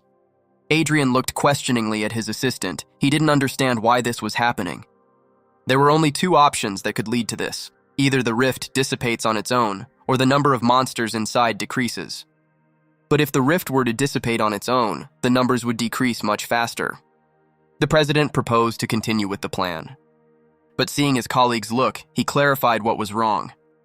The assistant decided not to continue this conversation and only said that the operation would continue in 30 minutes as planned. Gail walked up to Emily and relayed the president's instructions to begin in 30 minutes. He was worried about where June had disappeared to, since no one had seen him for an hour. He assumed the manager had checked out the situation and simply run away. This statement made Emily furious because he was not that kind of person, and if he did not want to help, he simply would not have come here.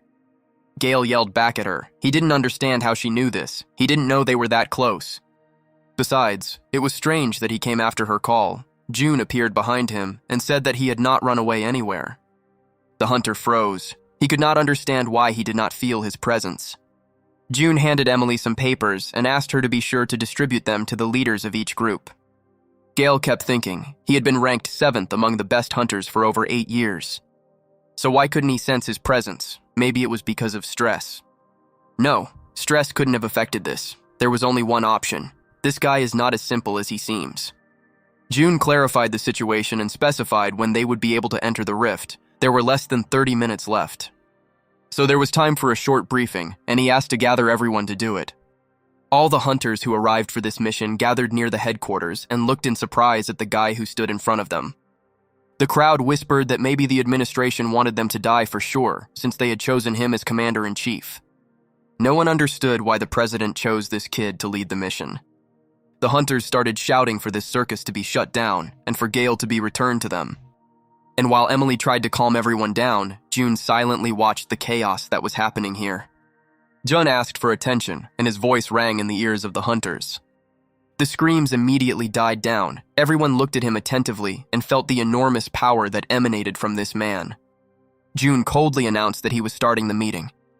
The hunters looked at him in amazement. It was unclear what was happening here. And Sam from the Icarus Guild even had his defensive skills activate on their own. Jun continued and thanked everyone for finally noticing him. He turned to Emily and asked her to distribute the printouts he had brought to the leaders of each team.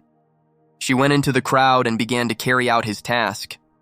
The hero said that what they would now receive was a map of the area inside the rift. This amazed the hunters even more. Where could he have gotten a map of a rift in which no one had been? The map was divided into 9 parts, from A1 to A9. He started to talk about the order of attack, but Sam raised his hand. He had a question. Sam asked if there was any evidence that the map was genuine. Jun replied that even if such evidence existed, they would not believe it, and asked if there were any other questions. Gail intervened. June should have answered this question. After which he clarified that whether to believe him or not was their concern, not his. In addition, the hunter had many questions regarding his identity. June said that he would tell about this later. He explained that the Fault Control Department staff can use a special application. The app provides access to information about registered faults, and all information about this fault is also located on his tablet. Sam started shouting, because what he had just said sounded like mockery. Gail turned to June and asked him to stop being sarcastic, because the lives of all these people were at stake. Jun continued calmly. He understood that everyone was nervous, because this rift was the largest since the incident with Masalis. And their commander-in-chief is a civil servant who handed out pieces of paper at a briefing and claims that this is a map. He understands that they do not want to trust the documents called a card because their lives are at stake. There may not be a single person here who is confident in the success of the operation. On the contrary, those present probably came to the conclusion that the missions would be destroyed as a result. However, they had to trust him for the operation to be successful. He asked them to trust them one more time. Their victory depends on how much faith they can give him. And if they believe him, he guarantees that everyone will survive.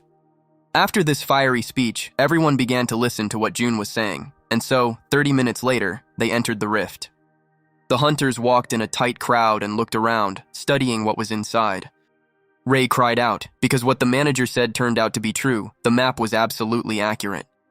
June announced into the headphones that, as he had said earlier, the 1st through 5th teams, Squad A, were entering Zone A7. From 6th to 10th is Team B, which is responsible for Zone A9. The 11th group, responsible for the delivery of supplies, will follow Team A. He also asked to report without delay if anything happened, and gave the command that we could begin. The hunters roared and moved forward into the designated area. Emily turned to Gail and bowed to him. It was time to go into battle.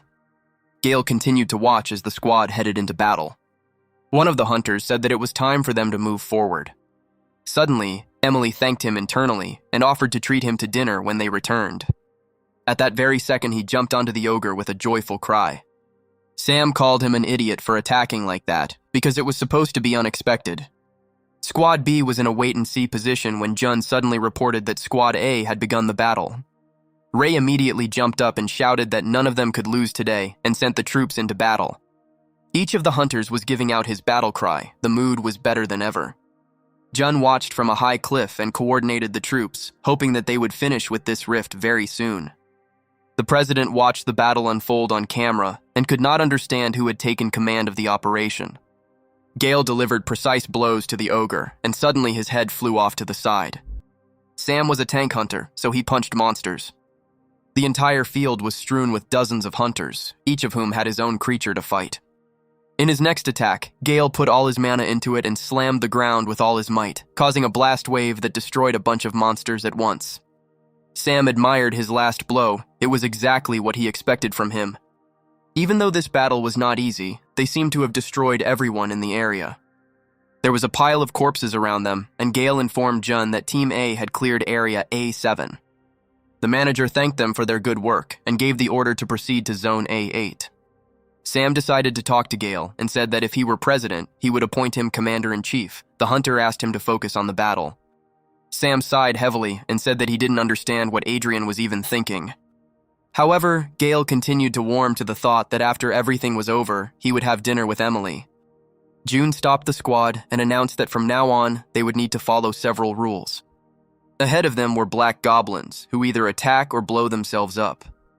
If the goblins explode too close, you can die, and even armor won't save you. The hero noted the advantage, which was that they never attack first, so if you are careful, there will be no problems. The entire column of hunters moved along the rift, as if June was giving them a tour. He stopped the squad near the yellow lines and informed them that this was the territory of electric traps. If they fell into them, death would come instantly. Sam asked if it was really an electric trap and if anyone had stepped on it. Jun declared that there was no need to step on it, picked up a pebble from the ground, and threw it straight at the yellow line. The moment the stone landed, a powerful electrical discharge was heard and everything around began to glow. The hunters made sure that anyone who gets inside will die with a 100% probability. Even with an S rank, death is inevitable. June reported that the main problem was not the electric traps and goblins, and the one who was waiting for them ahead was a one-eyed giant of rank S who would kill anyone with one blow. June noted that despite the giant's strength, he is very slow, so there is a chance of winning if you stick to a good strategy. He turned to the hunters and asked if anyone had any deterrent skills. One of the guys came out to him with a huge suitcase. This is certainly not a skill, but a deterrent pistol. The gun fired a net that would hold back the giant for a while. He asked how many such guns they had with them. The hunter said that there were only 6, but that was enough. The hunters, led by June, stood right behind the huge giant. And so, the hunt for him began. Group A must attack from the front. Group B will enter from the left, right sides, and from behind. Snipers will prevent the giant from aiming at the hunters, and also eliminate the monsters that come running at the noise. Jun noted that there were traps everywhere except the right side, so this was the most advantageous position for snipers, and their main target was the goblin detonators. He announced that he would personally command all units except the group with mesh pistols. All instructions were accepted, and the hunters began their coordinated work. It seemed that the giant was even surprised by such courage of the hunters. But with his speed, he didn't have much time to think, so the monster swung his weapon. The snipers also got to work, and while there were no other enemies nearby, they also fired at the one-eyed man. Dozens of blows flew at the giant. They did not cause him any significant damage, but distracted him for a while. Gail made precise, powerful attacks and shouted to his squad to keep going. The monster received another wave of blows, but it was difficult for him to respond, as the blows came from different sides. Sam flew straight at the giant and delivered a flurry of fist punches. This seemed to anger the monster even more, and he turned his eyes to Sam. He chuckled nervously, asked his opponent if he had overdone it, and waved his hand. The monster waved his hand and Sam flew into the air. The squad with net guns took advantage of the opportunity and fired nets towards the monster. The nets flew right on target. They entangled his legs and wrapped them tightly. Gail shouted that they had succeeded. They had been able to block the giant's movement. He gritted his teeth, which meant that the moment had come to deliver the main blow. In a few big leaps, he climbed onto the giant as if he were climbing a ladder. He remembered Jun's words that the most important thing was to be able to blind him. Then they had every chance of winning, but they only had one try. Gail raised his sword right above his eye, when suddenly a huge hand moved straight towards him. Emily was already next to him and held out her sword to protect him. At that moment, the snipers fired a shell into the giant's hand, and Emily was forced to leave the huge body. Gail grinned. This was his chance, and he raised his sword again. He plunged the blade into the giant's eye. Blood gushed out like a fountain, and the monster roared in pain. Sam turned around, hearing strange sounds behind him. They were the dark, explosive goblins, who had come running towards the noise, just as June had expected. The snipers reported over the radio that there were too many goblins and they couldn't handle them. June took note of this and gave the order to all 11 groups at once. He ordered to shoot to kill and not to spare ammunition, and the hunters immediately began to obey. Hundreds of projectiles flew at the explosive dark goblins. The goblins began to explode, hoping to damage the shooters, but they were too far away and the entire field was illuminated by explosions. The forces were running out. The battle lasted about an hour, but there were no casualties among the hunters. Gail thanked June for his excellent leadership, but they all needed a break. But they didn't have that time. June ordered everyone to concentrate. They needed to kill the last monster. Jun said that they needed to pull themselves together and find strength in themselves because the main boss was already approaching and pointed ahead. The hunters looked high into the sky, their faces quickly filling with horror. It seems that this level will be impossible to pass. None of them have seen such strong and huge opponents. Jun was focused, trying to find this enemy's weak points to figure out how to fight him. Ahead was a control line, and behind it stood a giant, about 300 meters tall. This was the Titan Maranuk. Instead of hair, flames blazed on his head, and his eyes glowed bright red. He looked at the crowd of bugs that had not yet started fighting him, and waited. The status window stated that only 5 people could enter the boss area, and those who did not enter the boss area would be expelled from the level. If Maranuk is not defeated within an hour, his army will follow those who remain. Gail began to list those who could fight among the S-rank hunters. It was him, Ray, Sam, Emily. But June didn't let him finish the 5th name and said that he would go with them. He once again listed the names of those whom Gail had named and asked them to begin preparing for battle. Tired but not broken, Emily accepted his order with a smile. Gail looked at the mysterious June and asked if he had any plan. The hero simply walked forward and noted that the entrance to the boss was behind the yellow line. The hunters followed him and also crossed the yellow line. The team was chosen. Nothing could be changed. At that moment, all the other hunters seemed to evaporate and disappear from the rift. Ray clenched his fist and declared that the main goal was to hold out as long as possible. Sam tried to continue joking and said that he thought that they had already won and now the main warriors of this battle would be served a table and the rest would be sent home. After which he turned to Jun and asked why he went with them, since he wasn't even a hunter. He replied that he couldn't find a way. Sam looked at him questioningly, trying to understand what way he was looking for. Jun continued his sentence and said that he could not find a way that would allow them to defeat the Titan without him. The thought flashed through Gail's mind that this strange man still thought there was a chance to win. To defeat someone who was 100 times bigger than them and loomed over them like the tallest high-rise building. Maranuk began to awaken, which meant that the battle was beginning. Suddenly, the computer reported that Maranuk's abilities were being restored, the players were frozen, and the use of skills was impossible. Sam started to cry. It wasn't fair. They couldn't even move, and Maranuk would kill them. At that moment, the Titan raised his axe in the air and aimed at a pile of ants on the ground. A huge blade rushed towards them at the speed of light. Emily closed her eyes. Right now there would be a blow, and they would die. But after a couple of seconds, she realized that the blow never came, and opened her eyes. In front of them stood Jun, holding the blade with one hand. There was not a scratch on him, only the ground was slightly cracked. Maranuk was perplexed. He could not believe that anyone could escape death. Jun began to squeeze the blade with his hand, and it began to crumble, as if it were not steel, but clay. He finally clenched his fist all the way, and a powerful shockwave emanated from the axe, throwing Maranuk into the air. The Titan's abilities were restored, and he was fully combat ready. At that very moment, the team's freeze was lifted, and they were able to use their skills. Gail was shocked. This man never ceased to amaze him. Some great power was hidden inside him, but no one knew what it was. Jun turned to the team. There was only one moment that made him worried. And the fears were confirmed. A camera was installed on Sam's shoulder. Jun exhaled heavily, calling him a coward for having everything filmed. After which he turned to Maranuk and said that this time, this was truly the last request that he would fulfill for Emily. A blue aura began to appear around Jun, and right now he was filling the air with his mana. Blue energy began to rise from his body like mist and take the shape of a sword. Jun slowly raised the heavenly sword over the Titan's head to strike. It seemed as if the whole world around her froze. Emily forgot how to breathe and simply watched what he was doing. Gail was shocked. In his 8-year career, this was the first time he had seen such abilities. Jun was focused only on defeating this giant. He made a movement with his hand towards him. And the heavenly sword fell upon Maranuk, cutting him in half. Everything happened so quickly that the Titan didn't even have time to understand how his body began to fall apart. A stream of blood began to flood the field. It seemed as if it had started to rain. The computer reported that the object had been eliminated, and the rift had been cleared. The rift will dissipate in 2 hours, so candidates should hurry to exit it. Emily looked around for the manager, but he seemed to be nowhere to be found. Sam can't believe he actually just left. But all this didn't matter now. Gail announced that they had won and suggested going home. Besides, they had to hurry because they had to report, and the day had been terribly difficult. Ray invited everyone to have a drink at the bar today and turned to Emily, to which the girl said that she had a date today. Gail was happy to hear these words.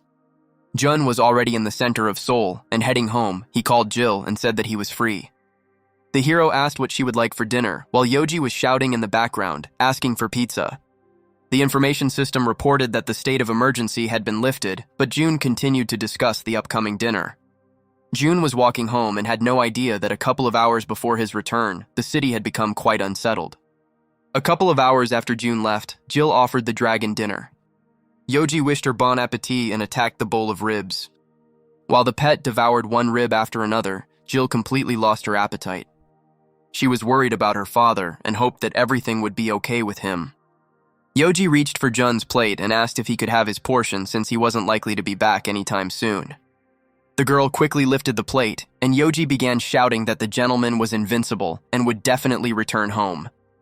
He began to parody the moment when June closed himself off from his flame and called his power crazy.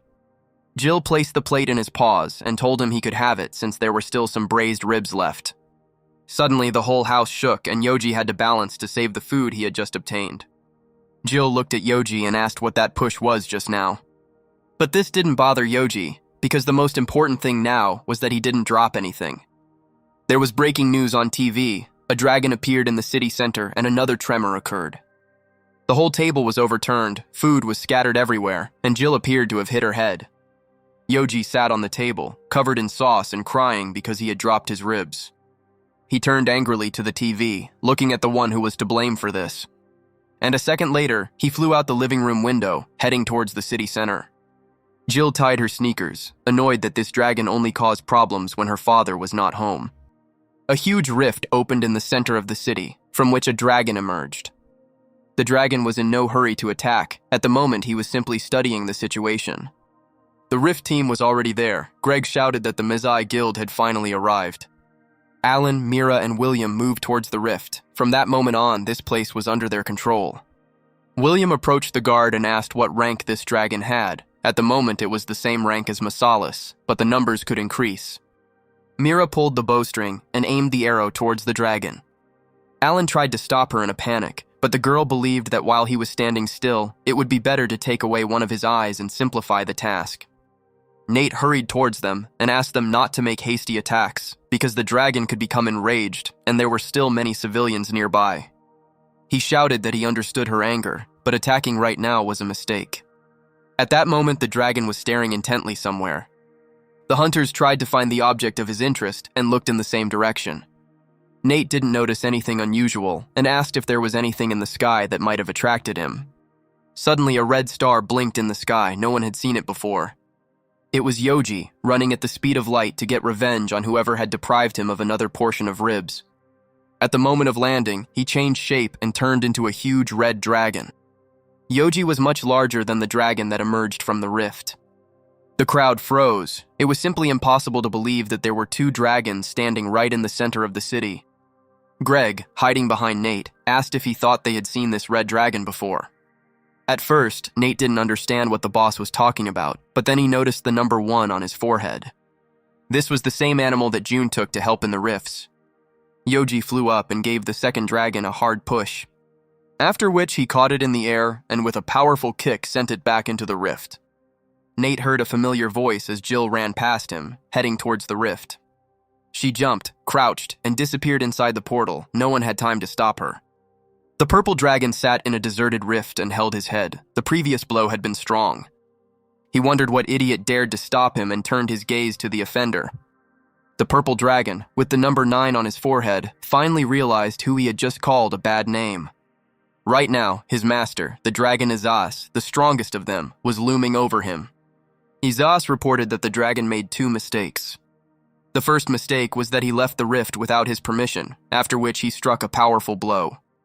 The dragon flew too far away. He beckoned him with his claw and asked him to come to him.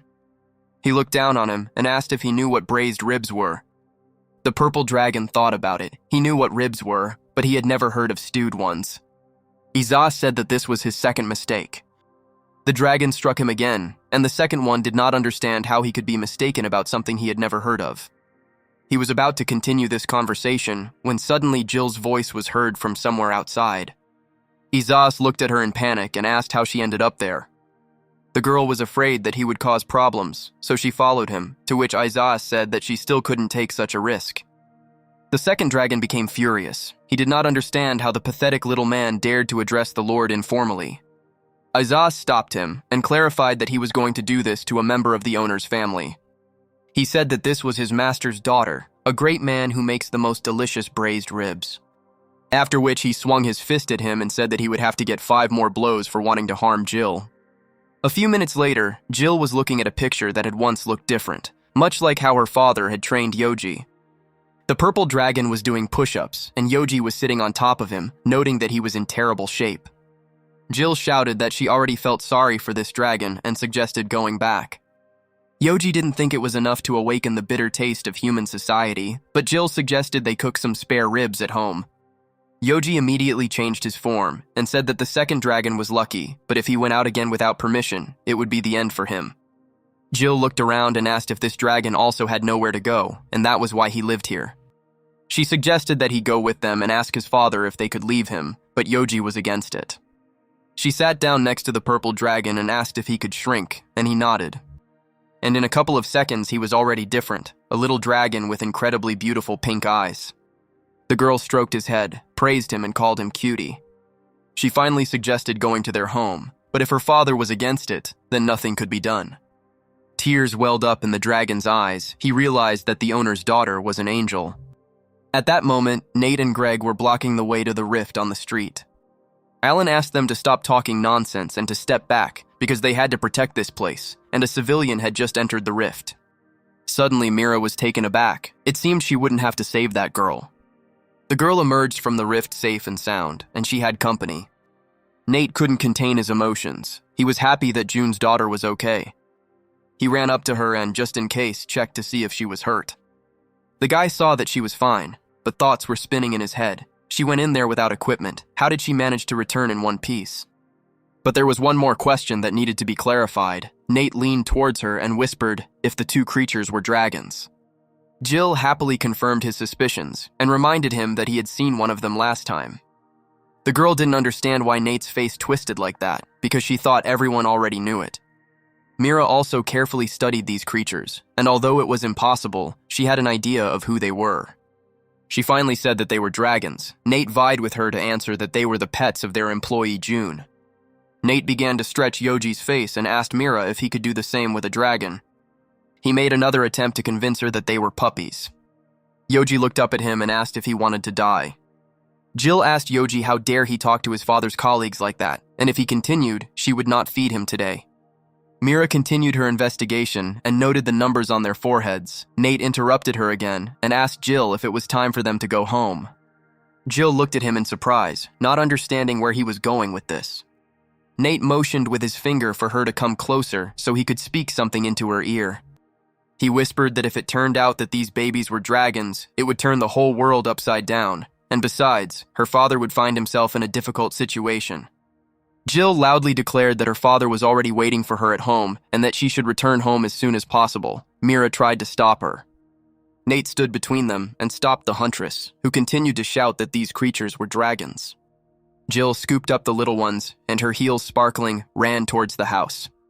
Alan was putting the pieces together in his head. June was the guy they met in the rift, and these 2 pets of his were dragons. And even though he had most of the details of this picture, he still couldn't put them together. Jill had already reached the house and was trying to tidy up the house, which was in chaos. Yoji continued to run after the dragon and shouted that it was because of him that he didn't get to eat the ribs. The girl made another attempt to calm them down and noted that the house was in terrible condition and needed to be tidied up before her father arrived. Yoji finally took a break, thought about the consequences of the devastation, and announced that he himself was going to start cleaning up. Jill looked at him and asked if he could handle it on his own. The dragon immediately armed himself with a broom and a rag, ready to fight the mess. A couple of minutes later, he was flying around the apartment on a robot vacuum cleaner, and Jill was amused by the whole picture. Suddenly the phone rang. She took it out of her pocket. It was her father. June announced that he was finished with work and was heading home, after which he asked her what she wanted for dinner. A joyful Yoji shouted into the phone that he wanted pizza, to which the hero replied that no one asked him. The dragon was upset that his master always ignored him because he tried so hard to behave well. June hung up and decided that having pizza was a great idea. His attention was drawn to a screen showing the news and announcing that a dragon had appeared in the city. There were 2 dragons on the screen at once. One of them was Yoji, but the second one he had never seen before. He sighed heavily. It seemed that while he was gone, his pet had managed to cause trouble. 30 minutes later, June was already home with a box of pizza, and Jill was waiting for him. He told her that he was fine and that she shouldn't worry. Suddenly, Yoji flew out into the corridor, hugged him by the leg, and started shouting that his master was the best. June assessed the situation, Jill was fine, and the house was intact. He turned to the dragon and informed him that, fortunately, he would continue to live. A second dragon peeked around the corner, shocked that with just one glance this man could subjugate the crazy tyrant Izaas. He must have been a truly great man, since Izaas himself calls him master. The dragon jumped out in June's path, bowed down and said that he, the 9th dragon, Carciel, would now worship him. Jill looked guilty and asked her father if they could keep the dragon. She said that he was alone in a deserted place, and besides, Yoji also gets bored alone. June didn't mind leaving the dragon if that's what she wanted. He asked his name again, and the dragon dropped to one knee and loudly announced that he was Carciel. June liked his name, so he suggested not changing it. The hero headed to the shower, and Gil went to heat up the food. Yoji felt like an empty space at that moment. He ran into the kitchen and tugged at Jill's apron, wondering why she didn't give Carciel a nickname. Jill agreed with her father. She liked his name too. She picked him up in her arms. Yoji continued to squeal that his name was cool too. Having seated him on the sofa, the girl suggested watching TV and again called him Yoji. The dragon was angry because his real name is Izaas. June went into the living room and carefully studied what had happened to her. The window was covered with paper because someone had broken it. He turned to Yoji and asked who did it, even though he knew the answer perfectly well, so he deprived him of pizza for dinner. Everyone had dinner and wished each other good night. The dragons were sleeping under a blanket on the living room floor. Yoji was dreaming about pizza and drooling on the floor. Someone touched his paw. It was Jill, sitting next to him with a plate of pizza and asking him to be quiet. He rushed towards her with tears in his eyes and hugged her tightly. After which he began to gobble up piece after piece because he was incredibly hungry. June slept soundly. He had had a terribly difficult day today, which was finally over. Notifications continued to arrive on his phone, and it seemed like he was in for a tough day tomorrow. The next morning, the news reported 2 incidents from the previous day, 2 dragons in the city center and the most complex rift in history. The most talked about person was June, because thanks to his command, not a single hunter, let alone civilians, was harmed in that rift. He didn't like this explosion of popularity, but he was glad of the fact that at least no one came to their home. At that very moment the intercom rang. Jill went to open the door, and June asked her to pretend that he was not home. Jill turned on the screen. The man standing there looked familiar. Suddenly it dawned on her who this man was, and she screamed. Right in front of their door stood the president of the Hunters Academy, Adrian Chal. A tense, gray-haired man stood behind the door, waiting for the door to be opened for him. June shouted the command to rise, and the dragons lined up. He informed them that a very important person would be coming to see them, so they needed to hide and not show themselves. Carciel's whole appearance showed how much he respected his master. The hero liked how the second dragon extolled his orders. She hadn't experienced that in a long time. Yoji was angry. He was infuriated by the fact that the gentleman was falling for this acting game, but was not paying attention to him. Jill opened the door, and the president and his assistant entered the apartment, bowing low to June. June got straight to the point, asking where they got his address. Adrian replied that he had personally been doing a long search. The hero noted that it was tactless, but since they had come all this way, he invited them in. Everyone went into the kitchen, sat down at the table, and Jill served tea. Adrian thanked the girl for the tea, despite the fact that their visit was so unexpected. June interrupted the pleasantries and asked what business they had come for. The president said he observed the situation through emergency surveillance cameras, and the more he watched, the more he admired it. June noted that he had to go to work soon, so he asked to get down to business. The assistant nodded and pulled out a pile of papers from his folder. They checked the cameras that the Mezai Guild used and found out that the person who saved them was June. Jun looked at the papers and was upset by the fact that he had been caught after all. But they didn't come here to find out what is right and what is wrong. The assistant stated that they were here to offer to officially become a hunter. And if June becomes a hunter, but he interrupted him and said that he would not do this. The president was stunned, and his assistant suggested looking at the conditions first and then making a decision. But Jun wasn't interested in fame and money. He was happy with what he had now. Living in a place where there was a constant struggle for power and the smell of blood was in the air had worn him out. He lived a cruel life where he was reborn thousands of times to get everything. And after he defeated everyone, he was left with no fame or money, but only loneliness. Therefore, he was not going to exchange the peace and happiness that he had for wealth. But he added that if they showed a little sincerity, he would think that Adrian had blossomed. Jun asked if it would be possible to arrange a joint inspection of the B-rank rift with their rift department. The president noted that this, as stated in the content of the response, is contrary to the law. Jun sighed, then he couldn't offer them anything either. Adrian continued that if everything was as expected, he would hand over the right to control the rift, and he would sort out the conditions himself. After which he asked what he had decided about his proposal. Jun waved his hands. He had no intention of being a hunter, especially since civil servants were prohibited from having other jobs.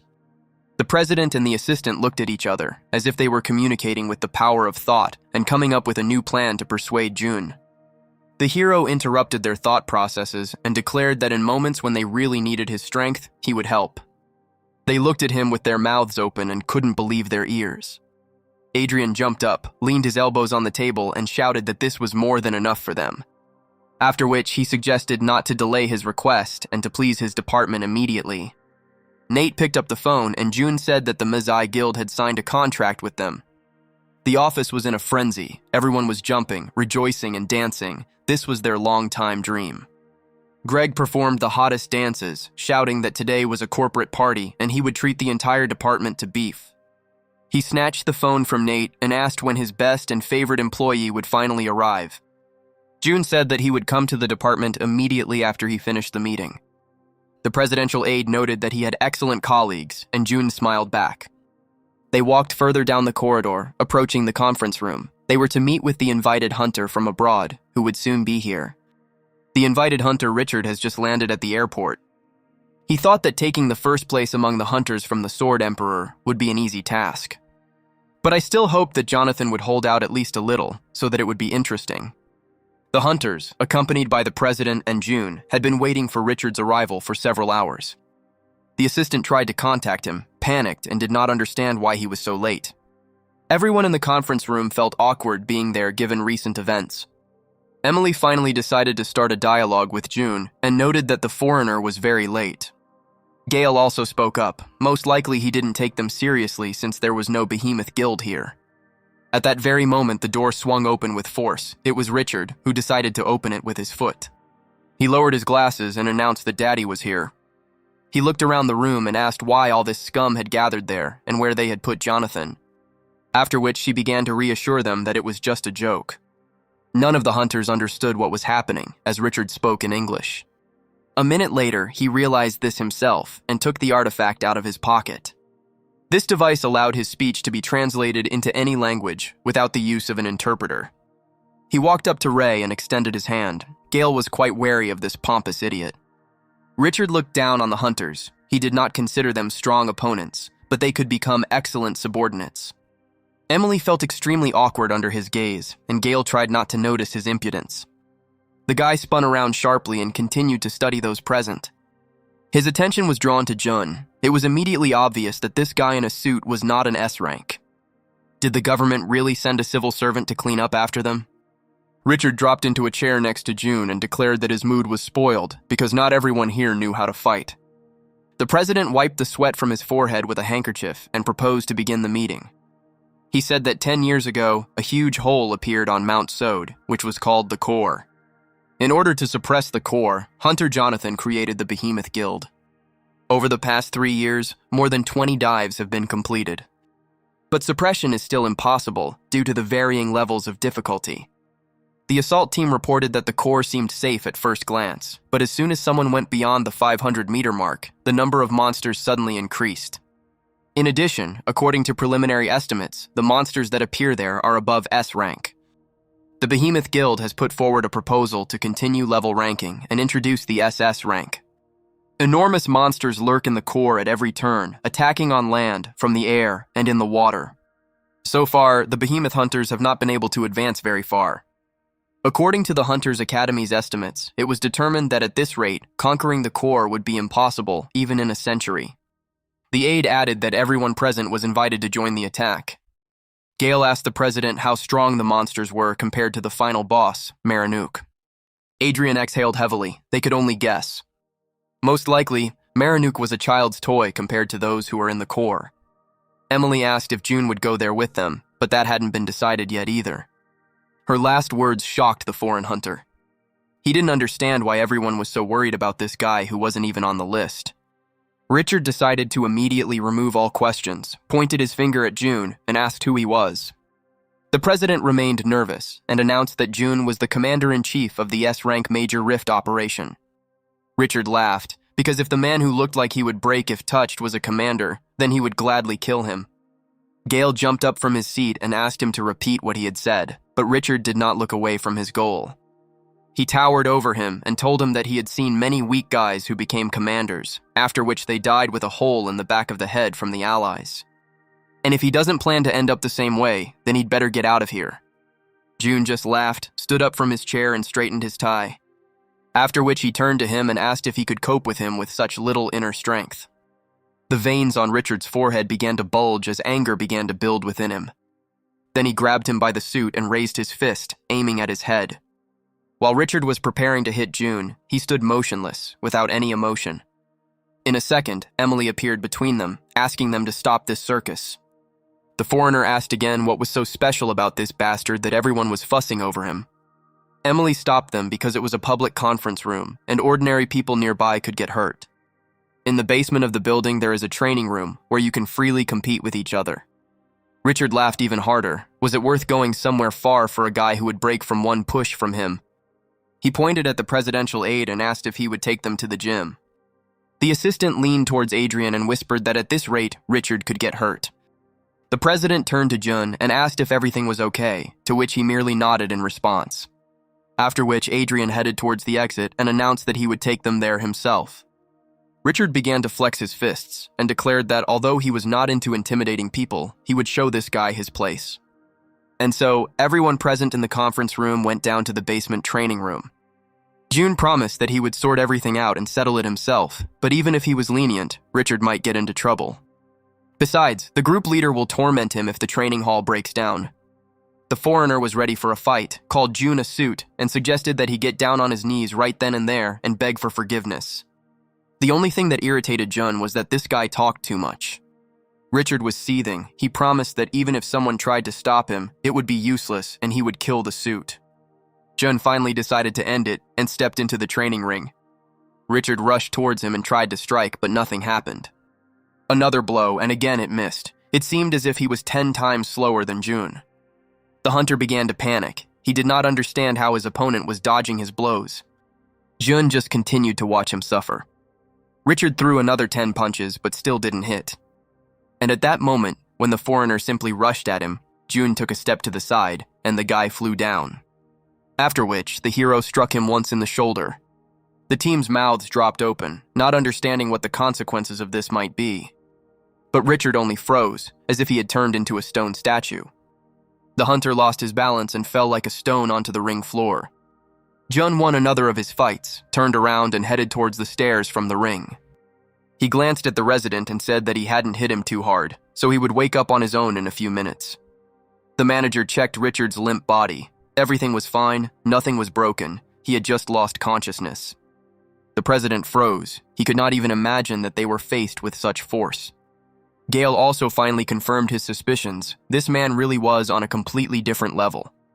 June approached the president and informed him that he was leaving because he had other things to do. The hero headed to the bar where his department was celebrating an important event, the signing of an agreement with the Mizai Guild. The West Department rejoiced, and the chief treated everyone to drinks and beef.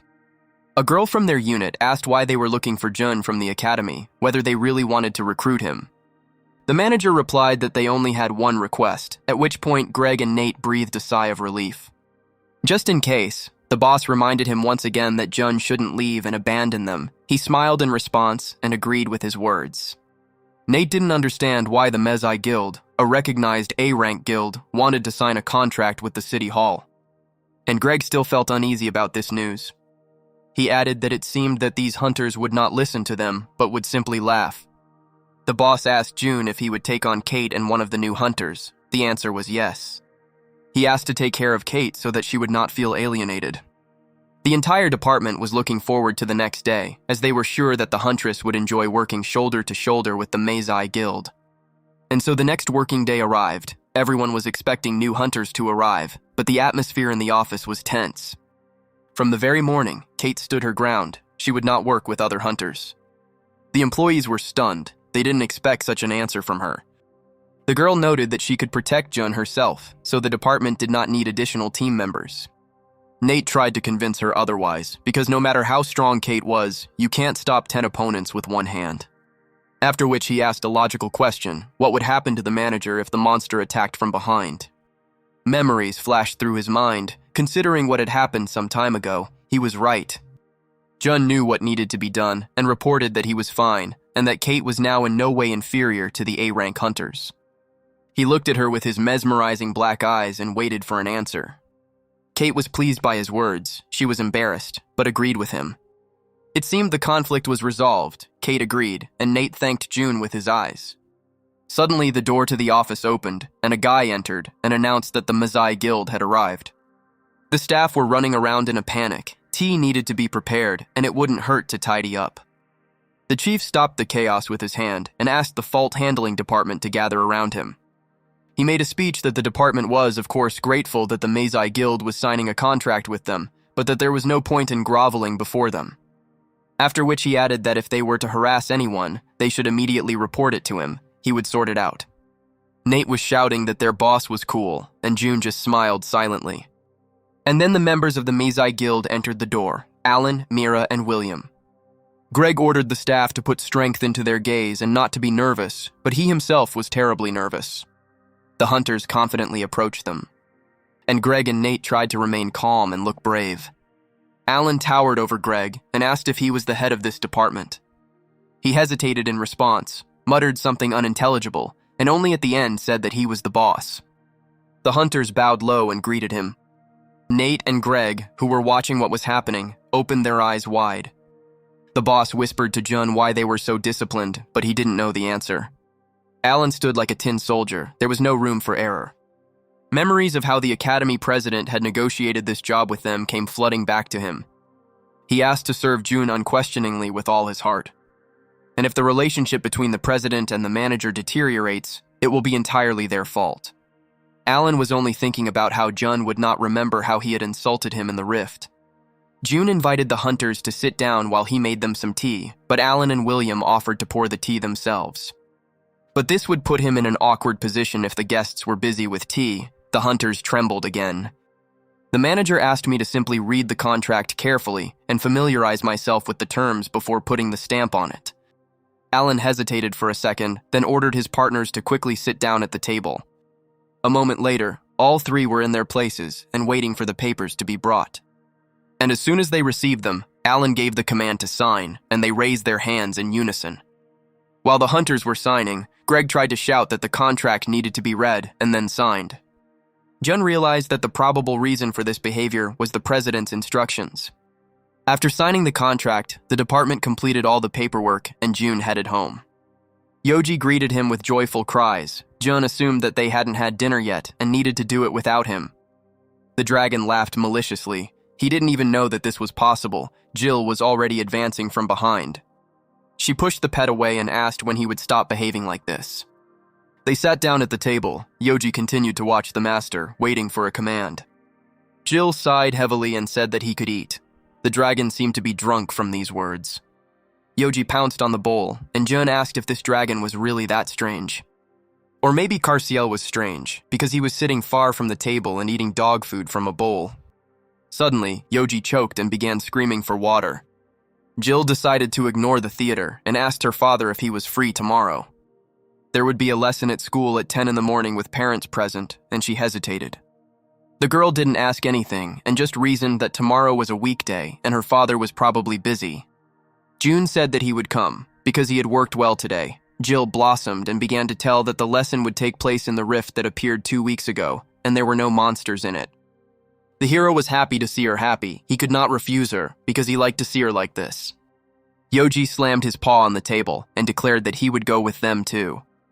The next morning, all four of them went to an open lesson. A small market stall selling drinks and treats had been set up in the rift. Jill walked up to one of the stalls and asked for 3 fish filled with red beans. She gave one to Yoji and the other to Carciel, but he refused.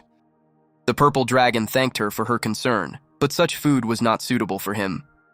Jun glanced at Yoji. No matter how you looked at it, Jill had instilled in him bad eating habits. One of the teachers shouted into a megaphone and asked everyone present for attention.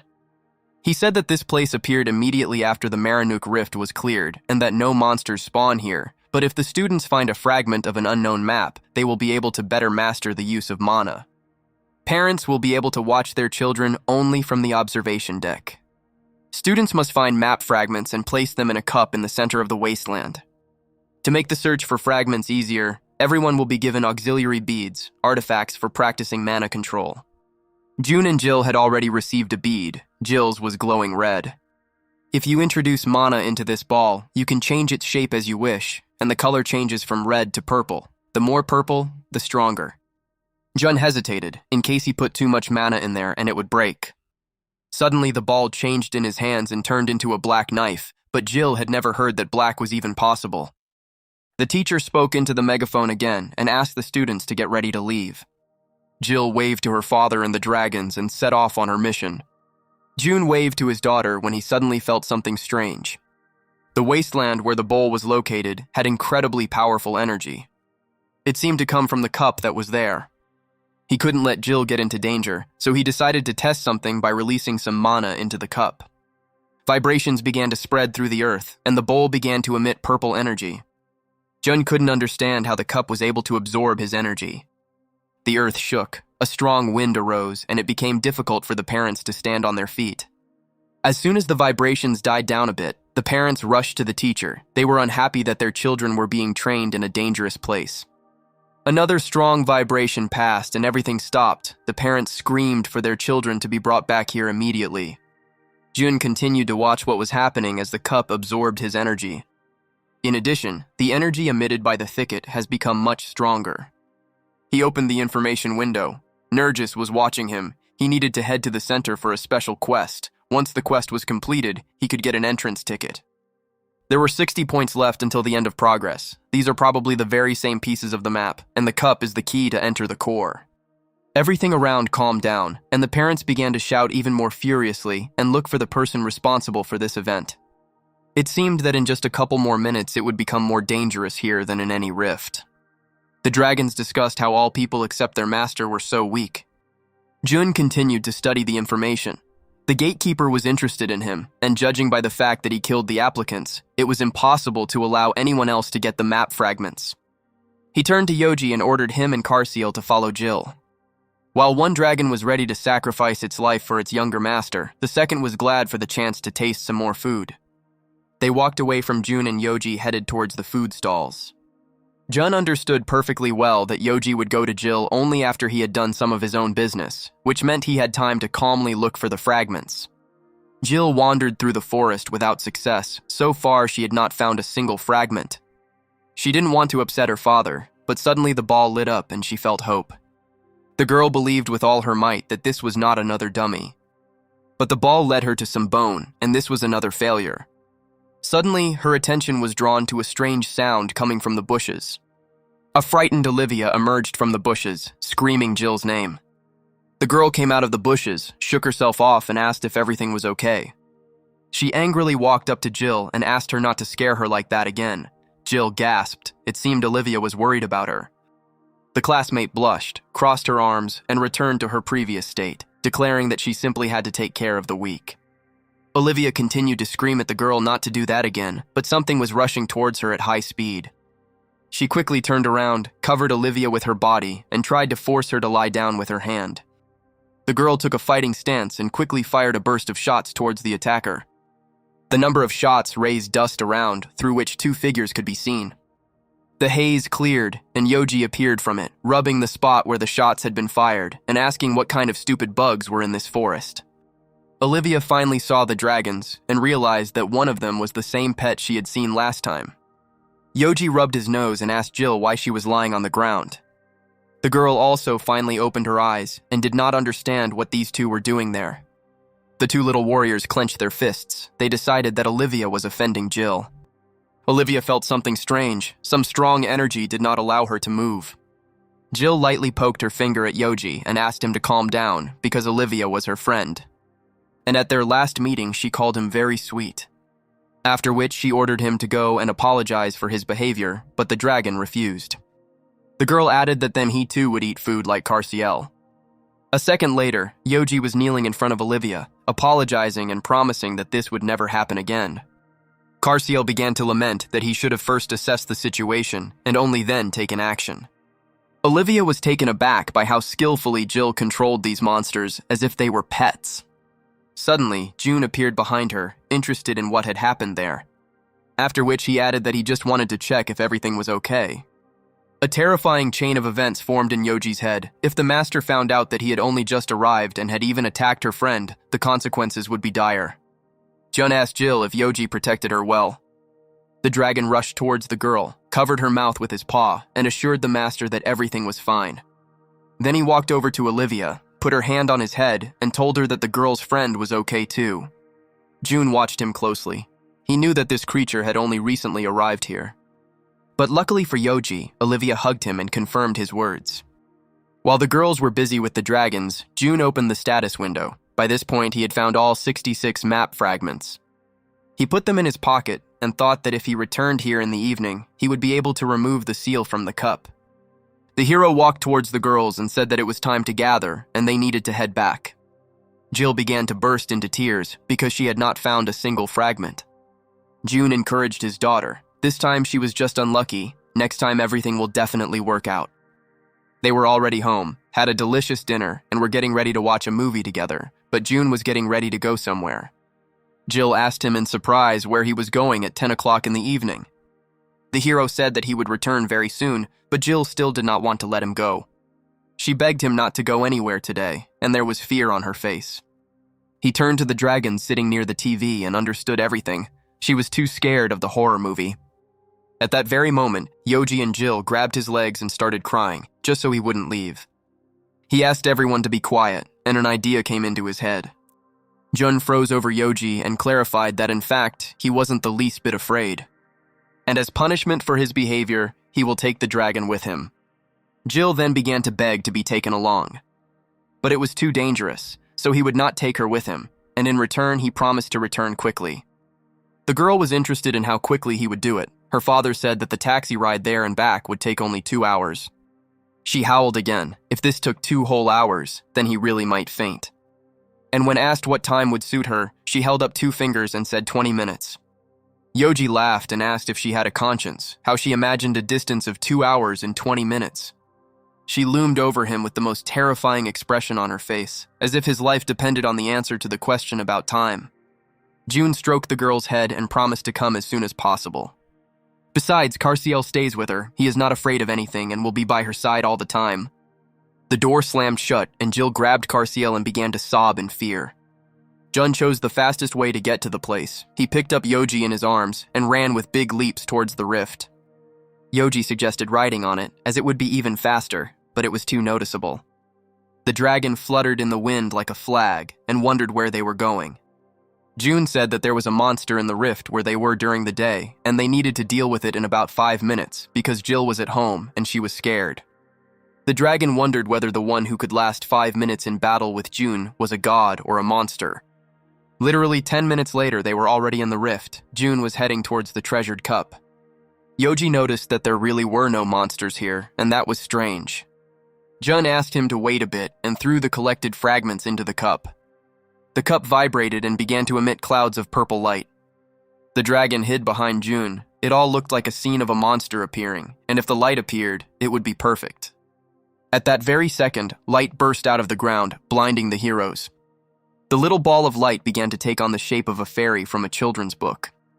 The fairy carefully studied Jun and Yoji because it was they who freed her from the seal. She explained that she was the administrator responsible for the tutorial and that it was her responsibility to check the qualifications of applicants. Yoji chuckled and asked sarcastically what that flying thing was. The fairy screamed. The dragon Isaias was standing right in front of her, although she was sure that the dragons were now deeply asleep. These words gave Yoji even more confidence, and he suggested catching this thing and returning home. Nerges retreated. She was only a center guard of the lowest rank, and she couldn't cope with Izas. She asked him to stop and asked if he was the same dragon born in the center, and why he listened to the orders of a common man. The dragon did not understand what he wanted from him and what difference it made where he was born. Yoji was furious, no matter how strong he was, but none of his opponents fed him braised ribs anymore. June glanced at the timer on his phone and asked if there was anything else Nergis could tell them. He had absolutely no time for chatter. He took out the auxiliary ball and began to fill it with mana. The ball began to fill with black-blue energy, and after a couple of seconds turned into a huge sword.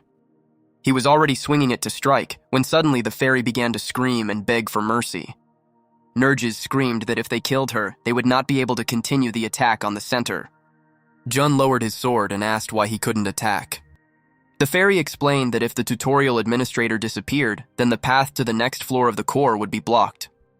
But the hero didn't care. All he had to do was hand over the entrance ticket to the academy. Nerges fell at their feet, begging for forgiveness and apologizing for her impudent behavior. Suddenly, a mysterious bag appeared in front of them, and the status window announced that the hero had received Nergis's recognition. Jun released the sword, and it stuck into the ground next to the fairy. They grabbed the bag and tickets and headed for the exit, Yoji trying to taste them. Nerges closed her eyes and waited for the outcome. After all, they had received a ticket, so they could kill her right away. She opened her eyes slightly, because it was too quiet around. The fairy straightened up and watched as June took the bag in one hand, the dragon in the other, and simply walked away. Jun was only thinking about handing over the tickets, and that would be the end of his job, and the hunters would deal with the rest. At this time, at the entrance to the center, the Behemoth Guild was trying to figure out when they would finally find the real entrance. Jonathan reported that this time their expedition was over, and they needed to return to report everything to the president. After which he added that reinforcements would soon arrive, and his team would have a little easier time. Ricky asked the Sword Emperor if they would send newcomers to help them.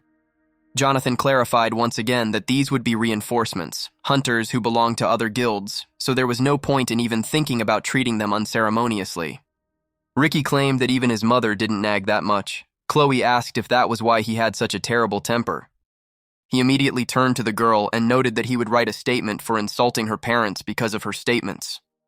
The next day, the Fault Department called. Nate spoke to someone and said that he would pass everything on to June. After hanging up, he asked Jun if he had completed basic rift training, and June said no. Then, he should have done it next Monday, as lectures would be taking place at the Hunters Academy. June nodded, as this trip was a great excuse to take the entrance ticket to the president. Kate cried out that she had a rank assessment the following Monday, to which June then suggested going together. The girl beamed and asked if they could have dinner together after that. June remembered that a couple of weeks ago, he had promised her a dinner together, just the two of them. He happily agreed, and Kate suggested meeting at the entrance after they both finished. The following Monday, June went to training lectures. He had already finished his morning class, and the lecturer dismissed them for lunch, asking them not to be late. Jun grabbed the bag he had retrieved. Now was the time to hand over the entrance ticket. He approached the president's office, but someone was already there, and an assistant had already noticed him. The assistant quickly ran up to him and told him that if he needed anything, he could just call. Jun reassured him and said that he was here for basic training anyway. The guy looked at him in bewilderment, wondering why a person like him needed to undergo training. June simply handed him the bag and asked him to give it to Adrian. The hero headed towards the elevator, announcing that he was already expected at class. The assistant opened the bag and a pink light appeared from inside. He took out a strange paper and couldn't understand what it was. In the classroom, the lecturer had already begun his afternoon lecture. The girl sitting next to Jun watched as he diligently wrote everything down. She decided to start a conversation and asked why he was using his free time so stupidly.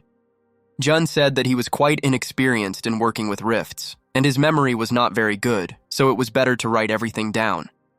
The girl lay down on the desk and declared that no matter how hard they tried, the attitude towards civil servants would still remain terrible. They were not some Mr. June. And after he asked again who she was talking about, the girl screamed, how could she not know the famous June? This is a well-known figure who has proven that even an ignored and despised civil servant can be respected by everyone. He cleared an S-rank dungeon with 0 fatalities and crushed the arrogant hunters, after which she added that she would really like to get his autograph. The door to the lecture room swung open and the president's aide walked in. The president stood right behind him, and his assistant pointed his finger at Jun and shouted that he had indeed come for basic training. The president apologized to the lecturer and said that he had come there on very important business. Jun thought the president should have realized that he didn't like to attract attention. Adrian approached the desk and loomed over the hero. The other civil servants asked what this guy had done wrong. The president apologized to Mr. Jun for his sudden visit. At that very moment, the civil servants in the audience turned into little children who had just realized that the very same civil servant was standing in front of them. Jun exhaled heavily. It seemed he wouldn't be able to listen to the rest of the lecture. He stood up and walked towards the lecturer, apologized, and asked permission to leave. The lecturer was puzzled as to how he could refuse such a person, but just in case he allowed him to do so. The entire lecture hall watched the men with surprised glances, and the group headed to the president's office. The girl sitting next to him couldn't believe that it was Jun himself sitting next to her, and she thought that he was just a handsome and strange guy. The door slammed shut, leaving everyone to ponder the recent scene. Jun informed the president that if he did so, their cooperation could be difficult. Adrian apologized again, but the entrance ticket was so important that he simply had no choice, and he also promised to apologize to all the spectators for this scene. Jun watched him closely. It seemed that he still understood his words, but something needed to be done to prevent this from happening again. Adrian opened the door to his office. He knew that such an appearance would cause inconvenience, but there was simply no other way out. The Behemoth Guild members, who had just returned from the center, were already sitting in the office. Chloe looked at June in surprise and did not understand why an ordinary person came to meet them, while Jonathan knew the person who entered very well. The Sword Emperor jumped up to the manager and began to shake his hand. He had no idea that Jun was the person who found the entrance ticket. Moreover, no one knew that the entrance ticket could be located in a completely different rift. Chloe asked Ricky if he was going to stand up and say hello properly. He turned the entrance ticket over in his hands. Did everyone really think it was genuine? The president shouted at him, asking him to stop immediately and apologize to Jun. But he just called him a lanky guy and added that if he was lying, he wouldn't be able to get rid of him so easily. Adrian screamed even louder, his behavior crossing all boundaries. Jonathan and Chloe also tried to calm their partner down and apologized to Jun. Jun chuckled. Ricky looked like a low-class bandit at the Murim market. The hunter began rolling up his sleeves and filling them with mana. He was infuriated by the fact that while Jonathan was talking, someone was allowing themselves to laugh. After which he himself began to laugh, noting that civil servants always hide behind the backs of hunters, and therefore do not know what pain is. Ricky offered to personally demonstrate to the civil servant how scary he was and pointed a gun at him. The tip of the spear stopped a couple of centimeters from Jun, but he did not move. Ricky asked him if he was beginning to understand who he was trying to fool. After which he put away the weapon, patted him on the shoulder, and asked him to relax, because he would not hit a government employee. Adrian watched Ricky's disgusting behavior and didn't know what to do at the moment. Ricky stretched and said that now he also had to deal with re-educating scammers. Jun turned to the president and told him that he had raised his puppy too poorly. Chloe and Jonathan froze. On the one hand, Ricky really behaved terribly. On the other hand, these words would lead to a new conflict. Ricky became furious and asked if Jun wanted to die at the hands of this puppy. He just smiled in response. He was sure that this guy would not be able to cope with his strength. Ricky froze. He didn't understand what was happening to him and couldn't move. Jun released another wave of mana, and the hunter fell to his knees in front of him. After which, he began to choke, and with his last strength begged for mercy. The hero said that he would let him get away with it, but asked him to remember that there would be no second time. The manager walked around him and sat down on the sofa, while Chloe tried to bring her partner back to his senses. Jonathan was shocked. This guy subdued an S-rank hunter with just energy. Jun asked if he could hear the reason for his invitation here. Adrian knew that the hero didn't like long, convoluted conversations, so he said it directly. He was asking to become a member of his squad to attack the center. Without any hesitation, Jun replied that he would not join the attacking force. The president knew it was pointless to fight him, so he simply thanked him for the entrance ticket. and he handed him an envelope as a token of gratitude for everything he had done for the academy. Jun was even more upset because civil servants are fired if they take bribes. Adrian waved his hands and tried to assure him that this was not a bribe, but simply gratitude. However, Jun still wanted to maintain good relations with the Hunter Academy. He asked that from now on, no matter what request he made, the president would give his consent. Jonathan understood that these words meant that in the future, he would effectively become the head of the Hunter Academy. Adrian agreed to this request, despite the outrage of the Behemoth Guild. But he asked to promise him something in return. June listened to him attentively. Currently, many hunters have perished in the rift, and the center boasts a level of difficulty that is incomparable to a normal rift. He asked him to prevent the needless death of hunters, at least in the center. June replied that he would do his best to achieve this. Adrian clapped his hands and promised to fulfill any request he might make. The hero stood up. The rest could be discussed later, but he needed to return to training. He further asked to refrain from actions that could harm other people and left the office. Everyone in the office exhaled heavily. This meeting turned out to be really tense. The president leaned back in his chair and asked them if they had seen the latest news. After all, just before them was Jun, who became a commander in an S-rank rift and single-handedly dealt with a boss monster. Moreover, it took him less than a minute to kill this very boss. Chloe tensed up and asked the president if he was really human. Jonathan was literally tearing his hair out, because at their first meeting he was giving him advice and asking him not to be upset that he didn't have mana. Jun, unlike the others, was only worried about missing part of his afternoon classes. He entered the auditorium where there was no one. It seemed like everything was already over. The lecturer finally saw him and said that since he had gone out on urgent business, no one expected him to return. Jun apologized for the situation during the lecture, but the lecturer replied that it was no big deal, especially since he had graduated with the president's approval. The hero bowed deeply to him and thanked him for his understanding. The lecturer handed him a box. It was a random box that is given to training participants. It mostly dropped F-rank items, so there wasn't much hope. Kate was already waiting for him in the corridor, simply glowing with happiness. He asked how long the girl had been waiting for him. She said that she had just arrived and started rummaging through her purse. Kate pulled out a hunter evaluation form and declared that thanks to it, she was now a B rank. June was happy for his employee, but noted that this was all the fruit of her efforts. All the business at the academy was finally done, and they went to have lunch together. After lunch, spent in pleasant company, June went home. The entire household gathered around the box that June had received during his training. The hero offered to open the box for Jill, but the girl refused. She had already opened them several times, but due to her shitty hands, she only got the lowest ranking items. Yoji burst out laughing and kept saying over and over that she had crap hands, and the girl ran after him, screaming that the expression meant bad luck, not what he thought. June decided not to hesitate, and opened a random box himself, which began to emit a red light.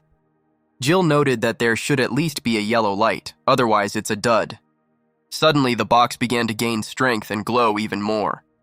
The light changed to a light blue and enveloped the room, something Jill had never seen before. But the light did not stop and continued to change, now becoming purple.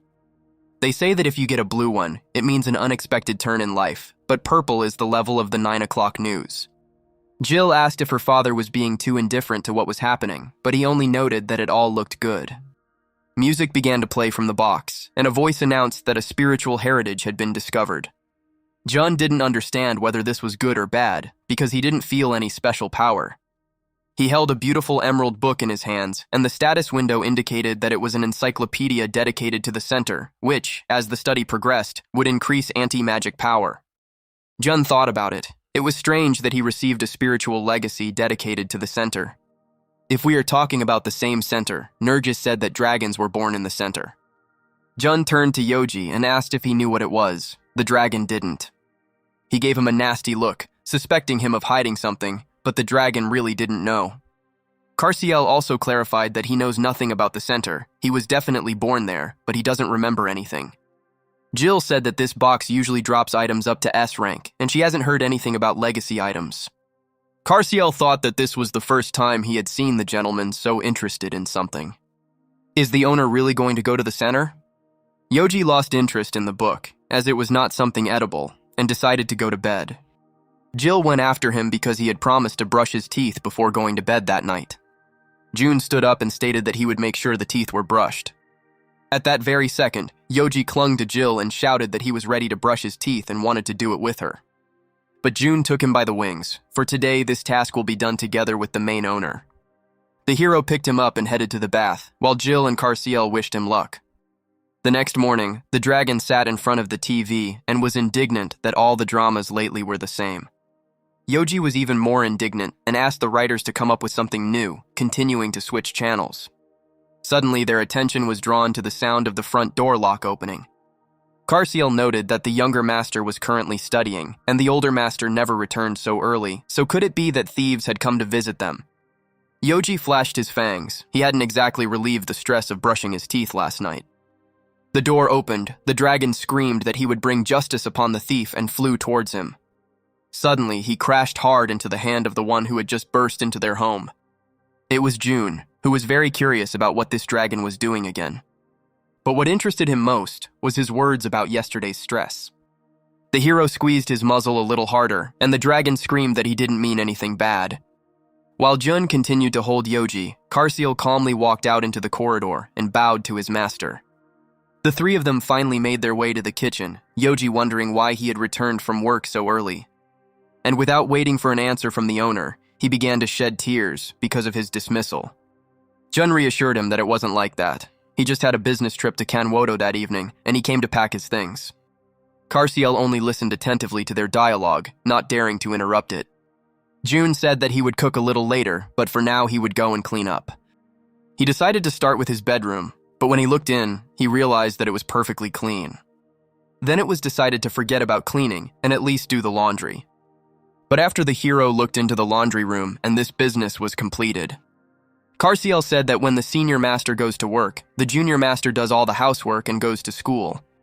June knew that Jill was very different from ordinary schoolgirls, but he didn't expect it to be so different. Then there was only one thing left for him to do, cook. June had almost finished dinner, and Jill had finally returned home.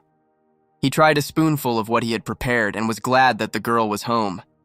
Jill was shocked. She didn't expect her father to come home so early. June said that he was going on a business trip that evening, so he decided to cook dinner. The girl sat down at the table and wished everyone a bon appetit. He also wished her bon appetit and asked why she didn't ask for pocket money. The girl said that she had already received pocket money. Last month he had given her as much as 720,000 won. Jill said she bought a vacuum cleaner and a dryer and started reporting her grocery expenses. June interrupted her. This was money for living, but he meant personal money that she would spend on herself. He explained, for example, that she might need money to go out with friends. Jill replied that she preferred spending time at home with Carciel and Yoji. June only added that sometimes you need to have fun with the guys to find friends, and asked her to be sure to let her know if she needed personal money. After which he threw on his coat, took his bag, and announced that it was time for him to leave. Yoji was drooling because now the master's food was his food. He gloated over Carciel because he couldn't understand his joy since he only ate food, but Carciel had already disappeared from his place. June was walking through the area when suddenly someone behind him shouted for the owner. He didn't think it was his name being called, but he decided to turn around anyway. A girl ran after him and asked him to go on the trip together. The girl finally caught up with him and stopped in front of him. She asked the owner to take her with him. June looked closely at the girl and did not understand who she was. A little girl with purple hair and pink eyes revealed that she was Carciel. The dragon added that he didn't like the image because it was uncomfortable, but he felt it would attract less attention.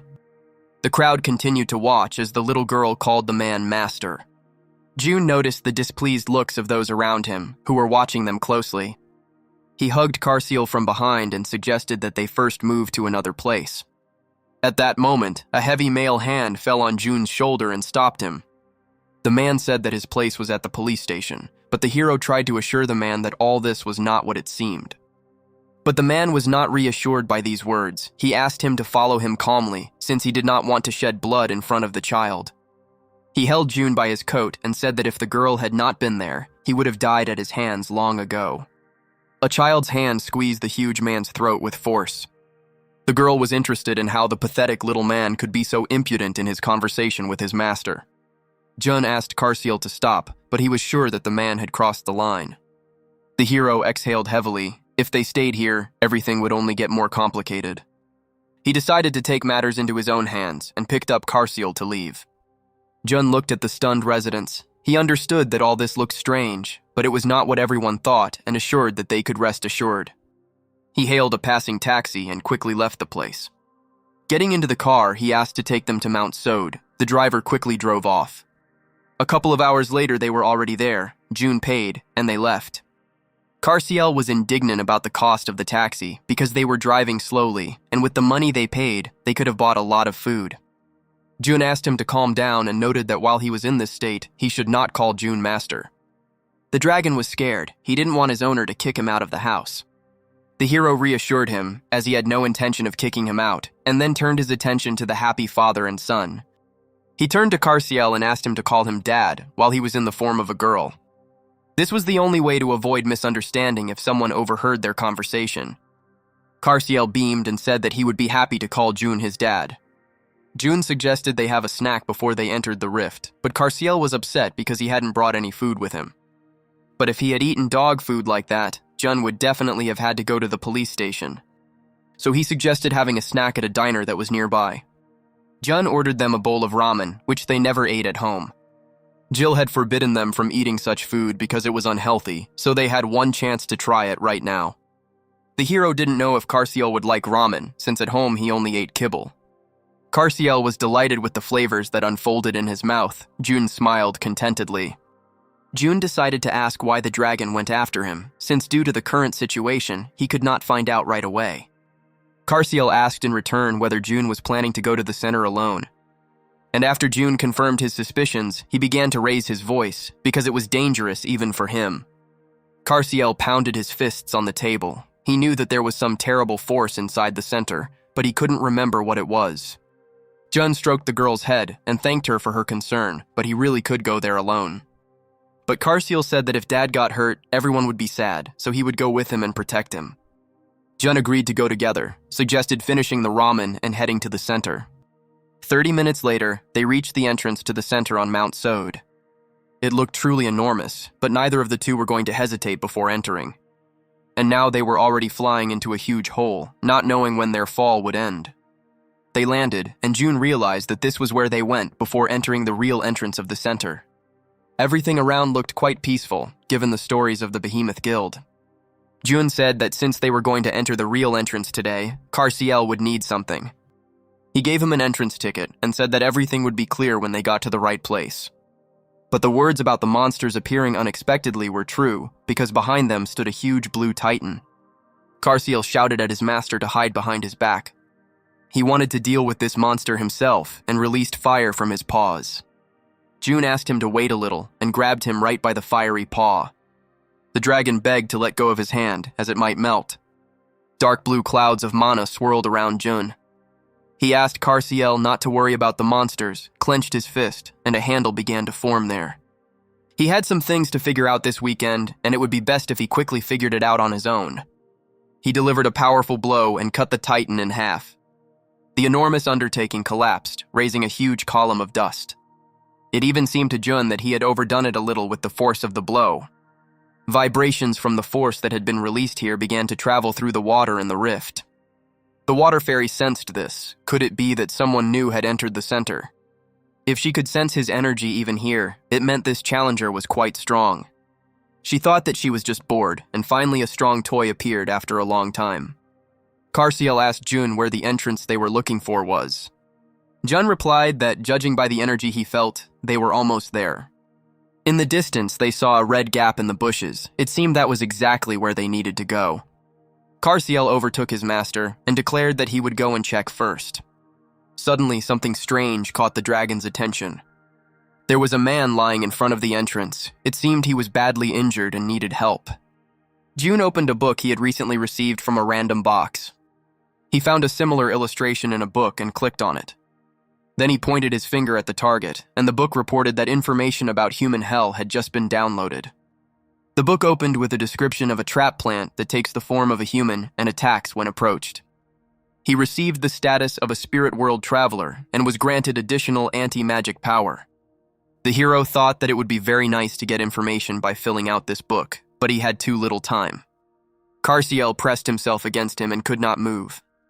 With every movement of this trap plant, it hid more and more behind its owner. The dragon asked June if he was afraid to be here. The guy dropped to one knee and stroked the dragon's head. It seemed like he was genuinely scared.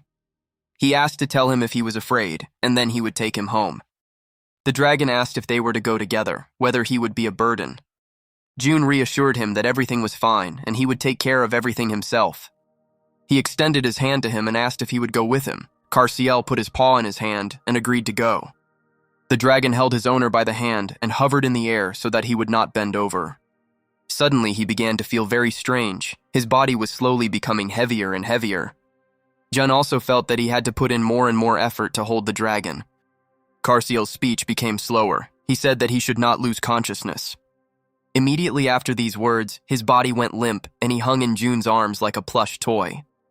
There was nothing to do. Jun took the dragon like a backpack and headed further into the center. They were located on the first floor of the center, which consisted of several islands connected to each other and having a single center with a cell. Carciel came to his senses. He felt very warm, and he thought that he could sleep a little longer. But, realizing what had happened, he jumped up, because he had absolutely accurately entered the center. He turned to the owner, who was sitting in a chair, and asked what he was doing. Jun explained that he was told to catch the artifact with a fishing rod, so he was fishing. Carciel was surprised and asked what kind of impudent idiot dared to give orders to the master. The hero explained that this was not an order, but something like a test, and then asked how the dragon was feeling. The dragon felt much better than usual, perhaps because he was born in the center, and because of this, his energy was strengthened. He asked if it would be quicker to go into the water and retrieve the artifact, but Jun was told that the artifact would disappear if he went into the water himself. In addition, the hero waited for the dragon to wake up and was afraid to wake him up with noise. Carciel didn't understand what could be noisy about fishing, and Jun began to slowly fill the rod and hook with mana. The dragon noticed that the water suddenly began to ripple, and the hero asked him to step back a little. A huge column of water rose from the reservoir, which was 10 times higher than them.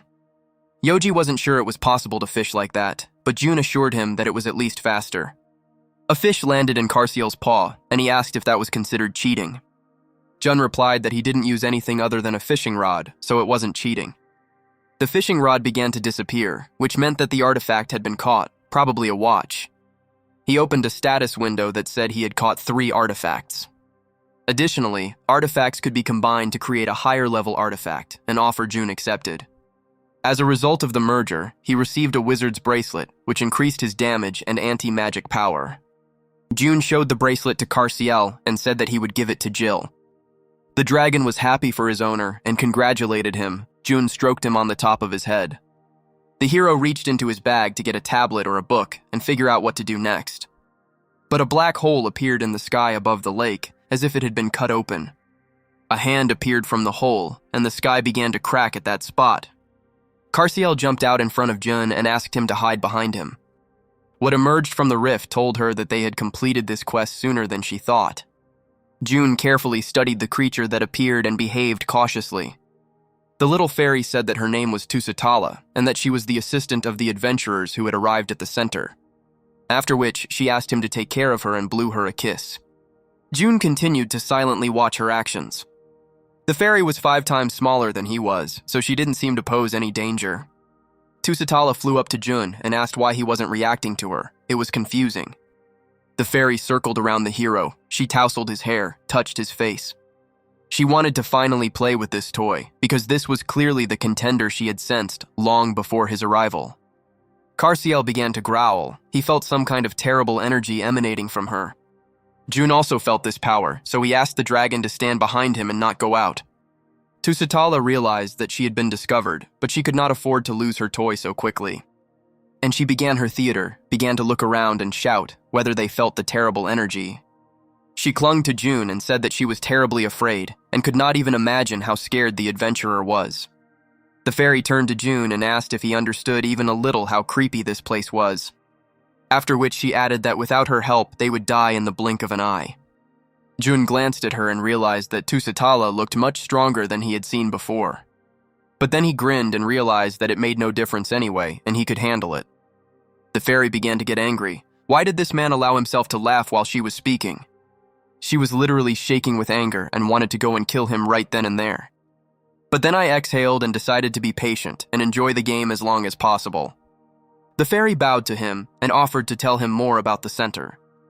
The concentration of magical power here is very high, so it can weaken adventurers.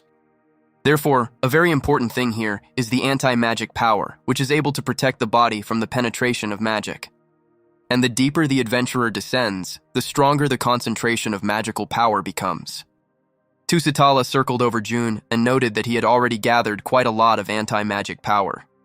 But even without her help, they and then June interrupted her and asked how to get to the very depths. The fairy promised herself that this was the last time she would let him get away with interrupting her. She pointed ahead. Each floor had a challenge. On this floor, you had to catch the monster on the central island, then you could move on to the next floor. Tusitala added that if they were afraid of the monster, they could, of course, simply jump off the cliff, but then they would be certain to die. Jun chuckled and told her that he would be okay, even if he jumped. The fairy began to grin. This man irritated her more than he pleased her with his presence. She said that June was her first toy in a long time, so she was patient, but this was too much. Jun thought that he had cast the line only to check whether the explanation written in the book was correct. But everything fits together. Everything written in the book is reliable information. In front of him was the psychopathic fairy Tusitala, who loved the suffering of adventurers, and right now she wanted to kill June. He chuckled and told her that she had apparently misunderstood something, because the one who didn't know her place was her. June's hand shot up. He released energy and fired at Tusitala's spear, which disappeared a second later. A couple of minutes later, they were walking across the bridge towards the center. The fairy was on a leash and was crying, asking her to forgive her because she had been too arrogant. June asked her to close her mouth because she was preventing him from concentrating. She actually fell silent for a couple of minutes, but then decided to announce that the bird in the cage was a monster. There was a huge bird in the cage, roaring and trying to escape. Tusitala asked if he would let her go now, but June had no intention of doing so. The fairy began to cry again, and Karsiel grinned and wished her luck.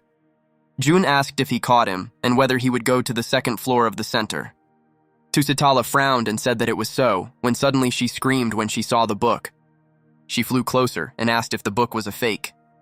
But after she realized that it was a real relic, she started screaming and asking where he got it.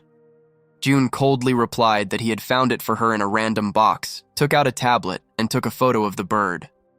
Tusitala begged him to tell her more about the book, because in any case, she would have to wait 5 minutes for the bird's barrier to dissipate. But the hero didn't have enough time to just wait, so he grabbed the cage. He began to pull on the rod, and the dark blue energy burst out again.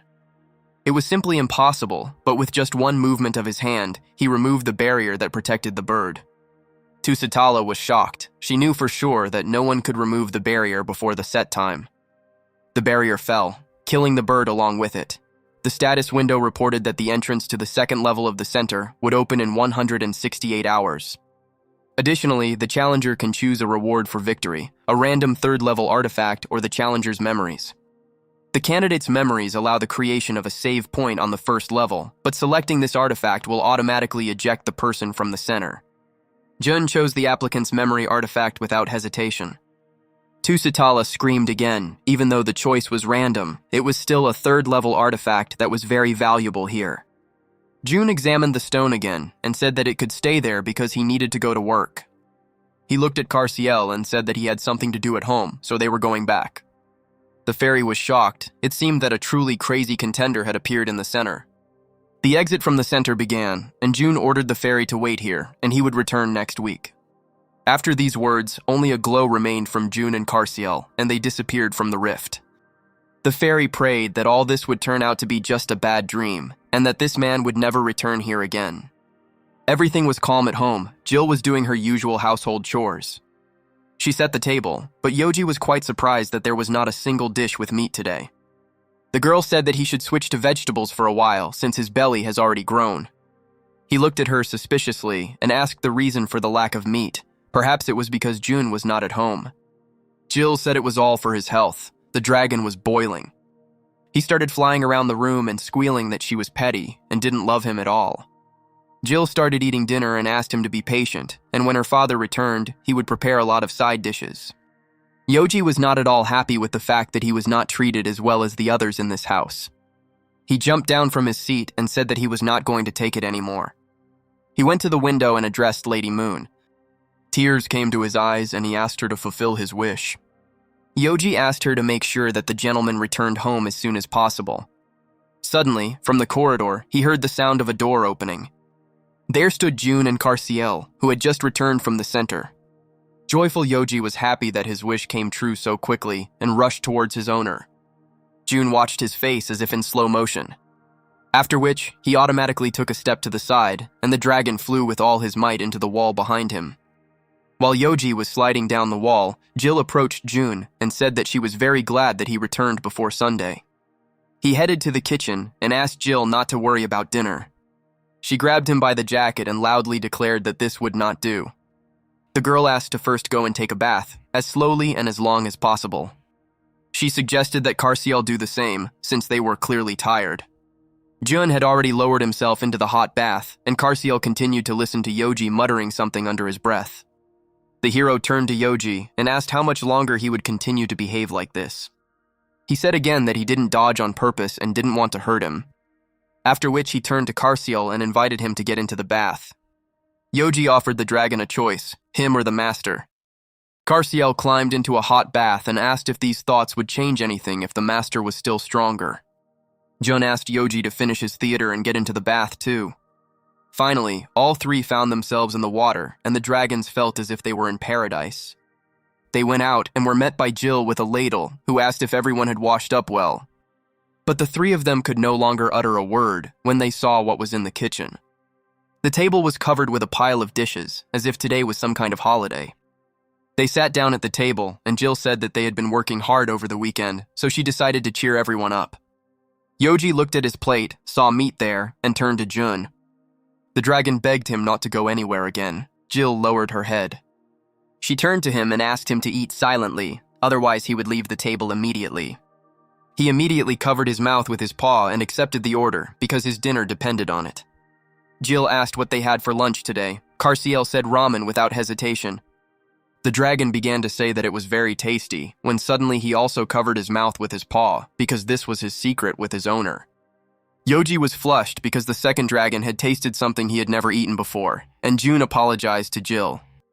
The girl just smiled awkwardly and said that nothing bad would happen this time. And right after that, she started her lecture about the high amount of sodium in ramen, which can raise blood pressure. Her story took up the rest of the dinner, and everyone realized that asking her to make ramen was definitely not worth it. June thanked his daughter for dinner and said that he still needed to prepare for work tomorrow. Jill started clearing the table and offered to help him, but not to prepare for it much, since they were going to the auction. And the characteristics of the items will only be shown after purchase, so he just wants to relax. The next auction host announced the next lot, an onion with a starting price of 50 million. Everyone present very quickly raised the price, and now it has risen to 300 million. The man sitting near the employees offered a price of 500 million. Greg asked Nate if they should compete for the lot. Jun said that this bow looked unremarkable and suggested waiting a little longer. The boss leaned towards Nate again, because this bow looked very beautiful. The bow really looked beautiful. It was carved from blue wood. But the presenter hit the bow with a hammer, and it was sold for 500 million. And now, the moment has come to reveal information about this subject. It was a rank E-Choir's ornamental onion. The man who bought it started crying. Greg let out a sigh of relief, as they had just nearly gone bust, and June had said he felt like they were being set up. The boss was surprised by the fact that he simply sensed the low rank of the item. Nate suggested simply trusting June, as he always handles whatever he takes on. The presenter announced the continuation of the auction and presented the next lot.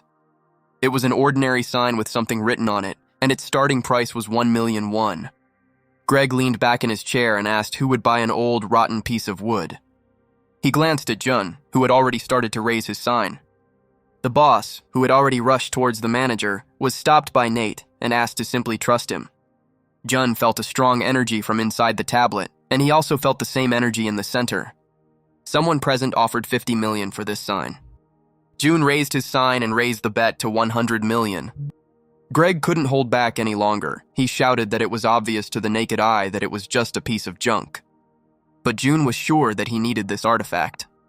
No one outbid him, and the host revealed the stats. It was an F-rank amulet that added 1 unit of stamina. Greg didn't know what to do, because they had just spent government money on an ordinary board. It seemed as if he had turned to stone and could not move. Jun said that he would buy this sign with his own money and that he shouldn't worry. But his boss asked him not to worry. Everyone makes mistakes in life, and their budget would cover these expenses. The host moved on to the next item, a strange, tattered cape worth 1,000,000 won. June immediately held up the sign, and Greg began to beg him to at least discuss it before placing a bet. Those in the audience were in no hurry to place bets on what June was acquiring. The presenter tried to stir up the audience and said that this thing could turn out to be a jackpot. But no one dared, and June bought the cape for only 2 million. The crowd roared, because it was an A-rank vampire cloak with excellent durability. Greg and Nate were also very surprised by this purchase. It was an incredibly big success. The boss rushed to hug me. The auction was over, and they went to the information desk to pay. Greg told June once again that he loved him and always trusted him. For just a few million, they acquired 2 A-rank items and 2 B-rank items. The boss gave Jun a friendly nudge and told him that they had won about 7.5 billion won today, thanks to his instincts. The administrator handed them the very same sign that June had acquired first. The hero asked to draw up a separate contract in his name for this sign. Nate and Greg turned to look at him in surprise. A colleague asked him why he was doing this, because it was even more incredible than winning a series of jackpots on slot machines. But Greg's attention was immediately drawn to Nate's knowledge of slot machines.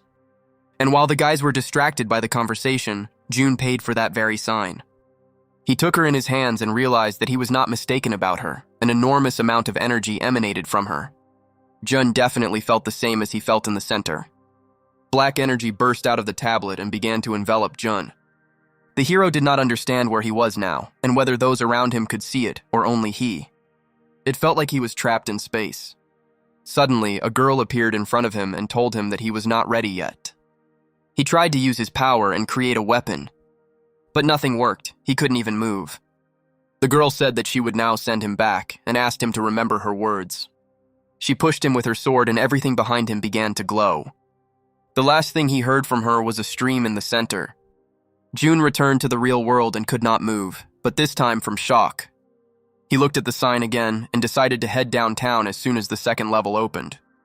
Time flew by and Saturday arrived, which meant the second level opened. Tusitala was still trying to cope with the collar that June had put on her. She didn't understand how this person could do something that she couldn't handle. It wasn't even an S-rank skill, it was just mana. The fairy had never seen such a strong contender in her life. She sighed heavily and said that with such power, it would be possible to restore the broken center and save Cecilia. Jun was already standing behind her and heard her add that this devilish bastard would never agree to help her. He asked her to repeat what she had just said, and the fairy began to squeal in fear. Tusalata turned to him with fear in her eyes and asked when he had managed to return. Jun asked to forget about everything and tell him more about the center flow. He thought about it, because what the fairy was talking about was similar to the words of that girl. The hero just opened his mouth, and the fairy fell to her knees and begged not to kill her. While she was crying, June announced that he wasn't even going to waste his time trying to kill her. He was only concerned about one thing, what happened in the center and what the flow was. Tusalata asked where to begin her story. The hero asked to start from the very beginning. The fairy replied that we should start with the fact that the center is now broken, and it was exactly the same adventurers as he who broke it. Tusitala said that she only knew about the center's breakdown from rumors. If you continue going down, you can reach the heart of the center, and the closer the candidate can get to it, the more power he will gain. However, with the exception of a few adventurers, everyone died before they could even get close. But there was a group of 7 people who not only got closer to the center, but also adapted to this place, and that's when the problems began. In the process of reaching the heart center, the Transcendental Masters broke it. June remembered the girl he saw when he touched the sign. Perhaps she was asking him to fix it. He will be able to understand this only when he approaches the center on his own. The fairy began to scream that it was not as easy to do as he thought. Before finding the real entrance to the center, there were S-rank monsters that were pushed to the exit due to their weakness. The hero asked her not to worry, because he would have to go through this path anyway, since this was his destiny, and he stepped into the portal to the second level. Tusitala watched him go and wondered only one thing, Why did he always speak so thoughtfully? On the other hand, it didn't matter to her, because maybe he could fix the center and save Cecilia. Jun entered the second stage of the center zone, and the computer reported that the recommended anti-magic power value was 1. But he possessed a large amount of this power, and with the blessing of the heart, all of his characteristics were greatly increased. In the book, Jun read that in front of him in a cage sat a Cyclops monster that could use the weapon skill. Tusitala burst out of the portal and told him that at this level he would be able to learn this skill, which would strengthen his body. She also pointed out the entrance to the subway behind the cage. If you ride it, you can meet a monster at each station, and after killing each monster, the skill will increase. The fairy turned to the Cyclops and noticed his red hands. This was the result of the weaponry that he skillfully used. After which she looked into the encyclopedia and asked if there was a description of it there, but Jun said that it was better not to read it. These words provoked her even more, and she still wanted to know what was written there. Jun didn't resist, gave her the book, and headed towards the subway.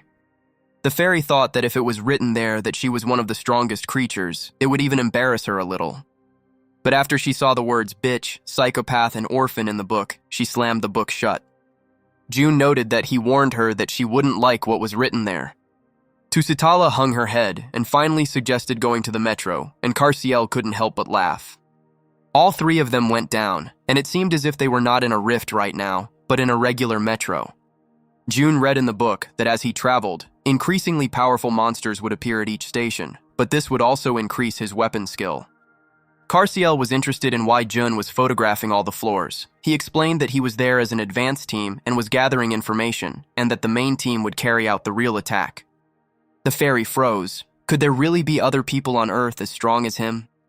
He replied that he was not sure about it, but it did not bother him much. The hero headed towards the entrance to the carriage, and Carciel hurried after him.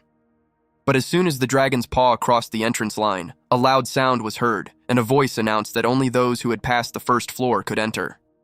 The fairy noted that only the one who defeated the monster on the first level would be able to enter. Carciel lowered his head and said that he would wait for him here then.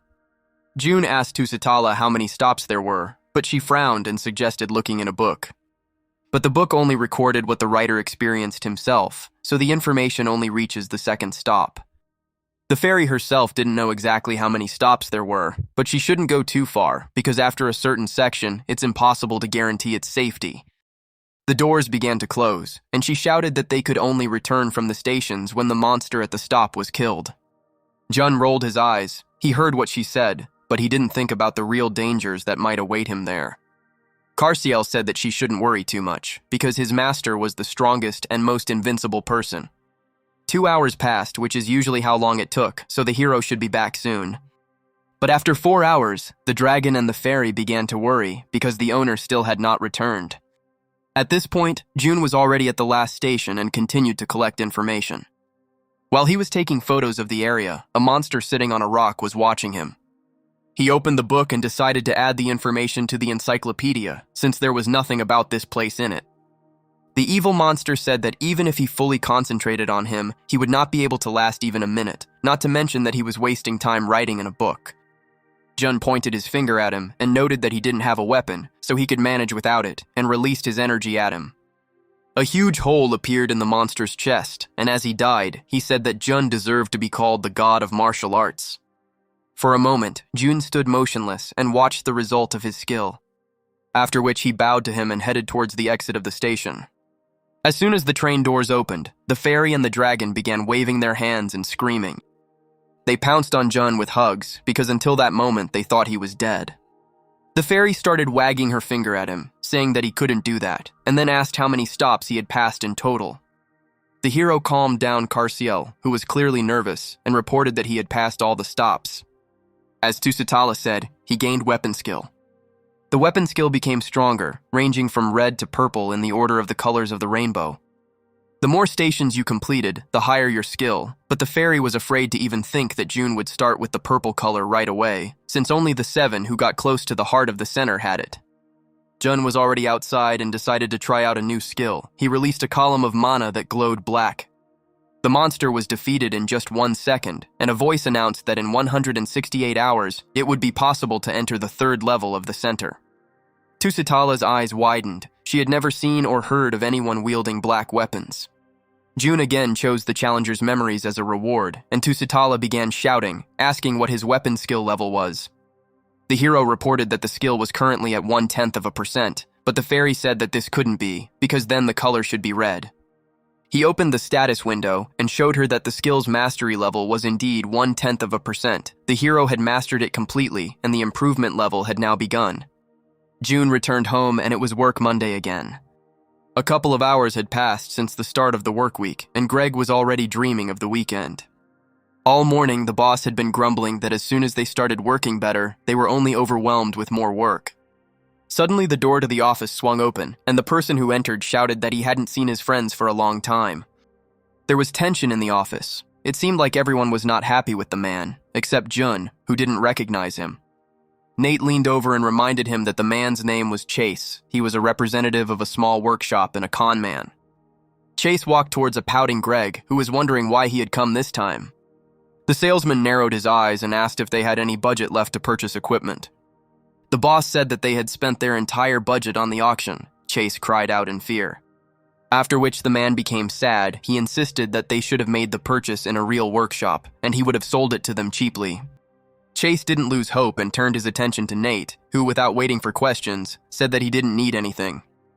The man exclaimed that the guy was rude, but that was his charm, and he had already set his sights on Jun. The salesman asked who the model-looking man was. Nate reminded him that it was the same June he had seen on his last visit. Chase couldn't believe his eyes, because there was nothing left of that guy that he saw in this handsome and strong man. He asked if June had used the mana supplement he had purchased last time, but June didn't understand what he was talking about. But the seller was not going to stop and began to take out some kind of bottle from his bag. He spoke about a legendary civil servant who gained his abilities thanks to this supplement. Chase promised that Jun would also become an S-rank hunter by drinking it, and he would sell the drink for only 20,000 won instead of 4 million. June turned to him. The man leaned closer and asked whether he would take one box of the drink or two.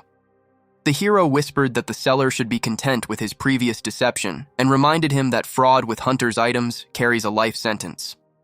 This phrase offended the seller. He shouted that he was not deceiving them, and the drink really works. Jun narrowed his eyes and said that the civil servant he was talking about was now in this building and suggested that they go to him together. Defeated, Chase hung his head and headed for the exit, much to Nate and Greg's shock.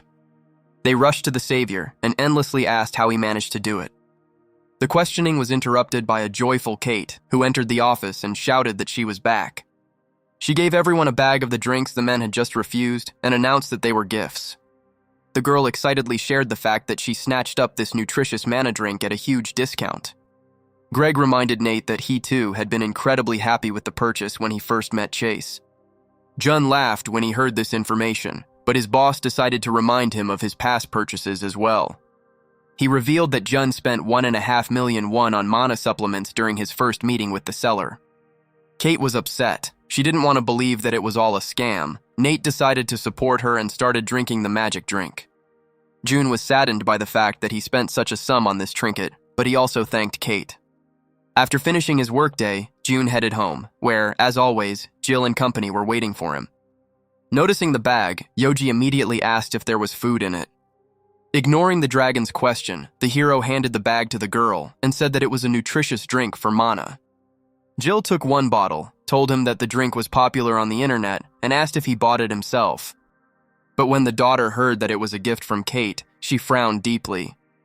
The girl quickly pulled herself together and suggested sending her a message of gratitude, as it was a very expensive and valuable gift. Yoji grabbed one of the bottles and asked with a grin how this water could help with mana.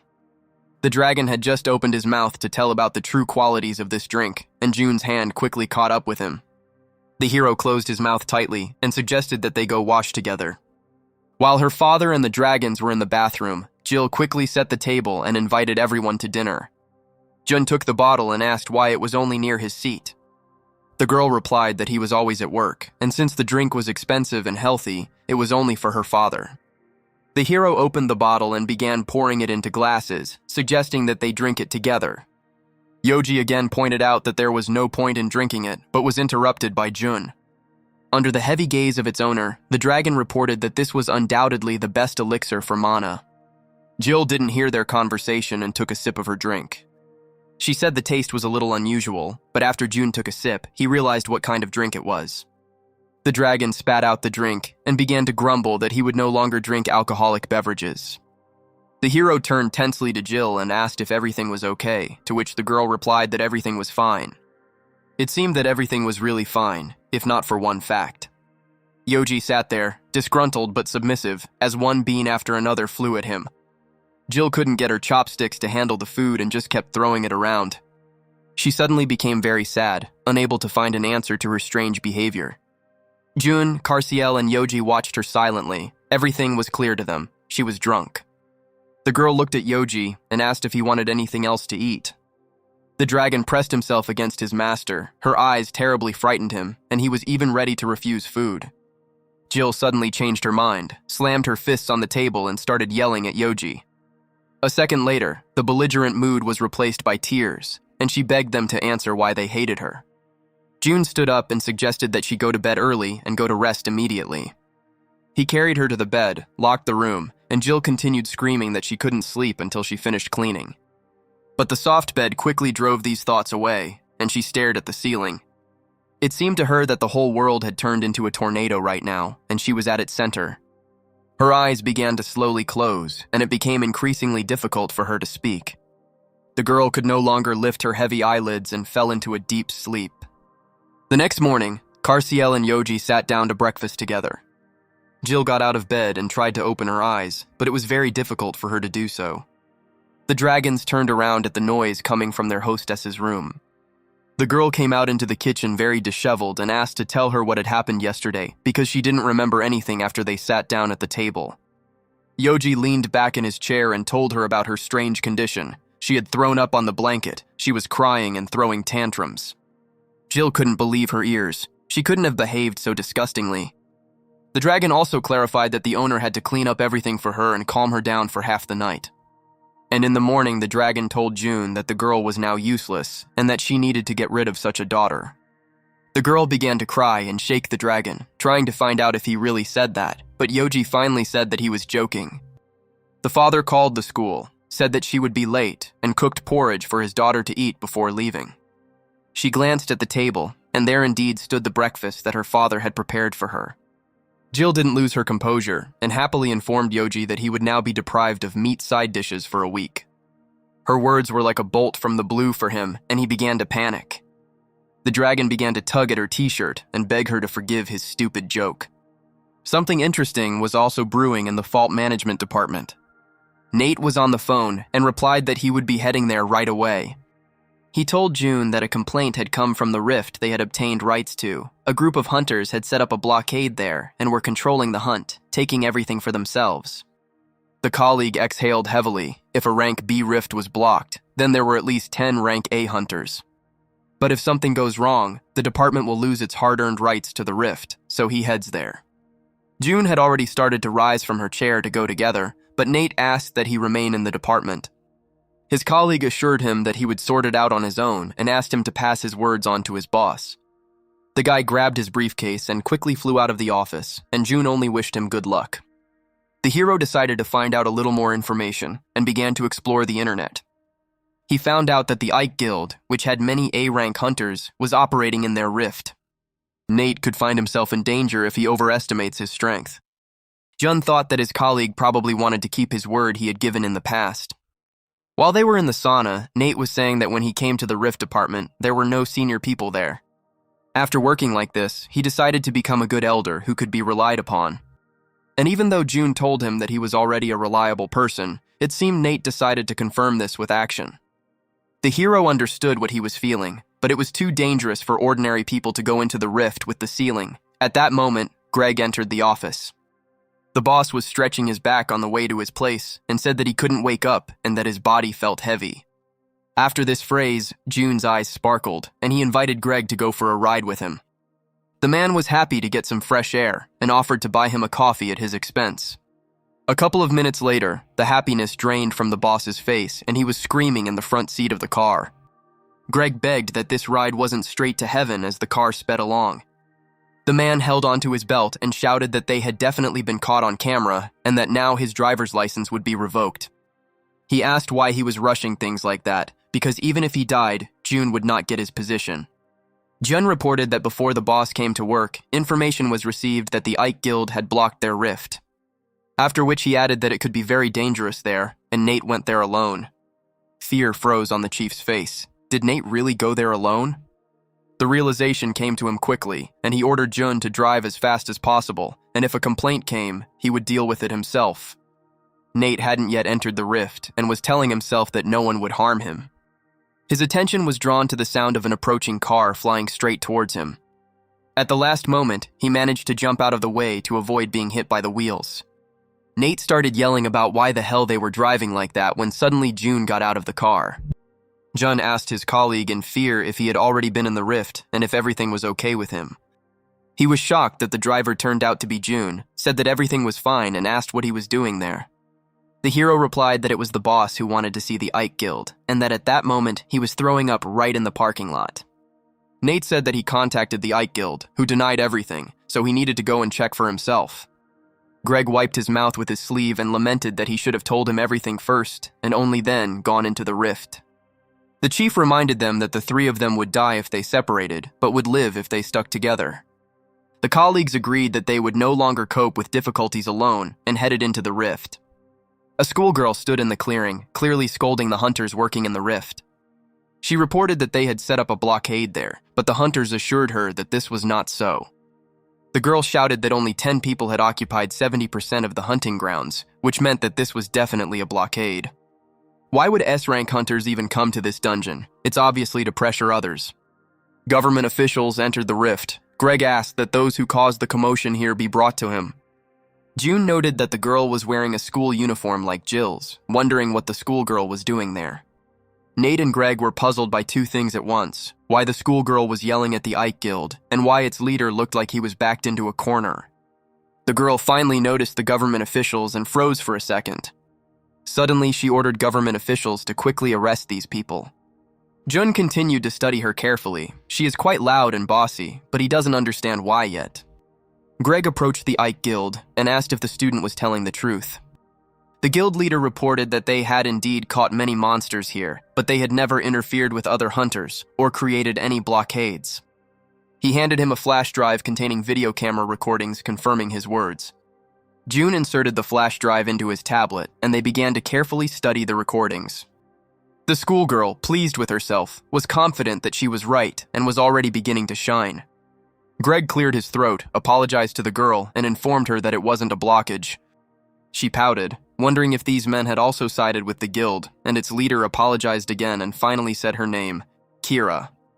At that very moment, Greg and Nate began to shake, and Jun didn't understand why her name scared them so much. Colleagues shouted in unison that this was the daughter of the president of the Academy of Hunters himself, Adriana. The men bowed low before her, and Kira advised them to prepare for dismissal. All this noise this morning was caused by just a little girl, and Jun said that it would be better if she went to school. Kira, baring her teeth, turned to Jun and asked him to repeat what he had just said. She started screaming that she would call her father, and he would fire him immediately, after which she asked his name. Greg started apologizing for Jun and begged him to forgive him since he was still a newbie. Kira did not calm down and suggested that Jun speak with the president personally. The boss was in a state of near fainting. It seems their department will be closed forever after this act. The phone announced that the subscriber could not answer the call. But the girl was not going to back down. She pointed her finger at Jun and ordered him to follow her. Greg asked Jun to beg her to calm her anger, because it was a matter of life and death for their team. They walked away, and Adrian finally answered the phone. Kira reported that right in front of her stood a civil servant who was negligent in his duties and asked that he be fired. Jun noted that the president probably has a good relationship with his daughter and took the phone number. After he gave his name, there was a deathly silence on the other end of the line. Kira tried to understand why Jun's name was so familiar to her. Finally, the president came to his senses. He asked how the civil servant was doing and whether he had encountered any problems. The hero replied that everything had been fine until today, but thanks to his daughter, problems had arisen.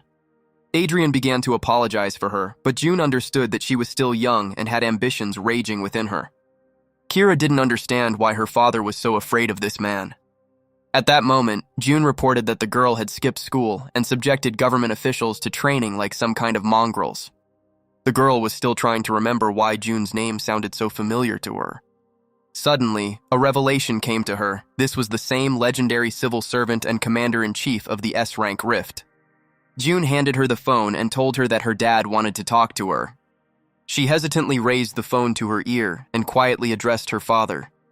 An explosive sound wave hit her ear. Adrian screamed that when he returned home, she would be in trouble. The father hung up, and the girl's spirit sank, as this was the first time in her life that she had been yelled at. The hero thought Jill had never behaved so terribly, and he was glad of this thought. Greg continued to wait for the couple to return, and Nate noted that his nerves could cause an earthquake. The boss shouted at his subordinate that it was impossible not to worry when the fate of his future work was being decided. Guild leader Ike pointed his finger towards June and Kira, who were heading towards them. June confidently approached them, and the girl followed him, her head hanging sadly. The hero asked Kira to apologize to everyone, and she obediently followed his instructions. Everyone froze. Did the president's daughter, known for her character, really just apologize? She felt sorry that they, the employees, had come all this way because of her, and she felt sorry that she had so thoughtlessly accused the guild of blocking it. June smiled at her and said that the main thing was that everything turned out for the best. The hero approached the head of the guild, noted that the issue with the complaint had been resolved, and now they were leaving. June, Greg, Nate, and Kira headed towards the exit of the rift. The boss whispered to June whether he had used any corporal punishment to subdue the girl. The guy sighed contemptuously and said that they were not in Murim to use violence against children. Luckily for June, the boss didn't notice his mention of Murim, and they calmly left the rift. The hero approached Greg and asked permission to visit the academy for a short while. He was going to walk the girl home. Greg agreed with him and decided to go to the office with Nate. Getting into the car, June suggested that Kira buckle up if she didn't want to die. She was embarrassed by the fact that he was threatening her with death, but she obediently reached for the belt. June stepped on the gas, and in a couple of seconds, the car sped away from the parking lot. Nate noted that he was always behind the wheel, and he didn't remember June ever having a driver's license. Suddenly, Greg and Nate turned to look at each other, realizing what had just happened. They ran after the car to stop their colleague, but it had already disappeared from sight. Jun, however, remained completely calm while sitting behind the wheel of the car. Kira turned to June. She was truly sorry that this happened.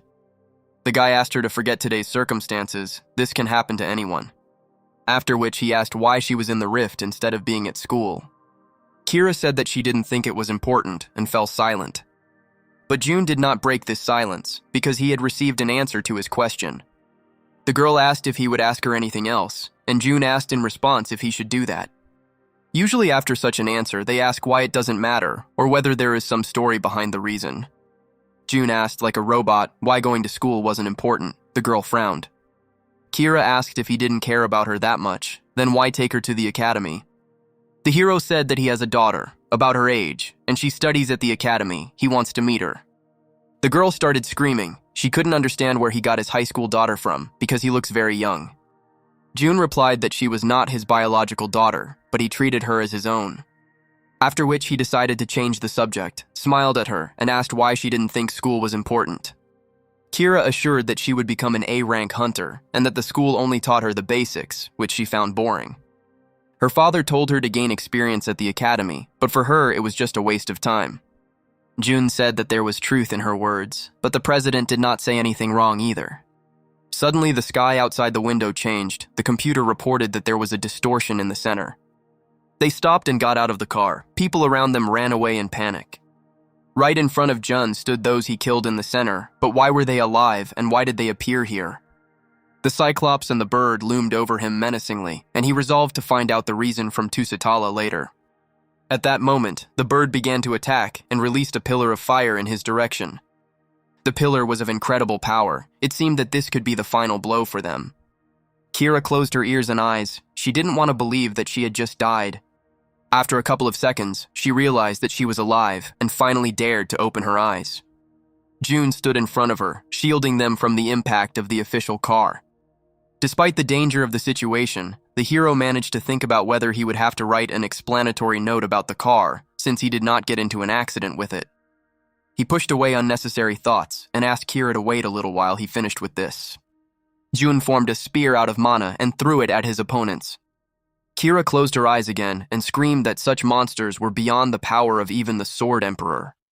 She added that instead of a long, painful death, she would prefer to die quickly and immediately. These monsters may have been a problem for the Sword Emperor, but they were certainly no problem for Jun, who took off 2 huge heads with one blow. He just turned to Kira and asked if she was hurt. The girl called him uncle again and asked who he was.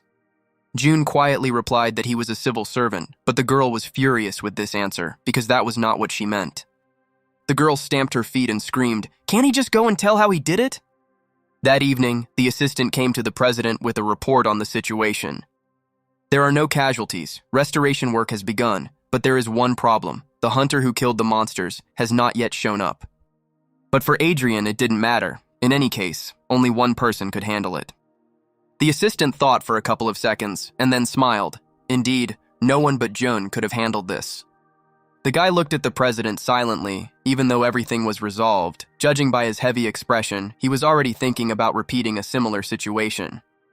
While the aide silently vowed to follow the president for life, he only stared at the phone screen. After his morning conversation with Kira, she no longer answered his calls. Was she really offended because he scolded her in the morning? For a second, Adrian lost the strength to even stand on his feet and fell against the windows. His assistant interceded and stated that no matter how worried he was about the country, his health came first. But at that moment, although Adrian was worried about the country, it was not in first place. Now the most important thing for him was his beloved daughter Kira, whom he had offended. At that moment, Kira was at a house unfamiliar to her, the house of Mr. Jun.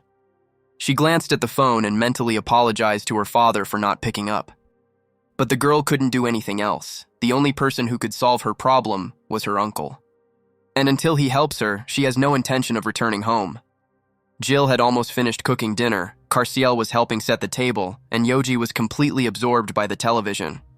Someone rang the doorbell, and the girl asked Yoji to check who had arrived. The dragon trudged towards the door and grumbled that he had been interrupted at the most interesting moment.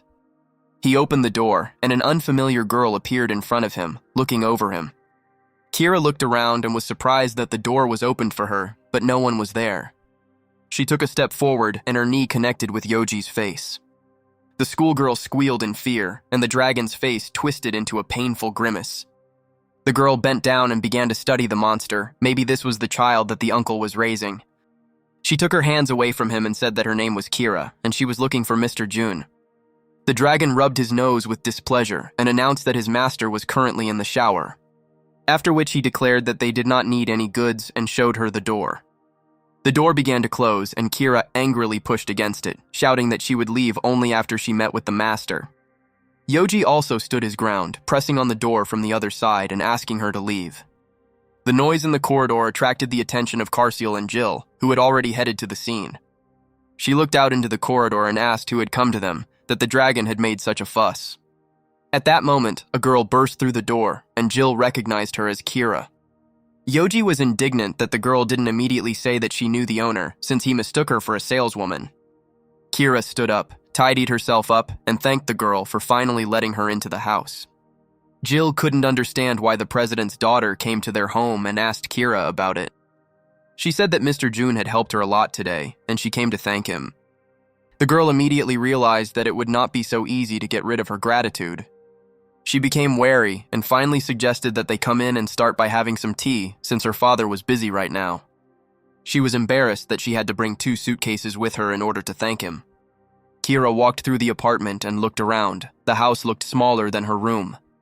The girl nimbly fell onto the sofa and asked if Jill was the daughter the uncle had talked about. Jill slammed her cup down on the table, confirming her suspicions. Kira was puzzled why the girl was angry with her, since she had done nothing wrong. All 4 turned around, because the culprit of this gathering finally appeared in the room. Jun was drying his wet hair with a towel, and was clearly stunned by the evening guest. He exhaled heavily, and asked what Kira was doing here, to which she asked why he was so unhappy with her. The hero turned to Yoji, and reminded him that he had asked to drive away all kinds of merchants. The girl was furious. Could this man really call her a pathetic merchant? Yoji revealed that he had been deceived, and Jun finally asked her why she had come. Kira screamed that she had come to thank him. Everyone had to cover their ears from her scream. June took his fingers out of his ears and asked her again if she really came for this. The schoolgirl hesitated, of course. This was not the main reason for her visit, but she also came to express her gratitude. She was terribly worried and finally began to ask her main question. But June interrupted her and immediately gave his cold answer, no. Kira started shouting again that she didn't even ask the question, but June asked it herself. After all, she came here to ask to be taken as a student. The girl gasped. Did this man really have the ability to read minds? The hero began to explain and asked why she had brought so many things if she had just come to thank him. Kira decided to play her trump card and declared that if he took her on as an apprentice, she would give him 10 billion won. Jun looked at her tiredly and asked if she knew how much one magic stone cost. Although she wasn't yet an official hunter, she knew that he was worth approximately 800 million. Kira understood what he was getting at and asked if he wanted something else. June remarked that he would be glad to have dinner and have her leave. Kira gave in, tears welled up in her eyes. She didn't want to believe that he would really do this to her. She asked her last question, would she ever be able to become his student? A plan came into June's head, and he said that he would take her on as a student, but on one condition. If she attends classes at the academy and graduates as the best student, then he will teach her. Kira clarified the conditions just in case, not because she didn't hear, but because she couldn't believe her ears. She jumped for joy and shouted that she swears to him that she will become the best in school. After which she clung to Jill and said that from now on they would see each other at school every day and should be friends. And a second later she flew out of their apartment along with her things. Jun and Yoji were already sitting at the table. The latter was happy that they would finally eat. The hero was happy that now the girl would diligently attend school, and this fact would please the president. At that moment, Adrian was shocked by what they told him in the academy laboratory. The professor said that in the future, monsters would appear that would be 5 to 6 times stronger than those classified as S-rank monsters. It was the president's worst nightmare. Recently, they had already seen 3 creatures that only one person could currently control. The professor interrupted his thoughts and informed him that they had much more serious problems. The fact is that the center has begun to actively absorb the Earth, and this has dire consequences. Adrian, with a stern look, explained that the center had begun to absorb the Earth, which meant erosion had begun. But Jonathan didn't understand him at all, and asked Adrian what he was talking about. The old man began asking with a serious look, since he had entered the center for the first time 3 years ago. Initially, the maximum rank of the rift ended at A, but after they entered the center, rank C rifts began to appear. The discrepancy value between C-rank monsters is around 1,000, but this guy has a record of 7,500, far exceeding that figure, Adrian explained. Jonathan asked if that meant the more they explored the center, the stronger the monsters appeared, and looking at the cutie Yoji, you don't think he's super strong. But Adrian replied that it was true. The more difficulties they overcome, the more often the center sends increasingly powerful monsters to the Earth, and how else can you call it if not absorption? Then Jonathan asked with a serious look, does this mean that humanity has no hope? We can tell from his face that he is really worried. But Adrian replied that this was just his hypothesis for now, and when Mr. Jun provided information about the tutorial zone, they would think about it again. Adrian himself was worried, and told Jonathan that in the end, they and all of humanity depended on Mr. June. Meanwhile, our hero was getting ready to go somewhere. Sweet Carciel told June that he would wait for him outside. June responded melancholically. It was good when Jill called him with a worried look. Jill began to ask him, a little hesitantly, if he was going to work on Saturdays this week as well, or if he was going on a business trip. June replied that he was, and he thought he would continue to work on weekends for a while. Then the daughter, with a sad expression on her face, replied that she understood everything. Of course, she didn't want her father to work so much. And at that moment, Yoji started hitting Jun on the leg, saying that they were going to go out to dinner somewhere today, and asked why he was going to work at all. But June coldly replied that it was the first time he had heard about it, which of course greatly upset our cutie, and Jill said that she had managed to get a scholarship, so they decided to go somewhere for fun on the weekend. Jill said, a little awkwardly, that she wanted to surprise him and tell him about it today. Jill was visibly upset, but told him not to worry about it, as she didn't want to interfere with his plans. And Yoji was offended and said that he was so looking forward to this weekend. He wanted to watch a movie, eat a delicious dinner. Jill and Yoji began to get even sadder. June's face showed us that he was in shock. Then June began to think about how to be a good father. And after some serious thought, For the sake of a healthy relationship with his daughter, he decided to spend time together and asked if they would make it if he returned by 5 in the evening. Jill and Yoji immediately became cheerful and simultaneously replied that it was okay, they would make it. Carciel joyfully jumped on his owner with hugs and repeated that his owner was the best. Then Jun said that he would return as soon as possible, which only made the boys happier. After a joyful morning with his family, Jun went to work. It was the 3rd stage of the tutorial zone. Lava was bubbling under Jun's feet. Heat enveloped the entire room. Jun turned to the fairy and asked what he needed to do here, and she replied that he could only start the mission after receiving the item. While Jun was asking where he could get this item from the fairy, Carciel, like a dragon, was enjoying a lava bath. And suddenly, Jun received a skill ring, which was colorless, rank 5. The number of sockets was 0. The description was a ring that allowed the use of skills. The fairy was also surprised that the ring appeared so suddenly, and she assumed that it was the most important artifact in the center. But Juna was not very impressed with the ring. He asked if she was sure. But Tusitala insisted that without this ring, he would not be able to use his skills. This alarmed Jun, because he used his skills easily, but the fairy just started laughing and explained that it was because they were now in the tutorial zone. The little fairy continued to laugh and confidently said that, as expected, Jun needed her. She flew around him contentedly and told him that he needed to catch the gatekeepers on each floor to increase the number of skill sockets that could be placed in the ring. This tower had 7 floors, so it could hold up to 7 skills. The fairy confidently said that he could give up at any moment, but it was worth remembering that the difference of one skill was as big as heaven and earth. However, the beautiful and kind Tusitala always says this to adventurers. She condescendingly told Jun to give up at any moment, so as not to get hurt in any way. The fairy continued to praise herself in a fit, repeating how kind she was and how difficult it had been for them without her, while Jun and Carciel watched her wearily. Then Jun told the fairy that everything was fine with her, but the problem was that she lost her mind from time to time. Little Carciel shook his head and said that it was definitely an incurable disease. Then he asked her to come to her senses and help, and asked if it was necessary to kill the gatekeepers in order to increase the number of connectors. The fairy looked at Jun in surprise and asked what he meant. If not in order, then how else? And Jun at that time began to use his power and said that he had a meeting today, so he did not have much time. So if it was possible to kill only the last gatekeeper, it would save him time. The fairy became nervous and asked to wait, but Jun had already used his power to the fullest. Jun effortlessly struck the gatekeepers with furious force. The fairy hysterically asked Jun to be like all normal people. In front of Jun lay a huge snake. He was informed that he had won first place in the 3rd stage of the tutorial and was asked if he wanted his achievements to become public knowledge. Jun, of course, refused. Suddenly the ring began to glow. This is how the strengthening of the ring began. After the strengthening was completed, he was asked to return to the lobby on the 3rd floor. Tusitala was very surprised that they had already finished. She asked if they were going back to the 3rd floor. Jun answered yes.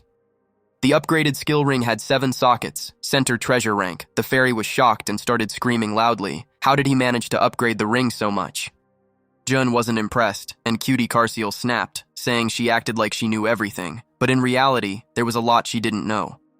This of course angered our little diva, but Carciel was only amused by her reaction. Jun calmly told Carciel to quickly return home. They quickly ran away, and the fairy was left alone and continued to demand that they explain how the ring turned black. It was 5 o'clock in the evening, as Jun had promised, and he had returned to spend time with his family. Yoji had already started eating actively, and Jun had asked what movie they wanted to watch today. Jill suggested the most popular movie that everyone was talking about right now. Then Jun agreed to go see it. Jill happily hugged him.